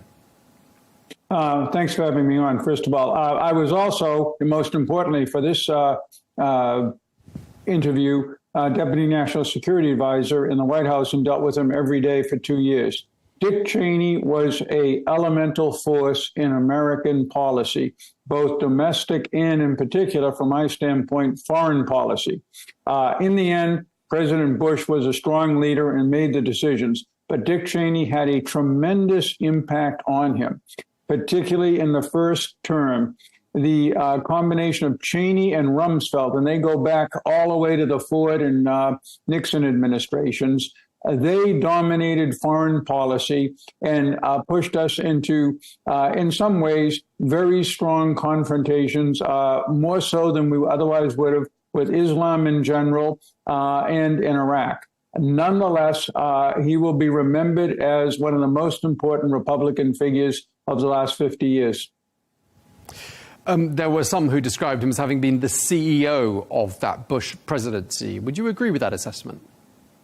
Again, I found President Bush to be a very strong leader, particularly in his second term. also in his second term, after he had fired Don Rumsfeld, and Dick Cheney was very unhappy about that, I found that more and more Cheney was sidelined, at least in foreign policy decisions, because the president turned to Steve Hadley, the National Security Advisor, Condoleezza Rice, the Secretary of State, and Bob Gates, the Secretary of Defense, for most of his policies, for most of his recommendations. Cheney wanted to take a much stronger line against Iran, a much stronger line against Russia. The president wasn't willing to do this. He was totally tied up with 2 wars already, and he didn't want a third or a fourth. Of course, he was a leading advocate of the invasion of Iraq. And I'm just wondering whether you think that is perhaps the defining factor in his legacy. What are your thoughts? Not exactly, because, look, in 1998, Congress passed overwhelmingly the Iraq Liberation Act, and President Clinton signed off on it. There was a broad consensus, believe it or not, in America that going into Iraq in 2003 was the right thing to do. Cheney was one of the leading advocates of it, but there was, again, broad support, including among the Democrats in Congress. Nonetheless, what he was a supporter of, and here there was a difference with President Bush, Condoleezza Rice, and other advisors, he didn't believe in the democracy agenda, which President Bush believed in his soul and heart. Cheney reminds me more of Kissinger, a little bit of Trump, but less isolationist, and maybe more of a Roman proconsul. You've got to make the rest of the world fear you if you want to maintain your top position. And for Cheney, America maintaining the top position, particularly militarily, was the core foreign policy goal. In terms of his skill set, as someone who worked closely with him and who saw him up close and personal, what would you say his strongest hand was? What was he best at? First of all, he was very self-confident and very, very knowledgeable. He had been the chief of staff to Gerald Ford. He had been the Secretary of Defense for George Bush Sr. He had risen to the very top of the Republicans in Congress. So he had a tremendous resume, and he was respected for that. The other thing is, and here I would contrast him, perhaps unfairly in the case of Rumsfeld, with Don Rumsfeld. Rumsfeld was very difficult to deal with. Cheney was personally kind. He was calm. He would accept his defeats, and I saw him get a lot of defeats in the last years of the Bush administration. He didn't pull rank. He didn't say, hey, I'm the vice president. Let's end this conversation. He would listen to everybody. And so he was actually pleasant to work with, even if one disagreed with him, and often we did, on policies. Is there one vignette or one scene that perhaps in your mind overshadows all the others as perhaps being the most memorable moment or memorable encounter with Dick Cheney? Yes, I was the acting national security advisor with Bush in Beijing for the Olympics, which turned out to be very serious because Russia invaded Georgia. And I was trotted out to give a press conference. And in the press conference, I was asked a question which I hadn't prepared for, although I should have thought of it, which was, are we prepared to rule out the use of force? And I said, the United States never rules out the use of force because that's a kind of fallback position. So I immediately get a call from Cheney saying, great, did the president authorize this? And I had to sadly disappoint him and say, no, this was Jim Jeffries' idea. There are some who say he made a lasting impact on the U.S. vice presidency, one that's even felt to this day. I mean, what do you think of that? And how do you think history will remember him? Well, history will, rather like Henry Kissinger. I just did a review of the PBS Henry Kissinger memorial series. These people who emerged, as I did, from the turmoil of the 1960s and 70s in America, Vietnam, Watergate, and so on, they remain controversial figures. There's no doubt about it. There will never be a final historical judgment of Dick Cheney. I do not think that he contributed to a strengthened role of the vice presidency, because we certainly saw neither Joe Biden, although he was a very active vice president, nor Kamala Harris, nor Vice President Pence play a role anything like that. I think that J.D. Vance is trying to do that, but the jury is still out on whether he'll reach anything like the level that Dick Cheney reached. It was unique, I think, in post-war American history. Just tell us, lastly, your own personal memory of working with Dick Cheney. I mean, what goes through your mind when you look back on your time working closely with him? I was, in terms of policies, very closely aligned with Gates, Hadley, and Rice. And that was where the president was, which to some degree was my job, but we have our own personal responsibility to advise and think. And I was aligned with them, but at the time and ever since, particularly as we have watched over those 20 years from 2000 forward, Iran, Russia, and China, in a way, eat our lunch, move aggressively ever more. We see the situation that's now stable for the moment with China. Let's hope it stays that way after the president's trip to Asia. We see this raging war of Russian aggression in Ukraine. And up until they were dramatically defeated, we had seen an Iranian march through the entire Middle East. I'm not so sure now, looking back, Dick Cheney was all that wrong. Okay, and just lastly, I mean, he was somewhat estranged from the Republican Party of today. How do you think he will be remembered in the ranks of the current GOP leadership? Donald Trump doesn't spend much time identifying himself with antecedents, be they Reagan, be they Eisenhower, be they Cheney, be they the Bush family.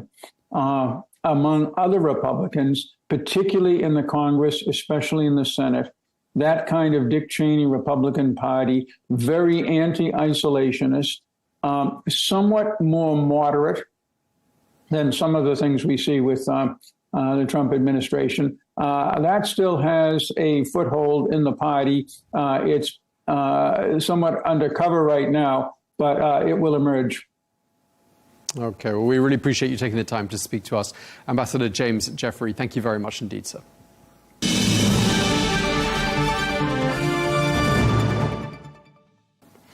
Well, we're joined now by Riz Khan, who's the co-founder of the Lincoln Project and a former strategist for George W. Bush, John McCain and Arnold Schwarzenegger. Thank you very much indeed for taking the time to speak to us. He was described as having been one of the most powerful and polarizing vice presidents in U.S. history. What do you make of that? Well, I would say that both of those things are true. I started working for Vice President Cheney during the 2000 campaign when he was President Bush's running mate. And what I would say is that there were very few people I ever came across who knew more about how the federal government worked, from the White House down to the lowest guy sitting at a desk in an agency or a committee somewhere than Dick Cheney. I would also say my experience was that he was very involved in all facets of policy, at least from my small perch, in which if he had a difference of opinion with the president's staff, then there was a very good chance that he was going to go directly to the president. And that is something no one else in the White House could do. Some people described him as having been the CEO of George W. Bush's presidency. I don't know if you agree with that assessment. And just how much influence do you think he wielded? Well, I'm not sure about the CEO moniker, but I do know that he had a very expansive belief in the executive, that the presidency and the administration should and can do what it feels like it needs to do, especially in the auspices of national security, which was such a focus of Bush's presidency after 9/11. So I think that he definitely had a perspective on those things. Whether or not he was the CEO, I'm not necessarily sure. I think that, for maybe a COO. Cheney did not like to be out front. He was someone who was very much someone who would much rather have had his counsel given and received in private rather than in public. I remember that the events that I attended with him, he much preferred speaking to a small group of people than to a crowd. He preferred individual conversations, as I recall. And so I think that, maybe chief operating officer. But again, remember, in the United States, the vice presidency has only two jobs: break a tie in the U.S. Senate when that happens, and wait for a terrible phone call. And from a historic perspective, Cheney vastly expanded the bounds of what the vice presidency was. Yeah, I was going to say, what mark did he make on the vice presidency? It sounds like you've already answered it. And how have we seen that change reflected in the vice presidents we've seen since him? I think we've gone back to a much more traditional vice presidency in which there are things that the vice president is involved in. He or she can certainly attend, I would say, any meeting they wanted to. But for the most part, they are there to carry the message for the White House and for the president, to provide counsel that very few other people can. Remember, the vice president's the one person in the White House or the government the president can't fire. But again, it is a much more specific and narrow role since Dick Cheney.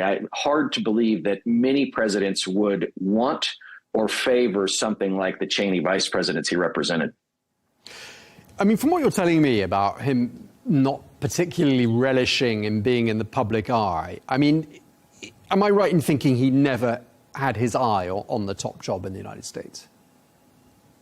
Well, he did briefly decide he wanted to run in 1993 and 1994. But following that, he chose to, go into private industry. And I think that was, frankly, probably the right move. He was a mastermind at political knife fighting and bureaucratic infighting, but he was not a traditional politician. He was not going to hand out candy. He was not going to kiss babies.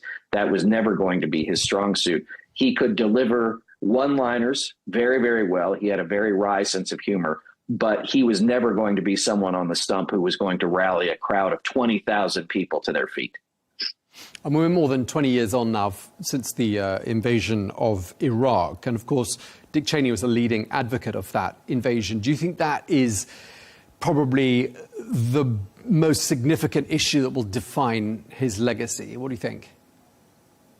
I think it will be both national and domestic security, in which he and a lot of the people around him, and frankly, the President Bush as well, saw 9/11 and then the subsequent invasion of Iraq also as a necessity to increase domestic surveillance of American citizens with the Patriot Act, the formation of the Department of Homeland Security, and all of the things that ultimately Edward Snowden brought to light under the Obama administration. And so I think that, yes, Iraq will probably be the lever around which he is seen, simply because he and now the late Donald Rumsfeld were such proponents of an invasion of Iraq really right after 9/11.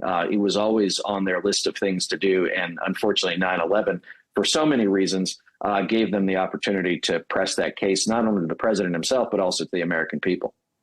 And of course, this issue of the unfound weapons of mass destruction in Iraq was very much the justification for that Iraq war and the invasion of Iraq. Did he ever express any remorse, or did he ever publicly reconsider his position on that issue?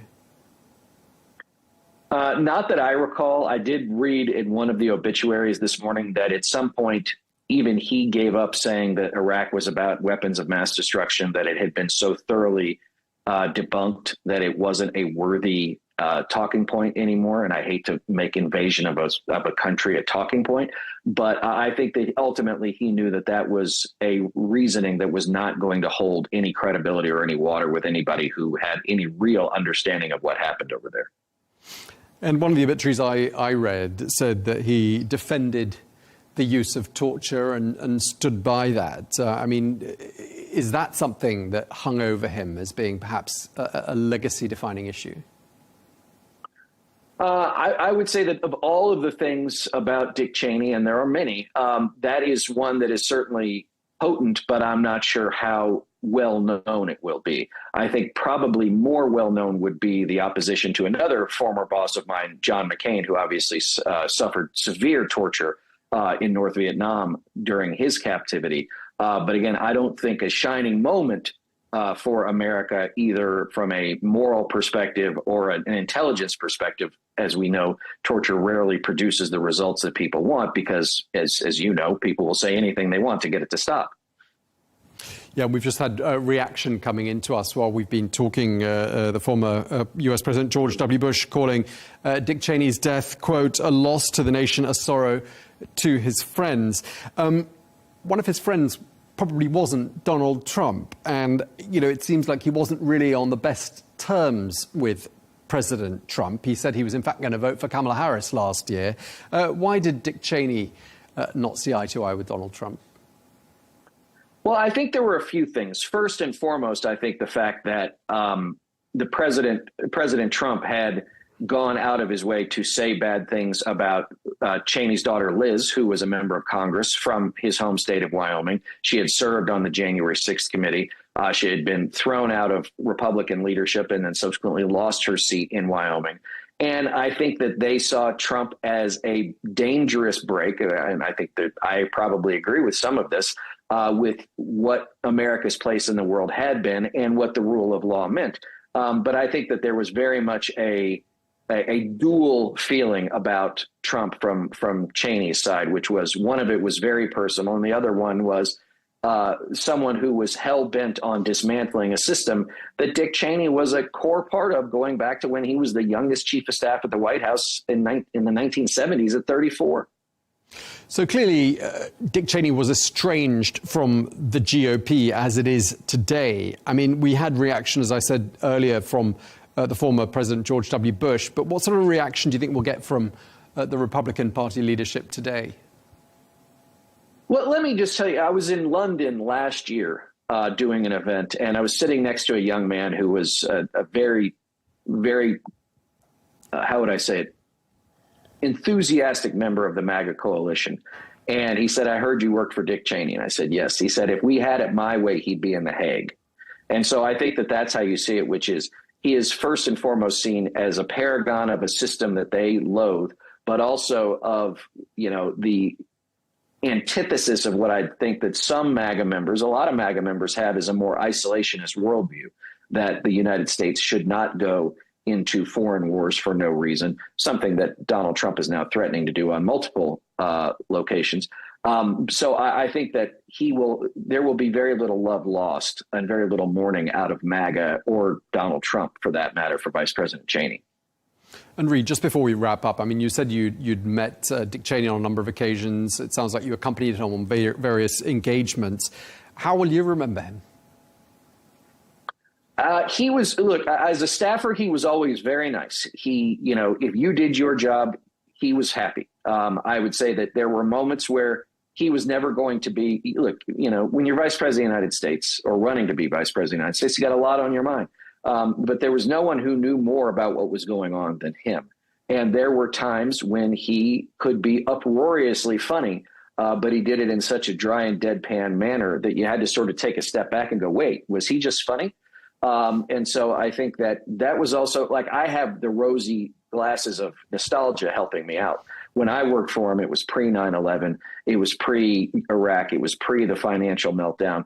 It was a different time. It was a more, frankly, innocent time for me anyway. And so those are the memories I have, which obviously many people won't share. But you can only remember the things that you saw in person. And for me, you know, I wish his legacy would be different, but here we are. All right. We really appreciate you sharing that with us. Reid Gallant, co-founder of the Lincoln Project. Thank you very much indeed for your time.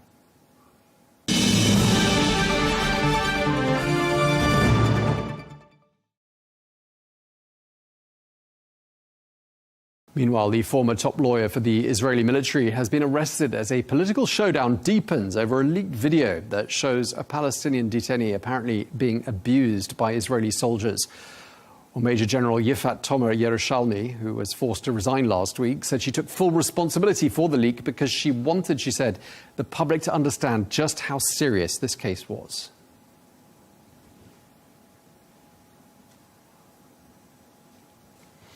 Well, staying with Gaza, Israel has confirmed that the bodies of 3 more deceased Israeli soldiers have been returned via the International Red Cross.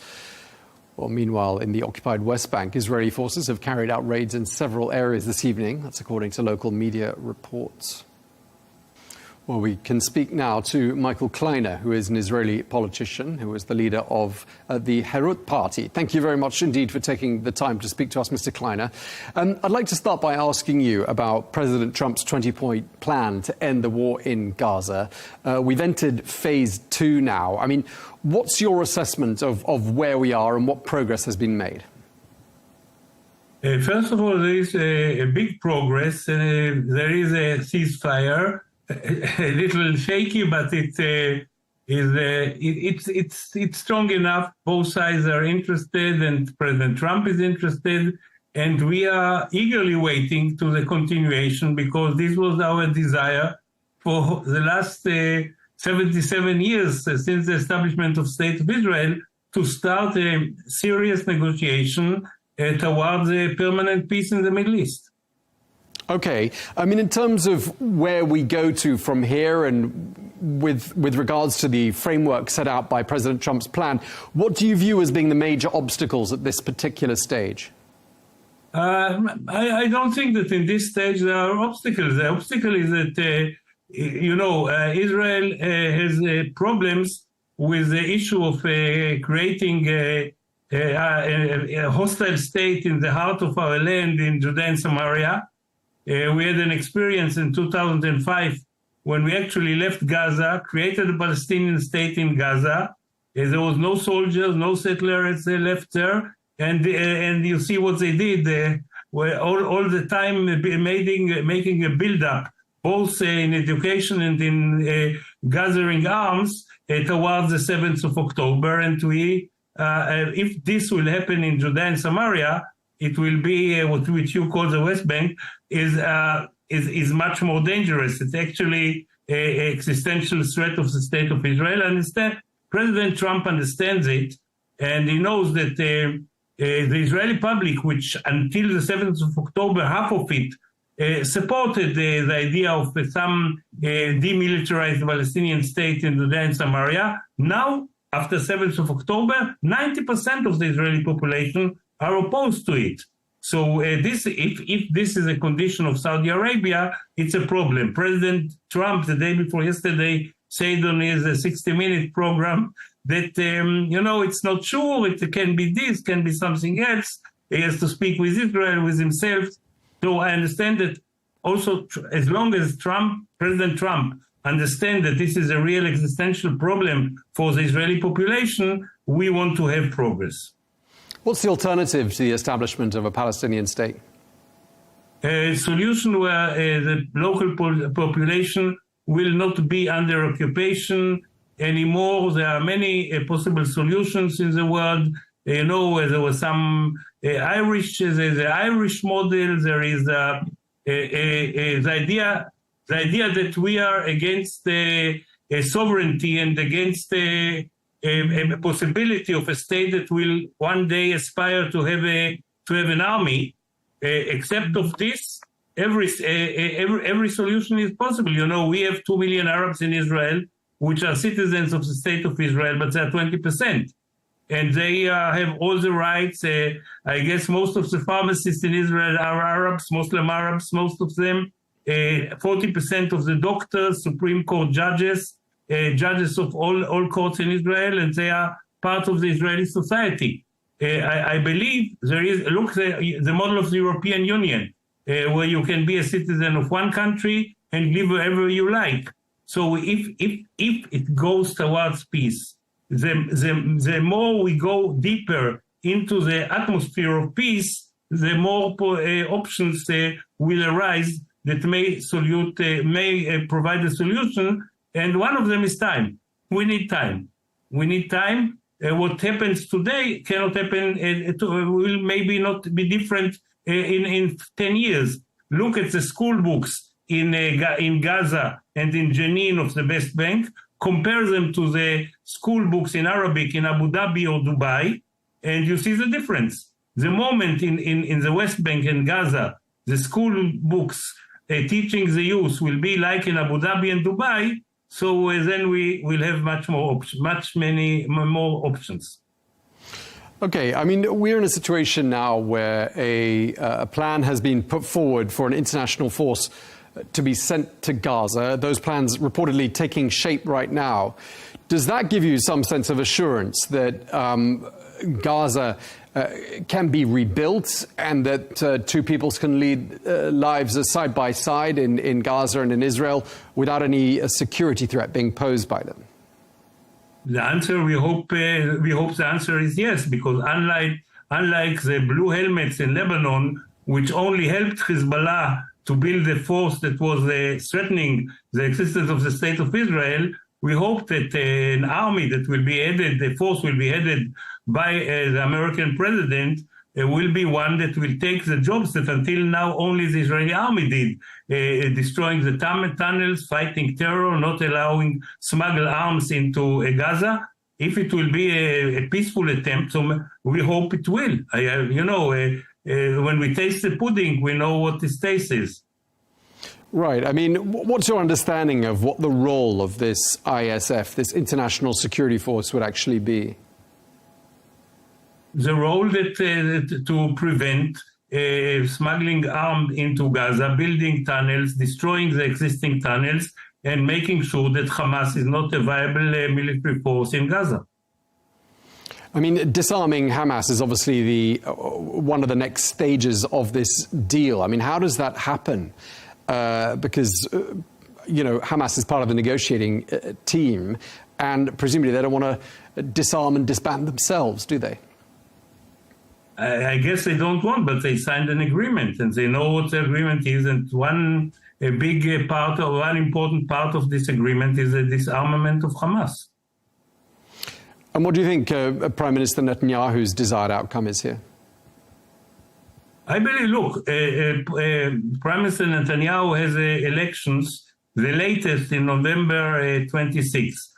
Progress in the peace program, in the process, according to the Trump plan, towards peace with Saudi Arabia, with Syria, with Lebanon, of course, will help him, and it will serve him, but he will not take steps that may endanger Israel and open even a small window to a repeat of 7th of October. You mentioned Lebanon just a moment ago, so let's move on to talking about Lebanon for a moment. We've heard the Israeli Defense Minister Israel Katz saying that the president of Lebanon is dragging his feet, this with respect to disarming Hezbollah. Why is he saying that? What do you make of this? Because Hezbollah is trying all the time to break its commitments, and they try to rearm, and Israel is reacting every day, and I guess maybe today even is a bigger action in Lebanon than was in previous days. And because we will not repeat the mistake that we made last time, that there were minor breaches of the agreement. So we said, okay, let's not start a war on minor breaches. And then suddenly they collected 150,000 missiles and that were hidden behind the civilian population or in civilian houses. And that was a real threat on Israel, and we paid a big price to get rid of them, and we will not allow them to rebuild again. I know the army has problems, but it is in the best interest of Lebanon not to having an army within a state in parallel to the Lebanese army. There should be one army in Lebanon, the Lebanese army, and if they cannot take this mission themselves, we will help them. Yeah, I mean, whether they want it or not. Yeah, Israel and the United States calling on Lebanon to disarm Hezbollah, but I mean, much easier said than done, isn't it? Probably. We knew that that Hezbollah will not do it voluntarily, even they committed themselves. So that's why we want to kill any problem, any breach, any start of a military machine of Hezbollah immediately when it's small, and not wait until it will be big and will be much harder. So yes, Israel should, if nobody else does it, we hope somebody else will do it. The best thing is the Lebanese army. But if nobody else does it, Israel will do it. The Lebanese president, Joseph Aoun, says he called for talks with Israel in mid-October, but he says Israel responded by intensifying airstrikes on southern Lebanon. What's your interpretation? We don't have airstrikes on southern Lebanon or northern Lebanon or central Lebanon or Dahia. We have strikes on Hezbollah. Wherever they build a military machine or bases or military power of any kind, we will destroy it. But it's not against Lebanon, it's against Hezbollah. In a way, we are helping Lebanon by this. We do what they want to do and have not the strength. We dream to have a peace with Lebanon. It will serve both people. It will make the economy both in Israel and in Lebanon flourish.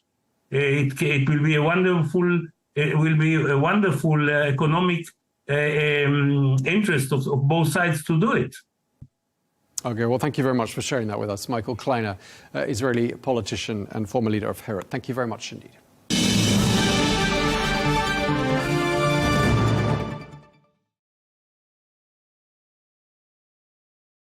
Now, we're going to take a look at how Gulf states are reshaping their maritime and defense strategies. Well, Saudi Arabia and the United Arab Emirates are leading the push with new naval capabilities, investing in local shipbuilding, advanced defense technology, and major industrial partnerships. Well, it's all part of a drive for strategic autonomy and stronger regional security. We'll break down what this means for the region and the lessons for the wider GCC and Middle East North Africa defense landscape. Well, we're joined now by Akram Safar, who is a shareholder at CMN Naval, one of the world's leading naval shipbuilding groups with major investments and expansion plans right across the GCC. Thank you so much for talking to us, Akram. A pleasure to have you with us. I mean, you've got facilities and shipyards in a number of places around the world, notably France, Germany, the UK. And just for the benefit of our viewers, really, CMN stands for Construction Mécanique de Normandie, part of the broader CMN Naval Group, which is, I read, delivered more than 3,500 vessels and provided support to 48 different navies around the world over a period of around 8 decades. So you're highly established players. Just before we start talking about your activities specifically, we've seen global defense spending increase significantly in the last few years, particularly here in the Gulf. And I'm assuming that means CMN Naval is rather busy. We're very busy, sir. I think if you look at global defense spending today, it has surged dramatically. The last 5 years has seen global defense spending go from roughly $2 trillion to almost $3 trillion today. And 10% of that is now being absorbed only by GCC states. If you look at global GDP and share of global GDP going to defense, it has also gone from 2% to 2.5%. And with pressure from mostly the United States, many countries in Europe are now even going higher towards 3%, and maybe the UK eventually 5%. So these are big tailwinds for the industry, and they're reshaping both the defense landscape, channeling unprecedented resources towards modernizing and capability building that navies around the world, including in the Gulf, so badly need. Okay, so when we talk about the GCC and some pretty major investment and expansion plans across the region when it comes to shipbuilding, I mean, which countries are we talking about in particular? I think, look, the two countries in the Gulf that are really leading the way are the Kingdom of Saudi Arabia and the United Arab Emirates. I think few regions carry as much maritime significance as the Gulf. It's a crossroads, as we know, of energy, logistics, trade, but 12% of global trade, nearly 30% of world container traffic, and 90% of global goods by volume move through this region. So this makes really the Gulf and the wider region, if you will, the arteries of trade. So it's in everybody's interest to keep them flowing and to avoid, clots in the system. The regional naval capability has gone from a buyer's market to a builder's market. Over the last 15 years, the UAE, mostly through Edge, the consolidated defense tech company, and Sami Industries in Saudi Arabia, have gone to being among the world's largest buyers to significant builders. That means transferring very sellable intellectual property to these host countries, developing it in country, and then not only meeting the domestic demand, but exporting abroad. We've seen that in the United States more than anywhere else so far in the region. On our side, CMN Naval, through our joint venture with Edge, these are not really hypothetical ideas or selling points. I mean, it's happening as we speak. A major milestone came in 2022 when, together with Edge, we signed a €1 billion export deal for very sophisticated corvettes. These are large ships, 72 meters in length, equipped with very, very sophisticated tech and weapon systems, which were exported to the Angolan Navy from Abu Dhabi. So all of the elements, all of the pieces were assembled in Abu Dhabi, purchased from Abu Dhabi, built in Abu Dhabi, and exported abroad. Edge also recently signed with the Kuwaiti Naval Forces, a brotherly country of Kuwait in the Gulf, a $2 billion deal for other ocean patrol vessels and corvettes as well. So these real achievements really demonstrate the UAE's growing ability, not only, again, to meet local demand, but also to export capability and knowledge. Okay, so you've raised a lot of really important points there. And just one takeaway I want to clarify is there's an urge, you're saying, to reduce reliance on foreign military imports and savoir-faire and shipbuilding. Is that basically it? I think to a certain extent. I think we will never be, 100% autonomous or independent. I think no country is, probably minus, the US and China today. Even European major countries, share nodes and share tech. But what I am saying is that more and more we'll be able to at least autonomize, if you will, the main components, so that we are able to build vessels like the ones behind me in country. And I think eventually we'll get there, probably 15 years from today, we'll be able to sovereignize, let's say, probably over 90% of a ship here in Abu Dhabi and also in Saudi Arabia and probably in all the other Gulf countries. Definitely. Right. So, even if a ship is built here in the Gulf, there will be systems that have to come from other countries, obviously, when it comes to radar, missile systems and so on. That's not going to change, is it? It's not going to change, but through strategic acquisitions, we'll bring a lot of that tech here. We will localize it, work on it, adapt it to our own operational needs, and over time that will become domestic tech. A week ago, I witnessed a live demo for an autonomous system, actually by a local company, TII. It's an Abu Dhabi homegrown company. And I promise you, their tech and their capabilities are equal, if not higher, than some European counterparts. I'm talking about unmanned softwares, obstacle avoidance, collision avoidance systems for unmanned high-speed interceptor boats. So these vessels were reaching 50 knots and avoiding obstacles autonomously with a human in the loop, but only observing what was going on, all from Musafah in Abu Dhabi. So we're moving at light speed. We have to keep up with the threats which are moving just as quick.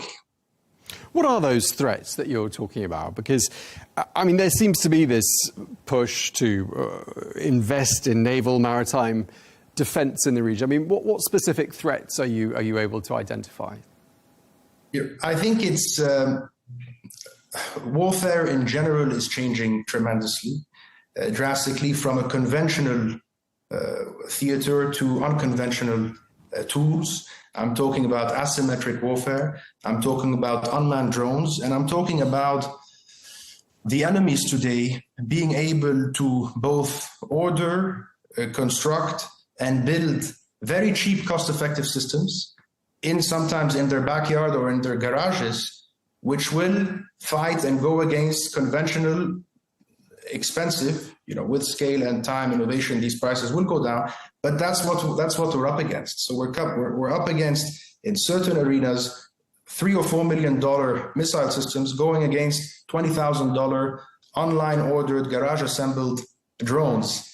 And in the past, we've seen the latter win. So our job is to give our navies, our customers around the world, the tools to command both conventional and unconventional means to keep up with the enemies and obviously to win. Traditionally, the United States was the main security partner in this region. And I just wonder whether things are changing. Are partnerships evolving in this region, would you say? Look, I would say the UAE is a beacon of mutual coexistence. And if you look at our trade relations, we had the head of the EU today here, where we'll be signing also a comprehensive economic strategic agreement, a partnership agreement with the EU, but also an FTA. So I think, as a neutral player and as a strategic small country, we are, open for business with the US, with Europe, and with obviously our fraternal countries in the region. Then again, as I said, over time, I think we'll be able to become more and more autonomous and rely less on foreign tech, let's say. I mean, all of this seems to mirror and dovetail very neatly with economic diversification goals across the region. I mean, we talk a lot on this channel about Vision 2030 in Saudi Arabia. Do you think this sounds like it's very much in line with that desire to diversify and engage in activities that perhaps were not engaged in this region in years past?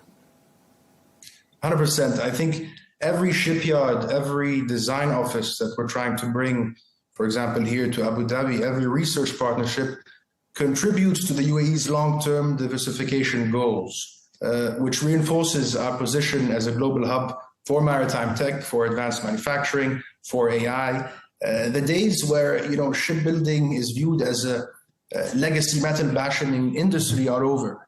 We're really, at the forefront. If I can give you a little example of what we're doing with AI, we're adopting our own AI assistant, sort of marine GPT, we call it, which helps crews wherever they are in the world, in whatever language they operate in, maintain vessels in real time.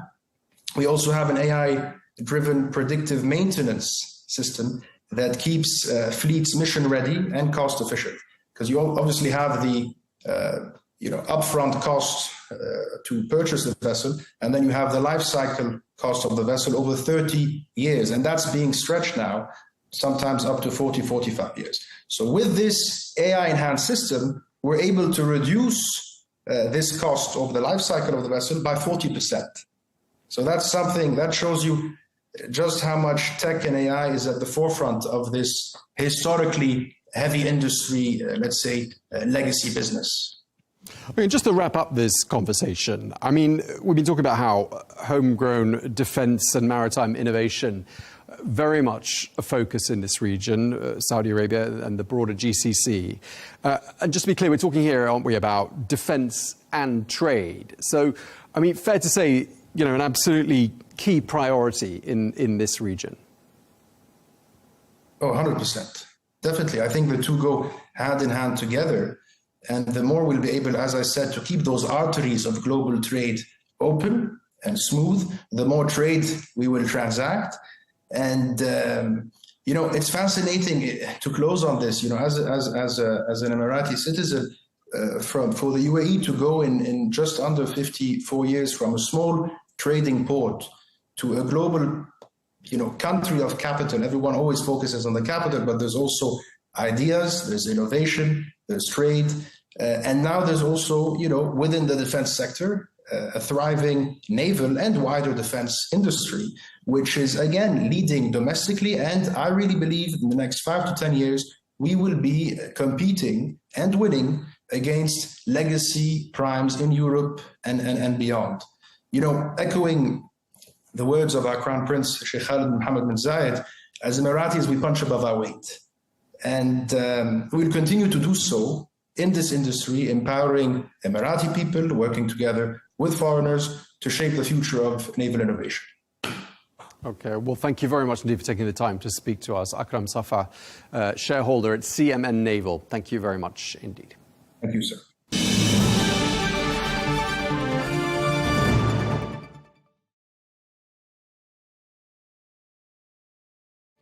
That is all we have time for on Global News today. Thank you very much indeed for watching. Be sure to join us tomorrow for more exclusive interviews. Until then, bye-bye.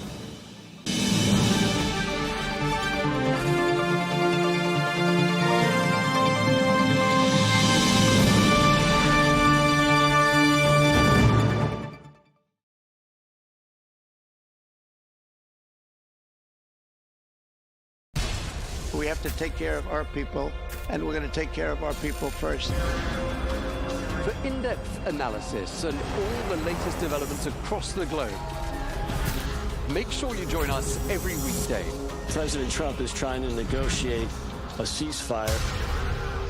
With so much happening, so much information, and so much noise, International law will have no part in his administration.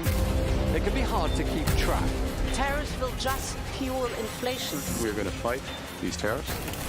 But you can count on us to tell you what you need to know. We stand by your side. Join me, Tom Burges Watson, for Global News Today, right here on Al Arabiya News. From the White House to Gaza, Kiev to Beijing, elections, economics and the environment compete with conflicts and other complex issues for our attention.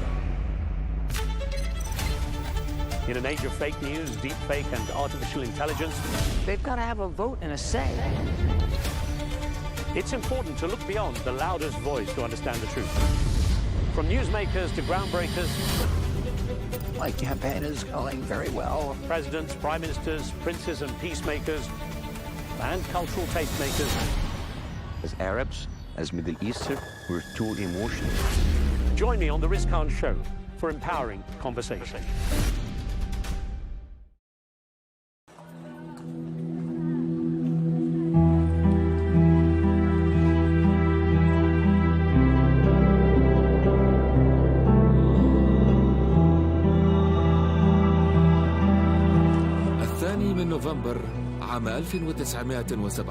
On November 2nd, 1917, Britain's Foreign Secretary, Arthur Balfour, wrote a brief letter promising his government support for creating a national home for the Jewish people in Palestine.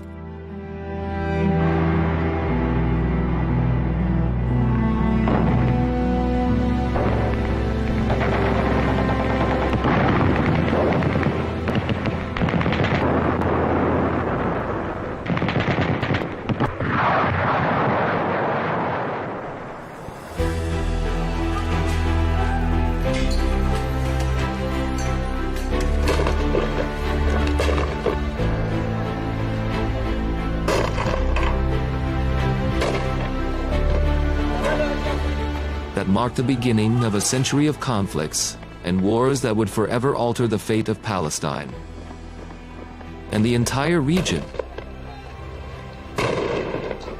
108 years later, Britain's Prime Minister Keir Starmer stood before the world. On September 20th, 2025, before the cameras, announcing his country's recognition of the state of Palestine. I state clearly, as Prime Minister of this great country, that the United Kingdom formally recognises the state of Palestine. As your chairman has reminded you, The British recognition carried special symbolism. No other nation has played a more decisive role in the modern history of Palestine than Britain itself. it is nearly 16 years since he recruited me to the Zionist movement.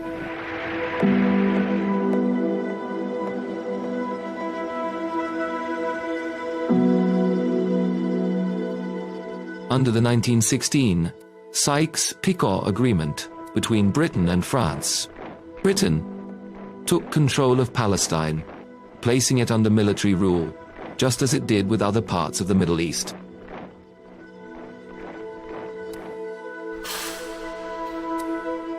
A year later, Balfour confirmed in his letter to Lord Rothschild, the wealthy British Jew, that his government viewed with favor the establishment of a national home for the Jewish people in Palestine.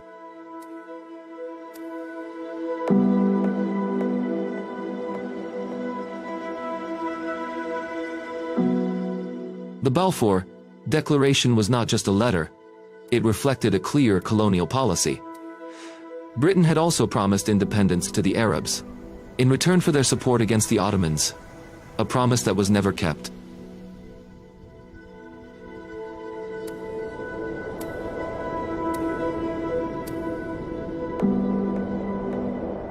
In 1920, Britain formally declared its mandate over Palestine.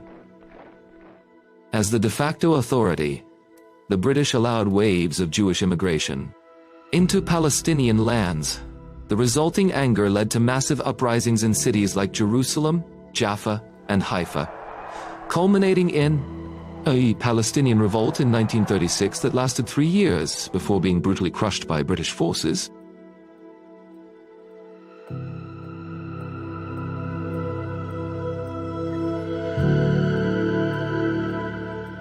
Following that, the British Peel Commission, after investigating the situation, recommended dividing Palestine into 2 states, one Jewish and one Arab, concluding that the mandate system was no longer sustainable due to the rising conflict. On the eve of World War II in 1939, a British white paper sought to calm both sides. It announced the support for establishing an independent Palestinian state where Arabs and Jews would live together within 10 years. But both sides rejected the plan. It satisfied neither their ambitions nor their fears. Keinen Mut, die mehr zu zwingen vermag, dann wird unser Wille und unser Heil. The outbreak of the World War made Palestine even more volatile. As the Nazis tightened their grip on Europe's Jews, migration quickened, until Jews made up nearly 1/3 of Palestine's population. In 1947, Foreign Secretary Ernest Bevin handed the matter to the United Nations, announcing Britain's withdrawal from the mandate. The resolution of the Dutch Committee for Palestine was adopted by 33 votes, 13 against, 10 abstentions.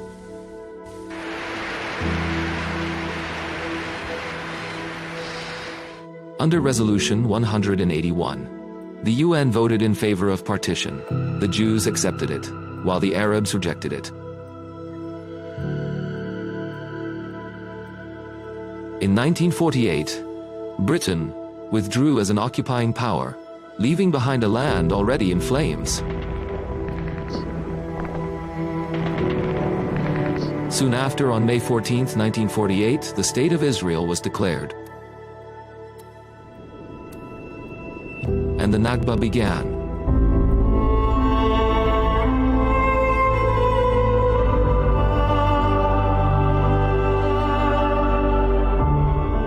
Over 750,000 Palestinians were forced from their homes in the war that followed.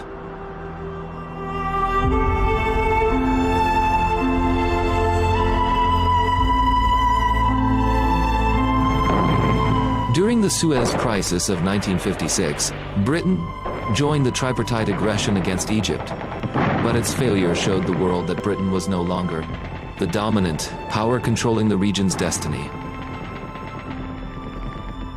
The United States had become the global superpower instead.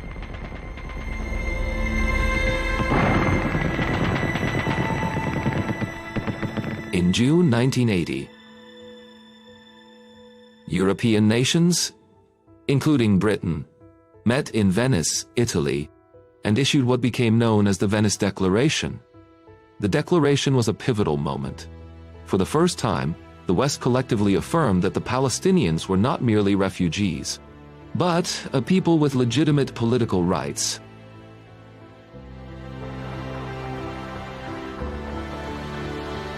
The Oslo Accords of 1993 revived hopes for peace in the region. Britain supported the negotiations and financed the emerging Palestinian Authority. It seemed the Palestinian state was finally near.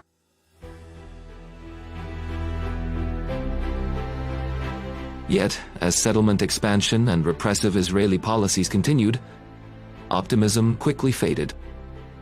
Right, gentlemen.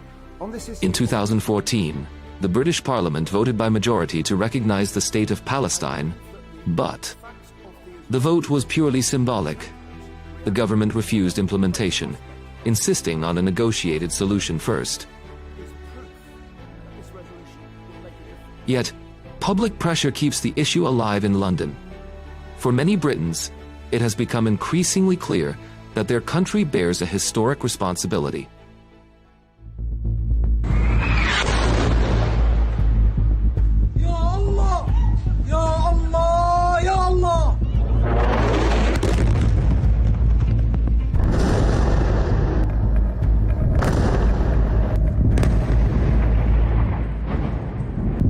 In 2023, Palestine faced another pivotal moment as Israel launched its ongoing assault on Gaza following the events of October 7th.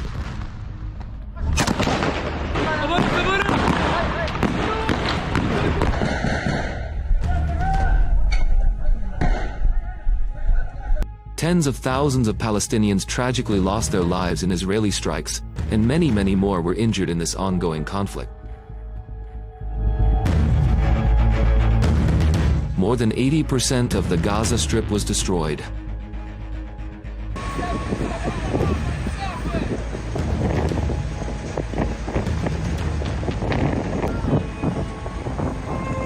The new catastrophe in Gaza and Israel's repeated refusal to heed ceasefire calls placed immense pressure on Western governments, some of which finally decided to recognize the state of Palestine.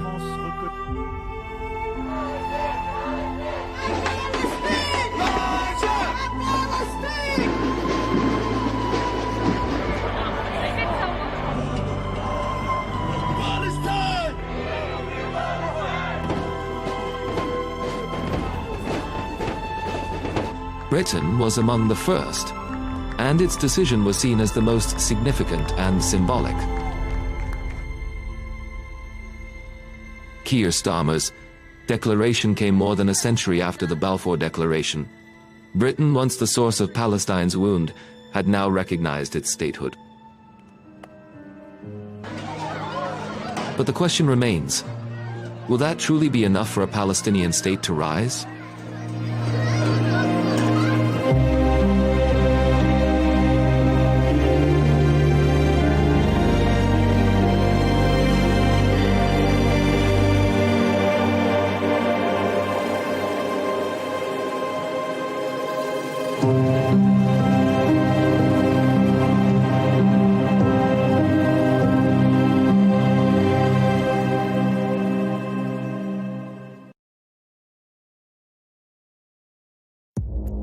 Our allies, in many cases, are worse than our enemies. Stay informed and connected with the latest international headlines.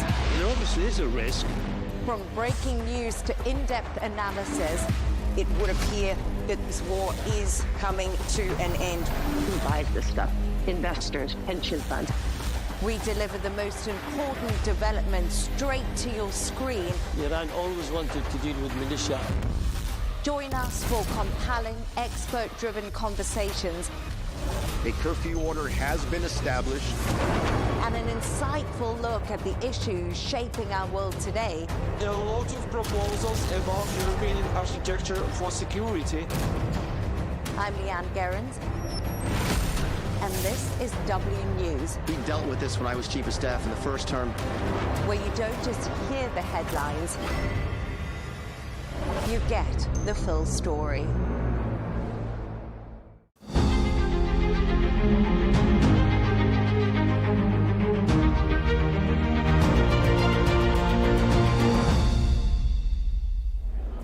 Mr. President, thank you so much for your time today. I wanted to start by asking you, you are here in New York for the high-level UN General Assembly week.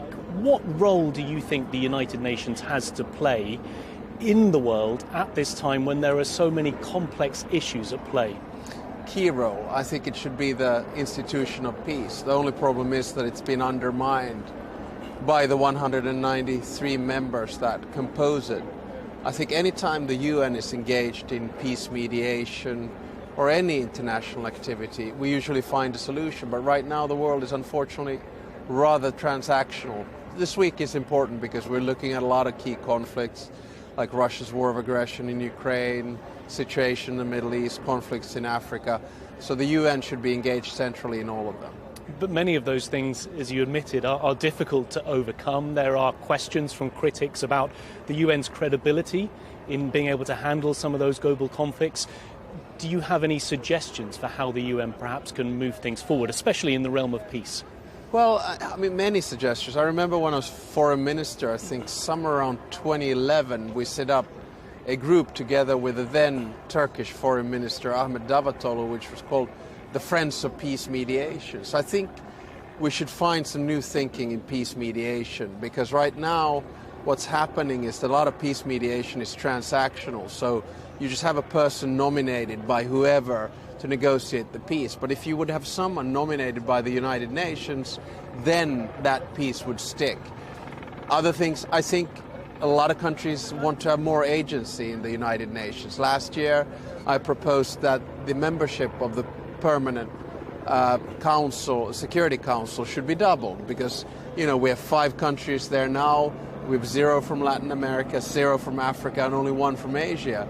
And I think we need more. So it's all about basically giving especially bigger member states more ownership in the system. That could be a way of reforming the organization. Focusing on Ukraine, in recent months we've seen you taking a very central role amongst the European leaders.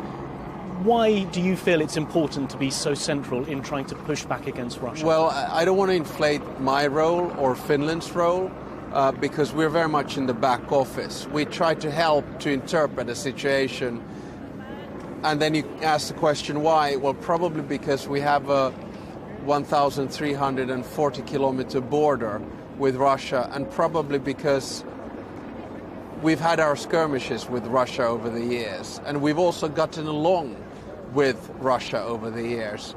So what we try to do is to interpret a situation, and then if other European leaders are interested in our analysis, if Ukraine feels that we are useful, and if the United States feels that we're useful, then we are potentially having some influence. But again, it's a big boys game, and we just try to help.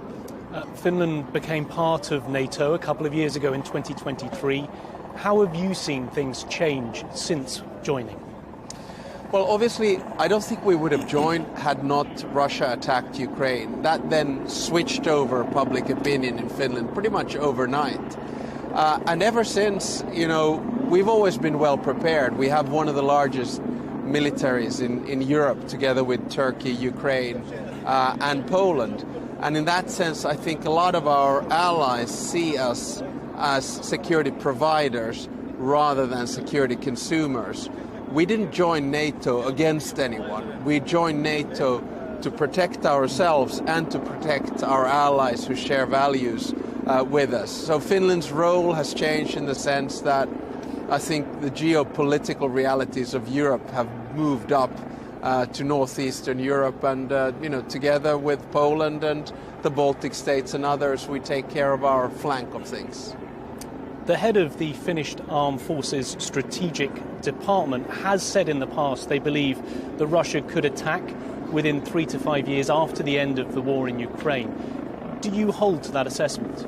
Well, obviously, as the Commander-in-Chief of the Armed Forces, I sit on all the relevant information, operational, strategic, and otherwise. And we, of course, look at all kinds of different scenarios. But sometimes we have to understand that we live in an age of unpeace, in an age of disorder, where there will be a lot of unknown things coming at us, and we just have to learn how to live with that. The best way to prevent war is to prepare for it, and that's what I think Finland has always done. You said recently that you thought it was a good thing that Donald Trump, the US president, was making Europe more self-reliant. Are there any coordinated European efforts underway, I guess, to move that forward? Well, I think inside NATO we're already doing that. So President Trump and the security situation in Europe has pushed us to increase our defense expenditure from 2% of GDP to 5%. It's pushed us to do more work on defense industry. It's pushed us to work more inside the alliance. So, for instance, in NATO, we now have a Baltic sentry activity in the Baltic Sea because Russia cutting undersea cables. For instance, we have a Eastern sentry operation in the air because Russia is flying drones into Polish airspace and violating Estonian airspace. So we're doing a lot of things together because of circumstance. Having said all of that, as an avid transatlanticist, I feel that it's very important that the United States stays engaged in Europe. And staying with the theme of the United States, you've spent time with the US president recently. You've played golf together, private meetings, lots of conversations. Did you have an opportunity to change his mind or calculations on anything during those meetings and conversations? I don't think that's necessarily the aim. I think diplomacy is based on two pillars. One is state-to-state relations, where it's about values, interests, geographic location, history and culture. And then the other one is a personal relationship. And you have to understand that coming from a country of 5.6 million people, there's always a benefit in being able to have a conversation with the president of the biggest superpower in the world. It's not so much about changing one's mind, it's about changing ideas. Some of them stick, others don't. Those personal relationships, you say they are important. The US president prides himself on those personal relationships. How do you best manage that relationship with President Trump? I think in diplomatic contact, it's really about human contact and emotional intelligence. I mean, you have to understand your place. When you come from a small country, you don't go around touting the magnificence of that country or telling anyone what to do.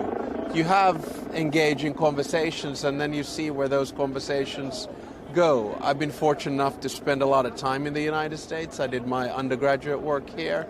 I have a lot of American friends.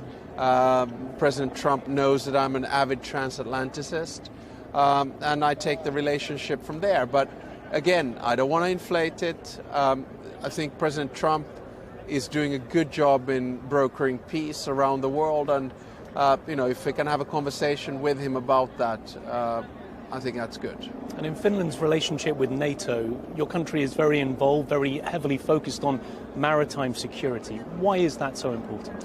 Well, we try to focus on land, air and sea. But for us, maritime security is important because we are a Baltic Sea nation. And if you look at the map, we're almost like an island, even though we have a long border with Russia, a long border with Norway and a long border with Sweden.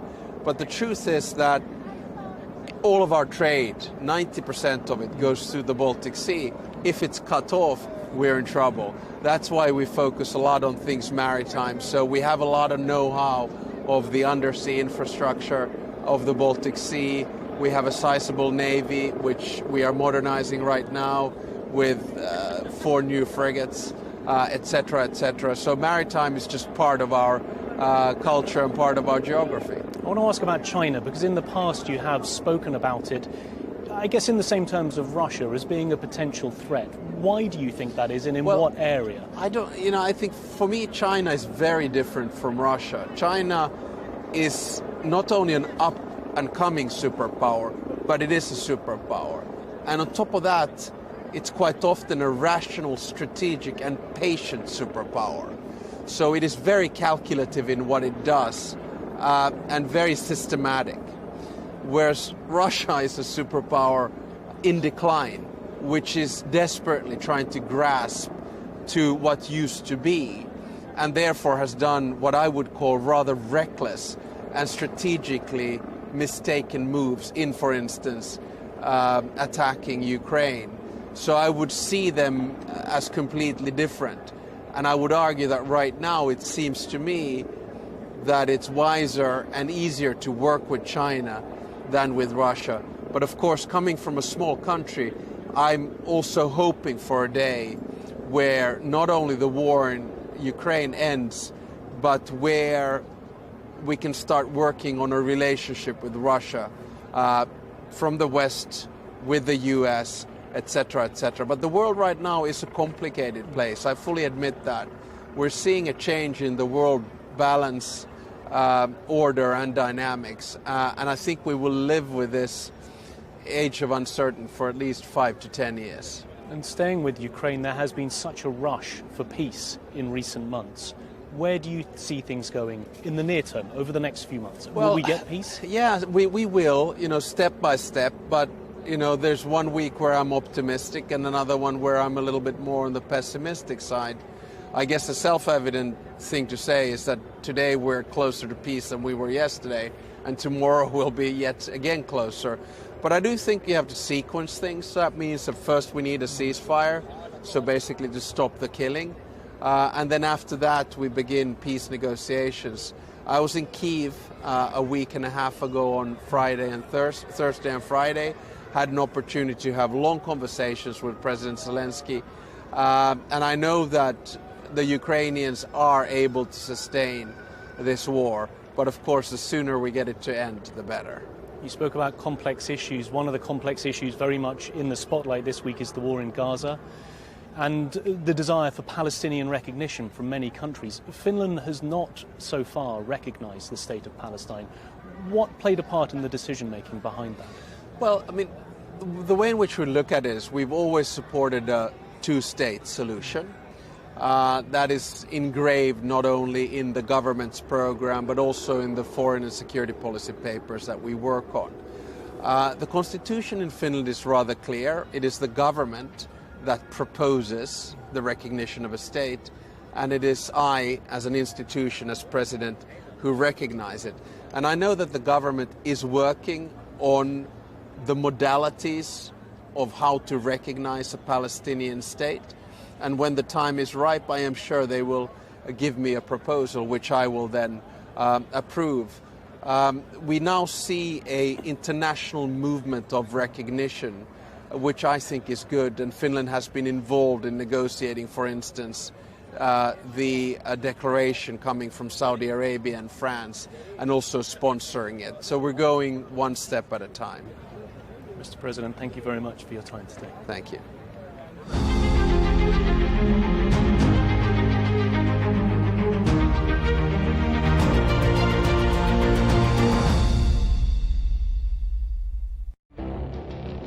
It feels like decades are passing by in a matter of weeks.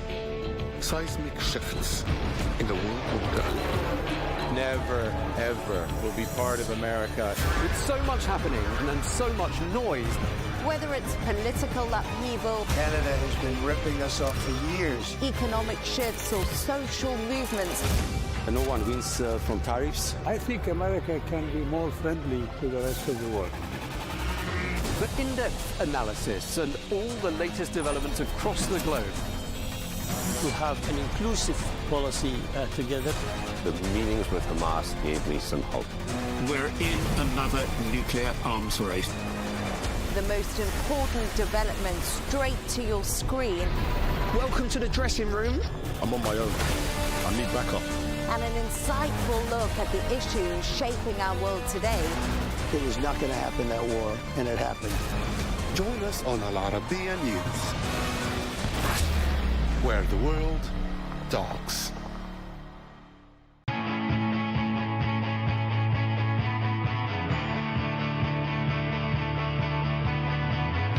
Welcome to the metropolis, the big city. This is where tech, trends, and culture meet. Meet the people. See the sights. Walk the city streets. And experience the lifestyle.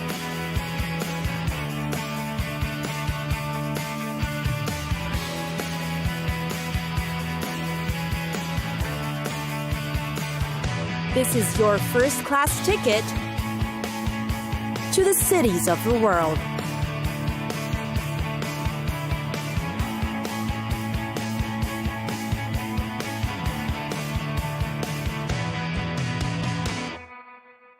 Istanbul, definitely a glory of the world. Istanbul bridges two continents, marries civilizations that highlights the best of the Roman, Byzantine, and Ottoman empires. Take a look and see. Perhaps the most popular among tourists is taking the Bosphorus cruise in Istanbul. They say a trip to the city won't be complete without taking this route. It provides a majestic overview of the city, taking both European and Asian shores. You'll see century-old places and mansions to marvel at. There are also several options of cruises to take for your convenience. The Hagia Sophia is definitely a sight to see too. It's a splendid church-turned-mosque-turned-museum that's considered one of the world's greatest architectural treasures. Also head over to the Archaeology Museum in Istanbul. It is considered one of the city's hidden gems, displaying one of the world's richest collections of classical antiquities. Here, you'll find the marvelous sarcophagus of Alexander the Great, depicting important phases of his life, the blue-tiled Karaman Marab, the beautiful tiled pavilion, and the Treaty of Kadesh, which is known as the world's earliest surviving peace treaty. When it comes to shopping, Istanbul has its Grand Bazaar. You can go bargain hunting to your heart's delight. It is over 500 years old, but still one of the largest covered bazaars in the world. Locals visit the place every day to shop and bargain like pros. The Grand Bazaar is also known for its carpets, leather, ceramic, jewelry, plus souvenirs you can bring home. Not to be missed are the local markets that will allow you a taste of different cultures of continents. Turkey's kitchen is in fact known to be the richest of all. Their dishes are known to be made with only fresh produce. Plus, you can buy the ingredients firsthand at the local markets. Then, of course, you can't miss the Galata Tower. It is one other way to see the best of the city. You'll get a 360-degree panoramic view of Istanbul. Its very high tower also has a restaurant and cafe for you to dine in at the 9th floor. Feel free to enjoy the view and the food too. Definitely a great way to see, experience, and absorb the beauty that is Istanbul.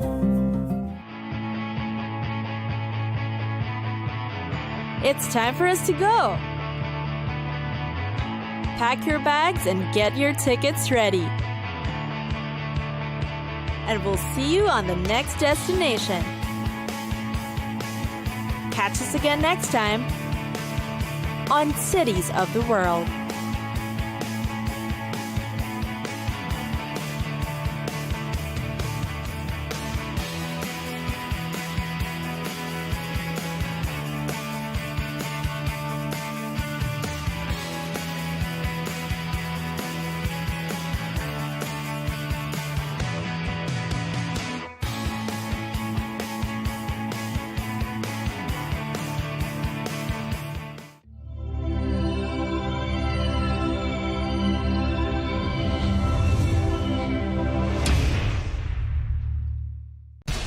We have to take care of our people, and we're going to take care of our people first.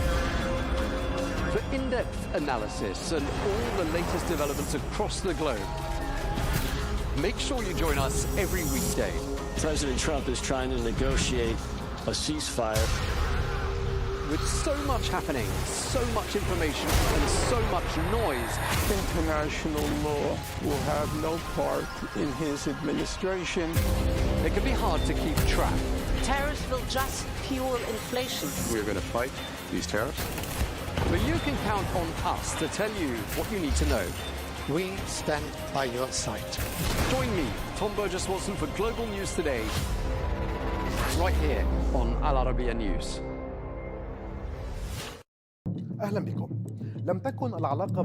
Welcome. The relationship between Moscow and the Arab world has never been a straight line. It has seen decades of rises and falls. from peaks of alliance during the Arab-Israeli wars to a sharp decline after the collapse of the Soviet Union, and then a notable return through the Syrian gateway, followed by Gulf caution amid the war in Ukraine. Today, with the Arab-Russian summit convening in Moscow, a central question is being asked. Is Russia seeking to restore its former glory in the region, or to build new partnerships that adapt to the transformations of the 21st century?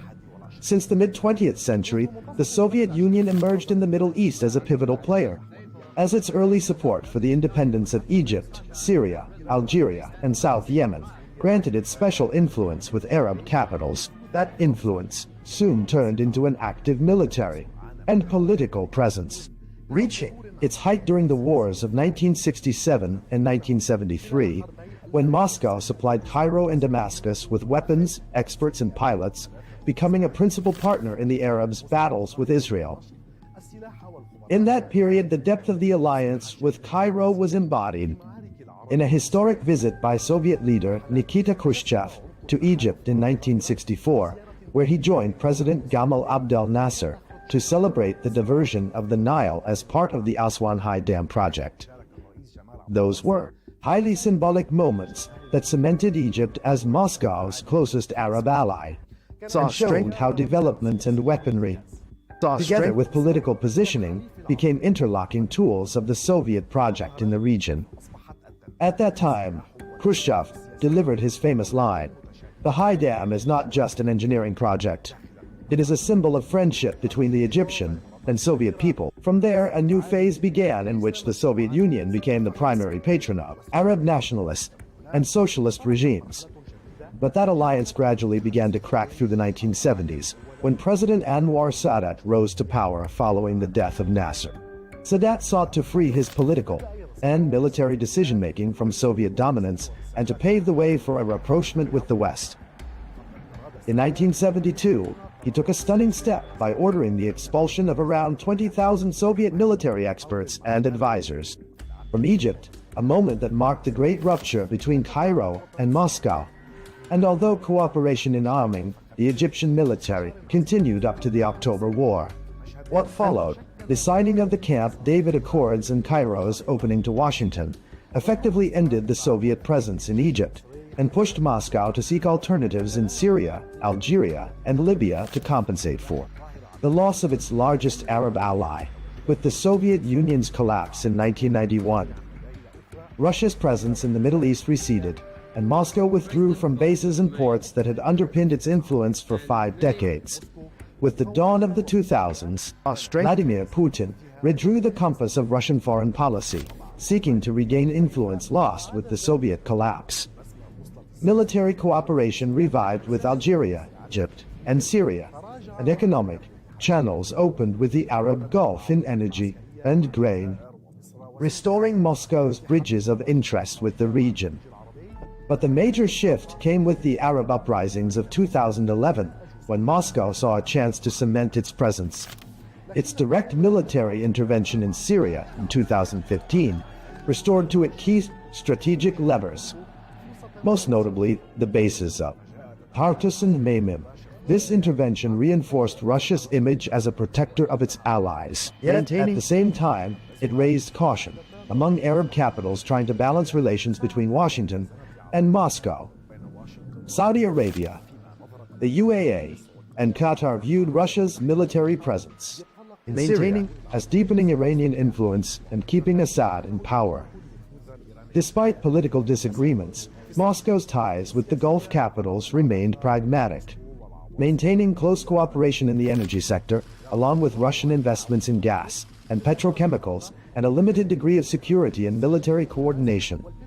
With the eventual fall of the Assad regime, the scene shifted again. The new Syrian leadership rearranged its priorities, moving away from dependence on Moscow and opening up to Gulf capitals in search of reconstruction and investment. This shift cost Russia its Damascus card, the one that had given it prime influence in the Middle East equation, while the new Syrian leadership sought to redefine its relationship with the Kremlin on different terms, preserving security coordination and continued use of the Tartus and Memim bases in exchange for limited Russian support in infrastructure rehabilitation projects. and the supply of wheat and fuel. Then came the outbreak of the Russia-Ukraine war in 2022, putting Russian and Arab relations to a severe test.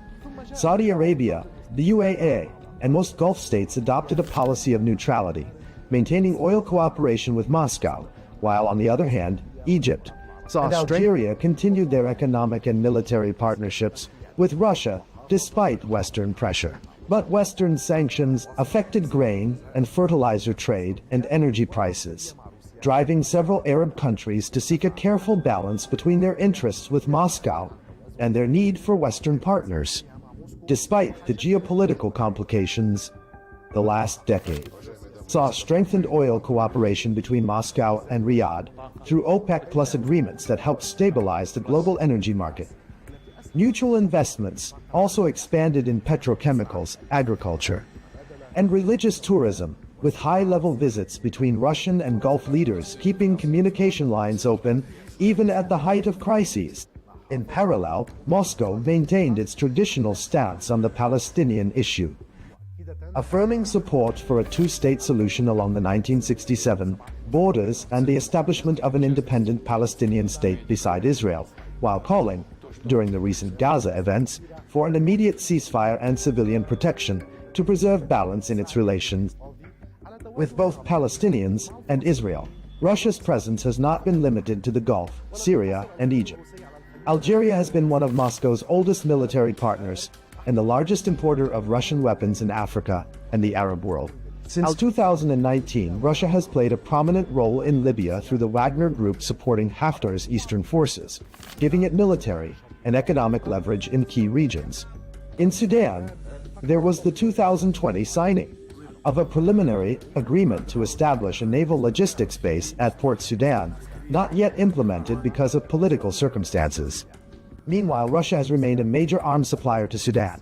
In Tunisia and Morocco, cooperation centers on agriculture, trade, and tourism, while in Lebanon, Moscow's influence is confined to the energy and offshore gas sectors. Thus, over 7 decades, Russia has shifted from a strategic ally of Arab nationalist regimes to an oil and investment partner for the Gulf states, and finally to a party in confrontation with the West, one that directly impacts the Middle East's stability. Today, with the Ukraine war still raging, Arab capitals face the challenge of mediating between East and West, while Moscow strives to entrench its footing in the region despite global isolation, and to deepen cooperation with Arab countries in economics and energy. In this context, attention turns to the Arab-Russian summit, on which Moscow hopes to represent itself as a principal actor in the Middle East, and to broaden its political and economic partnerships with the Arab world amid a phase of profound regional and global transformation. From the White House to Gaza, Kiev to Beijing, elections, economics, and the environment compete with conflicts and other complex issues for our attention. In an age of fake news, deepfake, and artificial intelligence, they've got to have a vote and a say. It's important to look beyond the loudest voice to understand the truth. From newsmakers to groundbreakers, my campaign is going very well. Presidents, prime ministers, princes and peacemakers, and cultural tastemakers. As Arabs, as Middle Eastern, we're too emotional. Join me on the Riz Khan Show for empowering conversation.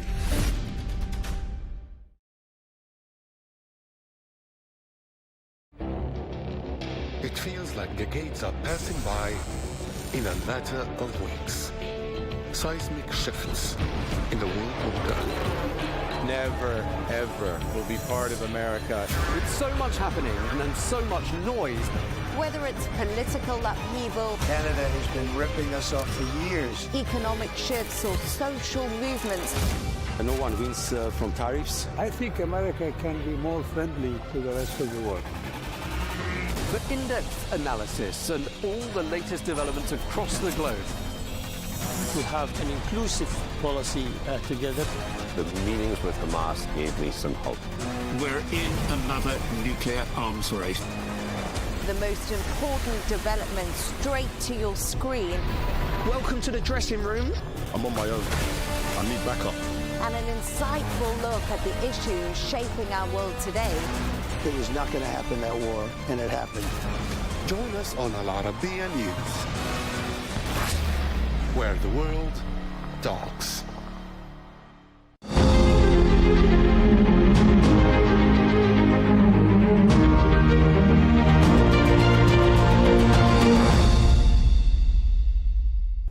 At the recent Shanghai Cooperation Organization summit in Tianjin, Russia and China advanced the Power of Siberia 2 gas pipeline, signing a key memorandum between Gazprom and CNPC. The project, routed through Mongolia, is designed to supply 50 BCM a year, nearly the same volume once set to Germany via Nord Stream 1. For Russia, this is a strategic reorientation of gas exports away from Europe towards Asia post the Ukraine war. For China, Power of Siberia 2 strengthens long-term energy security by diversifying pipeline imports alongside LNG. However, critical commercial details remain open. Until those are resolved, the pipeline's geopolitical significance might outweigh its immediate commercial reality. With me to discuss the strategic and market ramifications of this new pipeline is Tatiana Mitrova, Research Fellow at the Center on Global Energy Policy at Columbia University. Tatiana, thank you for coming on the show. And let's begin with this. China is one of the two biggest LNG importers in the world this decade and is forecast to lead LNG demand growth in the years to come as it switches from coal to gas. Although gas will not flow in the Power of Siberia 2 before 2030 at least, how can it change the game for the global LNG markets, particularly for US LNG projects waiting for final investment decisions? Thank you, Nasser, and thank you for inviting me and for great question. Indeed, a Power of Siberia 2, even without real contract signed, starts already to change the global LNG market game and all the perceptions of the market players, first of all. Just a little bit of historical perspective. We are now approaching to the third large LNG wave of new projects. The first wave was like 100 BCM. The second wave was 200 BCM. The third wave is 350. So the market is already preparing to a huge gas glut. The prices are supposed to go down to the benefit of the customers, but the competition will be really fierce.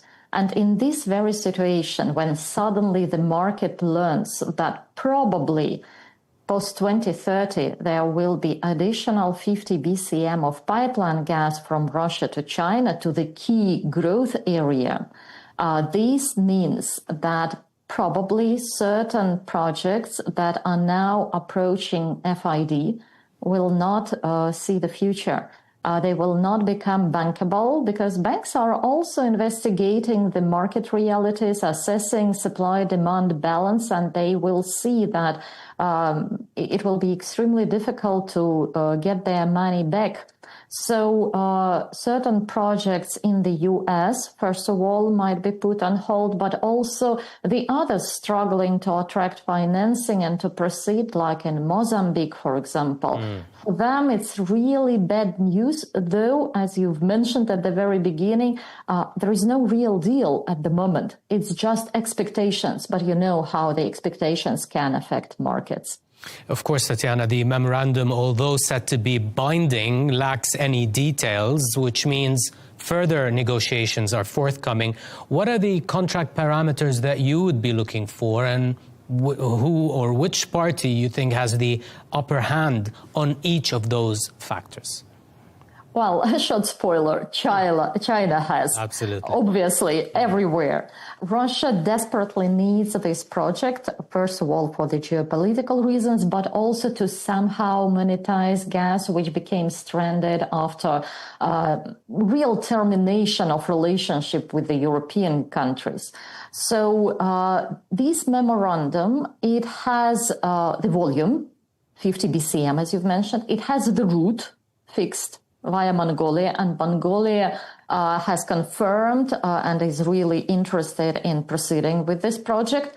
What is missing is, first of all, price, the key parameter. And here, as far as I can see from all the rumors and leakages, it's always very confidential issue.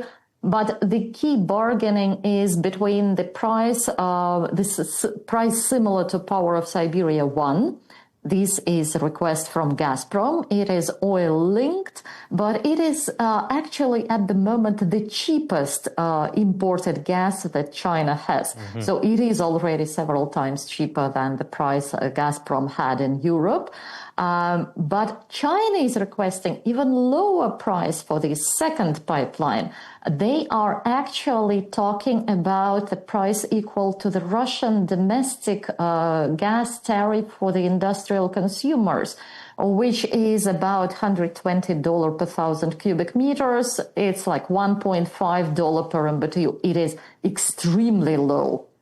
So somewhere in this range, they will find a balance. The second key parameter is take-or-pay volume. So the volume that a customer is obliged to pay for, whether takes it or not. In normal contracts, in most standard, it's about 80-85%. In this case, China is insisting on just 50% take-or-pay level, which is extremely low, and which means that China would be able to offtake just 25 BCM out of this 50 BCM capacity and keep the rest as an emergency insurance in case if it needs additional gas. But it also means that the period of payback for Russia is becoming much longer. When you cannot predict the load, it's really quite challenging. The third issue is financing. Who will pay for the pipeline construction? Obviously, China will finance the segment on its own territory, but who will pay for the Russian segment? For Power of Siberia 1 and for another pipeline to China from Russia, which is called Far Eastern Route, it is Gazprom, which is paying everything. China refused in 2014 to provide any loans or any advanced payment for this construction. For Power of Siberia 2, there was an indication from Alexei Miller, CEO of Gazprom, that they are discussing these financing issues. What will be the result? I do not know, but it is really important for the project economics, at least for the Russian side. And fourth, last but not least, of course, it's timing. When exactly they are planning to start? Russia was ready back in 2023. They've prepared already all the project documentation, all the permits, everything. But China, as you see, is not in a hurry. It's like postponing the project. And probably, though we are discussing early 2030s, it can go further to the right. It can be postponed for another 5 years, as it happened with Power of Siberia 1, which took 10 years for China to make a final decision and to really start the project. So these four key uncertainties, which means that there is a lot of further tough negotiations forthcoming. Surely. But how can the Power of Siberia 2, Tatiana, make China a bigger swing player in the global gas markets once that pipeline gets built and gas starts to flow? Excellent question, and it refers to this take-or-pay condition which I've mentioned.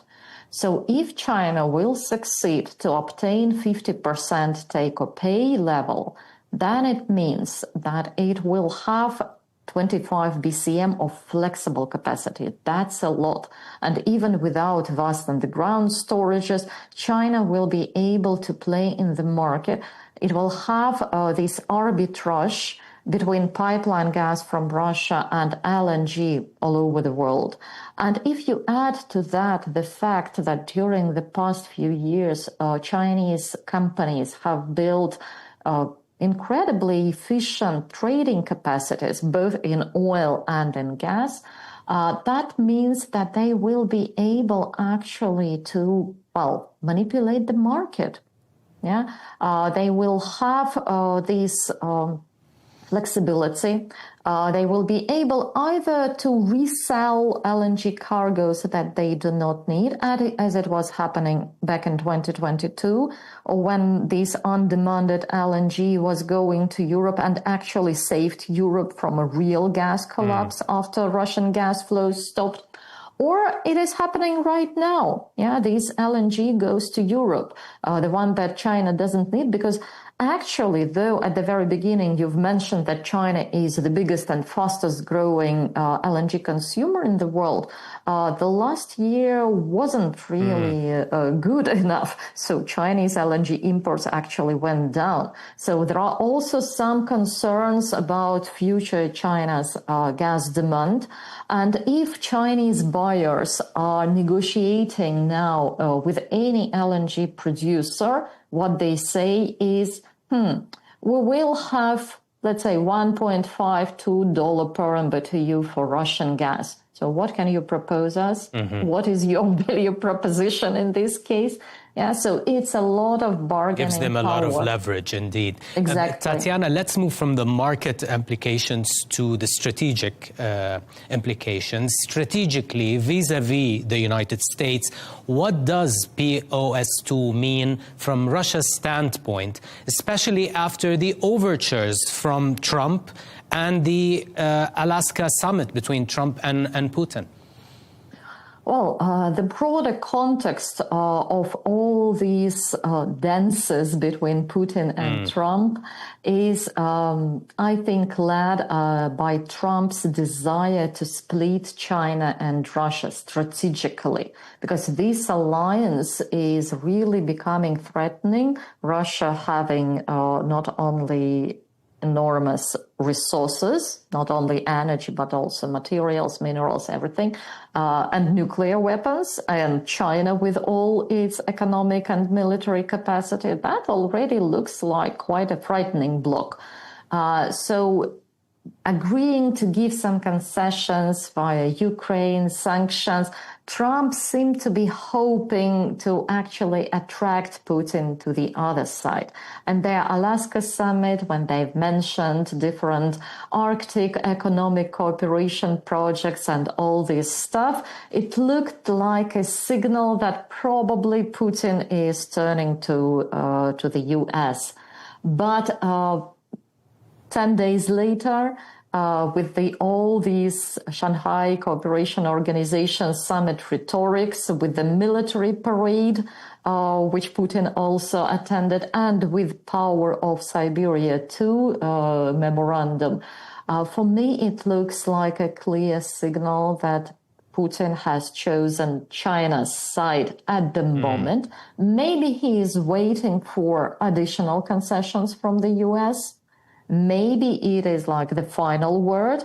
We will see. But for China, which was very slow to confirm this memorandum, by the way, on the official level, while Russia immediately started to celebrate, China was not actually confirming for a period.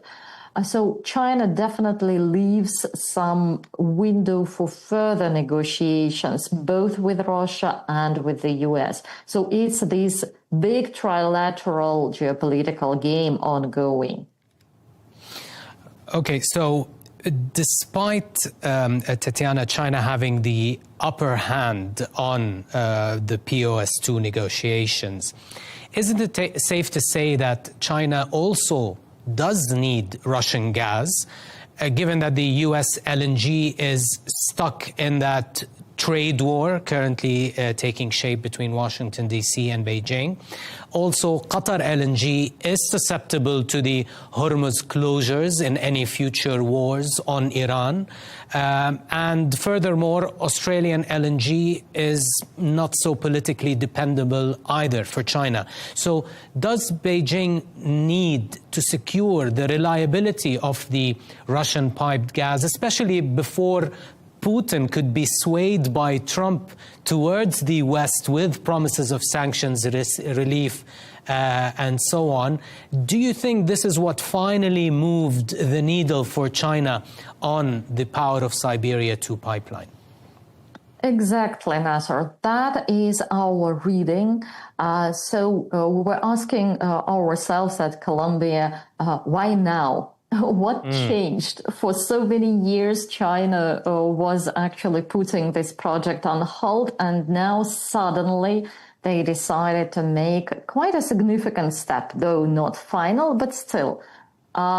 As you've mentioned, first of all, Iran-Israeli war and this threat of Hormuz closure, it really became quite a wake-up call for Chinese authorities, who were always very much preoccupied by energy security, but now it was so close that they started to reassess reliability of the supplies from the Gulf.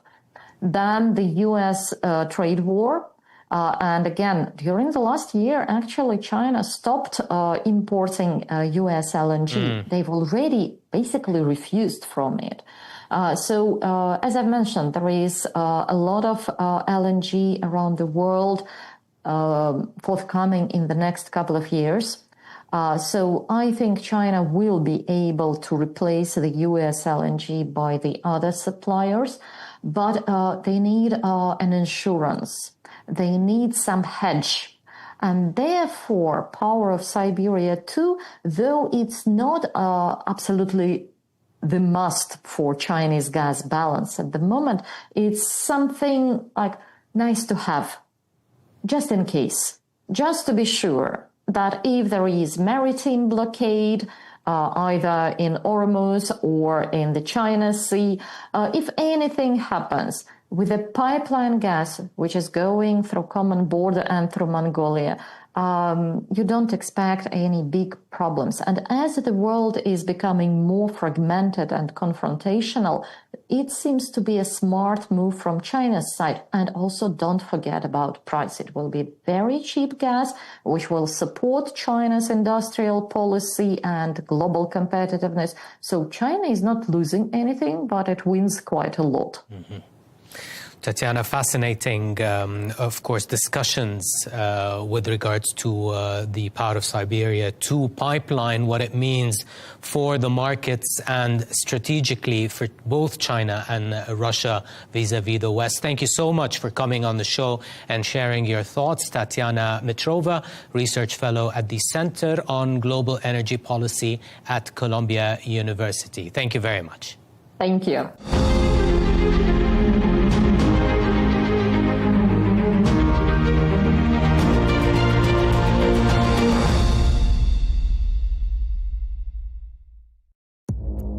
Our allies, in many cases, are worse than our enemies. Stay informed and connected with the latest international headlines.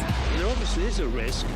From breaking news to in-depth analysis, it would appear that this war is coming to an end. Who buys this stuff? Investors, pension funds. We deliver the most important developments straight to your screen. Iran always wanted to deal with militia.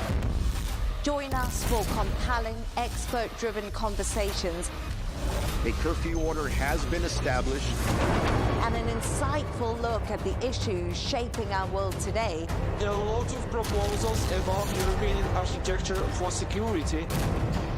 I'm Leigh Ann Gerrans, and this is W News. We dealt with this when I was Chief of Staff in the first term. Where you don't just hear the headlines, you get the full story.